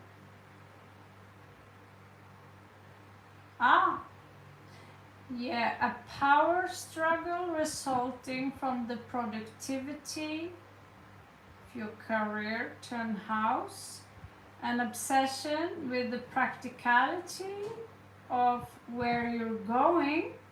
This is your advice, that you should obsess with what you want to build, because you are a builder, you are a creator, you are the center of the universe. And so if you want him, you can have him. But if you do not understand unity consciousness, and if you don't remember who you are, you will keep repelling him. And I have to keep spoon feeding you. Okay? So the need for control, resources to maintain your destiny. You have a lot of resources, and they will define your destiny, how you use them. An obsession with the practicality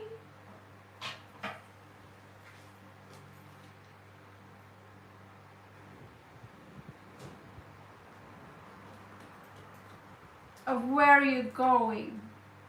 So you need to start using the cards to,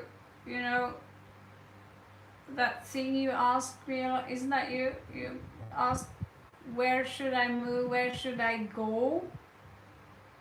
And you rather want him to see you happy and successful on your own, and not obsessing with him, because that's a turnoff. Having someone, I had a stalker for a few years, not too long ago. He still says hi now and then. But first of all, his intelligence wasn't really that high. Second of all, he was a very powerful athlete, but he was so fucking clingy that and such an idiot. just the way he's, just his face, he annoyed the piss out of me. In the end, I just got nausea just from looking at him, because that clinginess was strangling me into that point where I rather wanted to,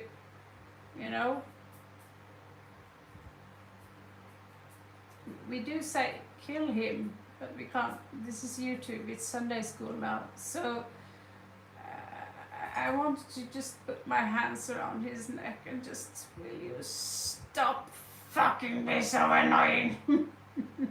It's human to be annoyed.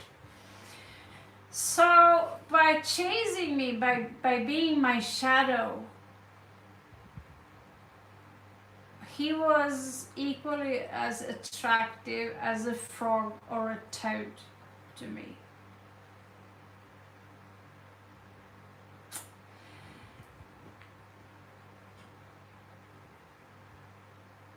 And he wasn't even intelligent. For being that kind of a master,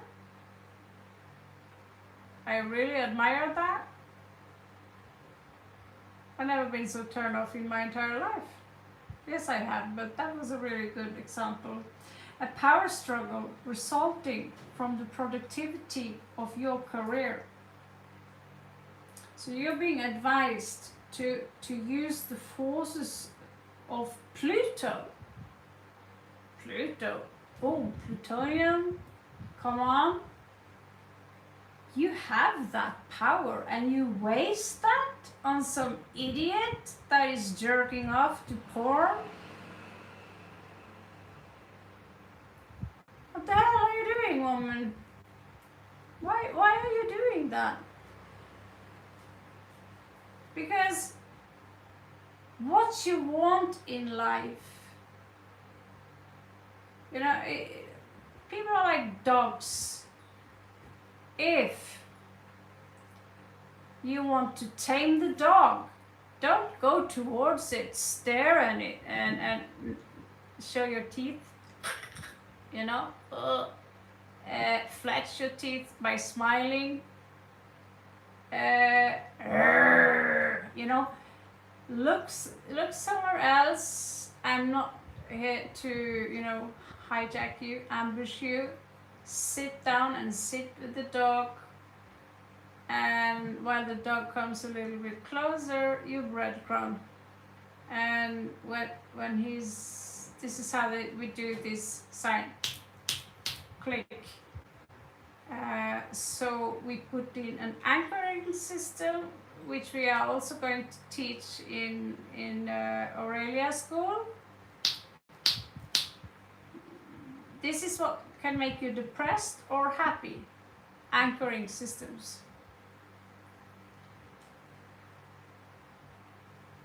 So basically when the dog hears this, he feels good. He knows he's gonna get candy, or even when the candy stops coming, he still feels good when he hears this sound. That is why you can see someone, let's say you've been abused by a man in a yellow jacket, you know, and then when you get older, you don't understand why you getting panic. You don't understand because you forgot you buried it. Yeah, because you saw a man that kind of looked like him who also had a yellow jacket. Maybe he said something and did something that was the trigger point. This is a negative kind of anchoring. So this is what we call the anchoring point in neuro-linguistic programming. Okay? So this works with dogs, very easy, and it works with humans as well. You can train humans just like you train dogs. So the advice is here is that the more productive you are, because you are a rose, you are a lotus. So when you focus on him, you don't grow, because you give all your nourishment and energy to something who is not giving anything in return. And it should be symbiotic, because trees, they are symbiotic. All the roots together are entangled and communicate with each other, and if one tree struggles, the other trees will go in with their roots. But what's going on here is that you are giving so much energy to him that you literally are draining yourself, but you're also draining him. Okay? Because it's exhausting to have someone focusing so much on you, but depends on his capacity to like, fuck off, block, you know. So resurrect your beliefs and responsibility. Get to the heart of the costs of success. Do or die, you must use the most direct way and become a person of power and status. That sounds pretty dark, but there is nothing wrong with being a person of status. There's nothing that I can say that's not a spiritual thing to say. Well, it is, in fact, a spiritual thing to say. Status is nothing but status for the sake of yourself. Compete towards yourself. And you will... This is so annoying.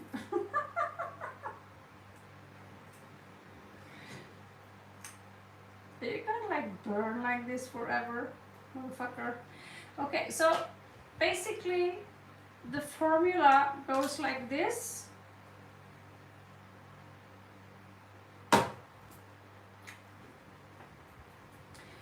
Follow your passion. What is that? Is it to make flower bouquets? And you tell me, how can I make money from making flower bouquets? Well,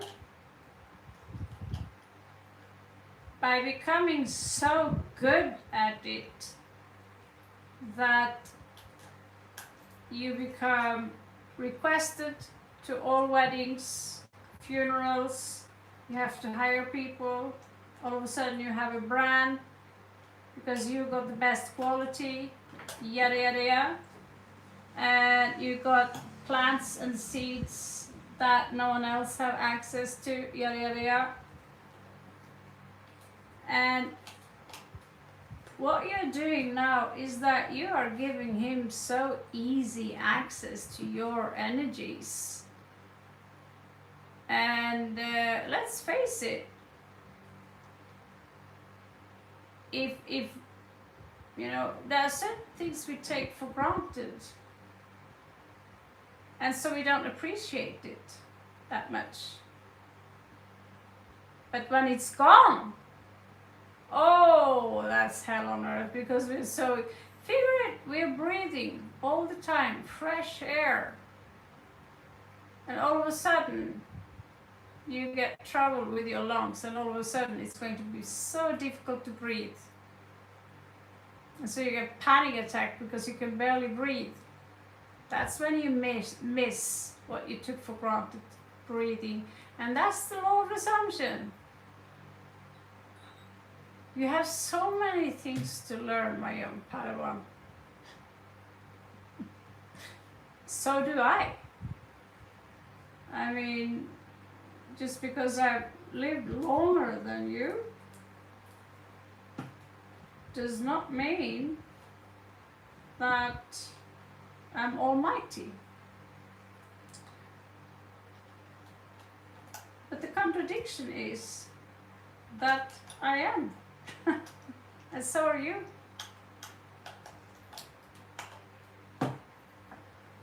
Because you're God, and you just forgot that you're God. And so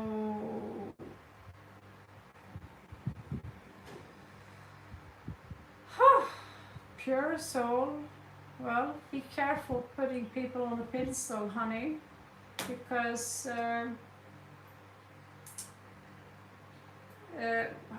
how can I say this? Putting people on a pedestal is highly dangerous,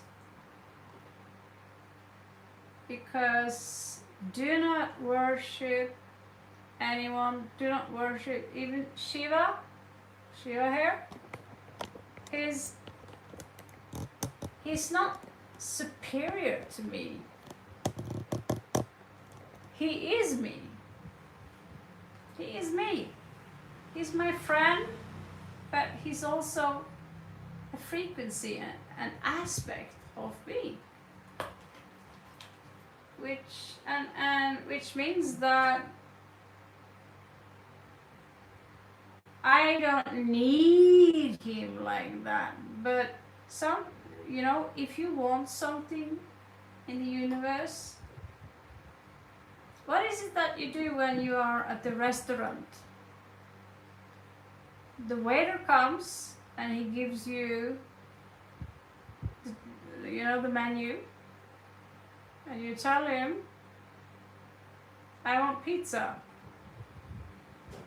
I want this pizza, and I want it to be like this crispy, and I want a big glass of mango lassi.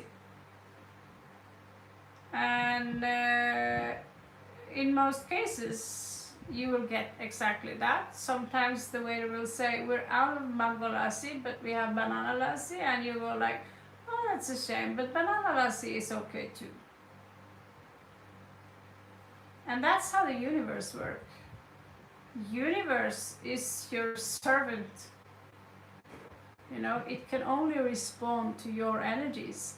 So when you are in this consciousness where I don't have Shubham, I don't know how he's feeling, but you know what you can do?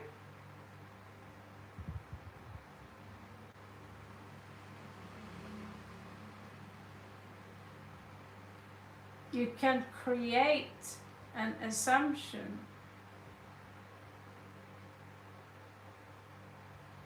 and then detach from that seed you're putting in the soul so it can grow into a beautiful tree. But don't wait. If you wait for someone, do not hold your breath, because the universe will say, okay, you're waiting, I'll give you more waiting. If you say, I want Shubham, then you're telling the waiter / universe that I don't have Shubham. So the universe will say, okay, you don't have Shubham, and so you won't get Shubham. However, if you can manage to mimic how it's like, if let's pretend you win the lottery, how would you react to that?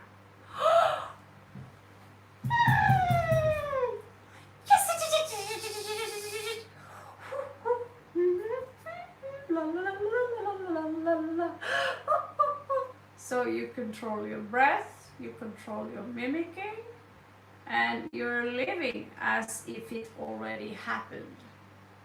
And so you start behaving every day as, ooh, yeah, baby.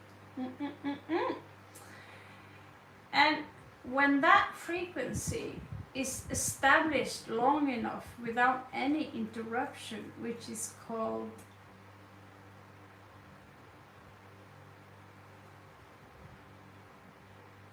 doubts. You cannot have any doubt. Then it will take a long time before those money come. But if you depict, let's start small so you can get used to the fact that you are the one that creates your reality, like literally all the time. And if you want Shubham or his clone to be a part of that reality, that's also up to you. This is the secret of secrets, which the elite is trying to hide from you. But you are me, and I'm you. So we are talking to ourselves right now, I'm literally another version of you. And so the other version of you is reminding you that you need to remember who you are, because we are not 7 billion people with 7 different billion consciousnesses. We are one consciousness. Hello, Ramas Puja. And I have to go to bed because I was supposed to go to bed at 12 o'clock. So I apologize, I have to catch a plane. Maybe I'll be back tomorrow night, or maybe I'll be back when I finally land in Laos. Okay? Did any of these things I just served you make any sense to you, Priyanka?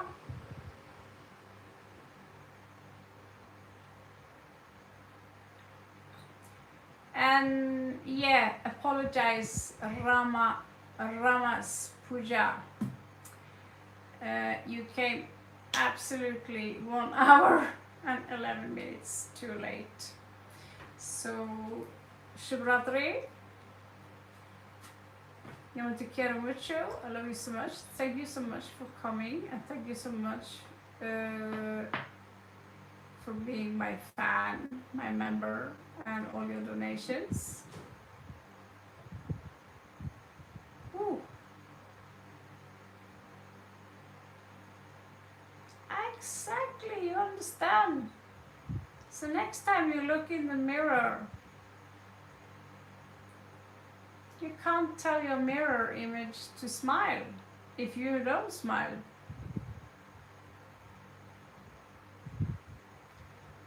Because as soon as, if I want one tarot deck, it's going to satisfy me this much before I want another one. I'm thinking, okay, since it's my job, I might as well build a tower. But you have to understand, we always want more. That means that absolutely everything you want is something that you already have. But the reason it doesn't appear in front of you so you can touch it is because in your head there is this voice that says, no, that's impossible. Truth is, you're God, so nothing is impossible.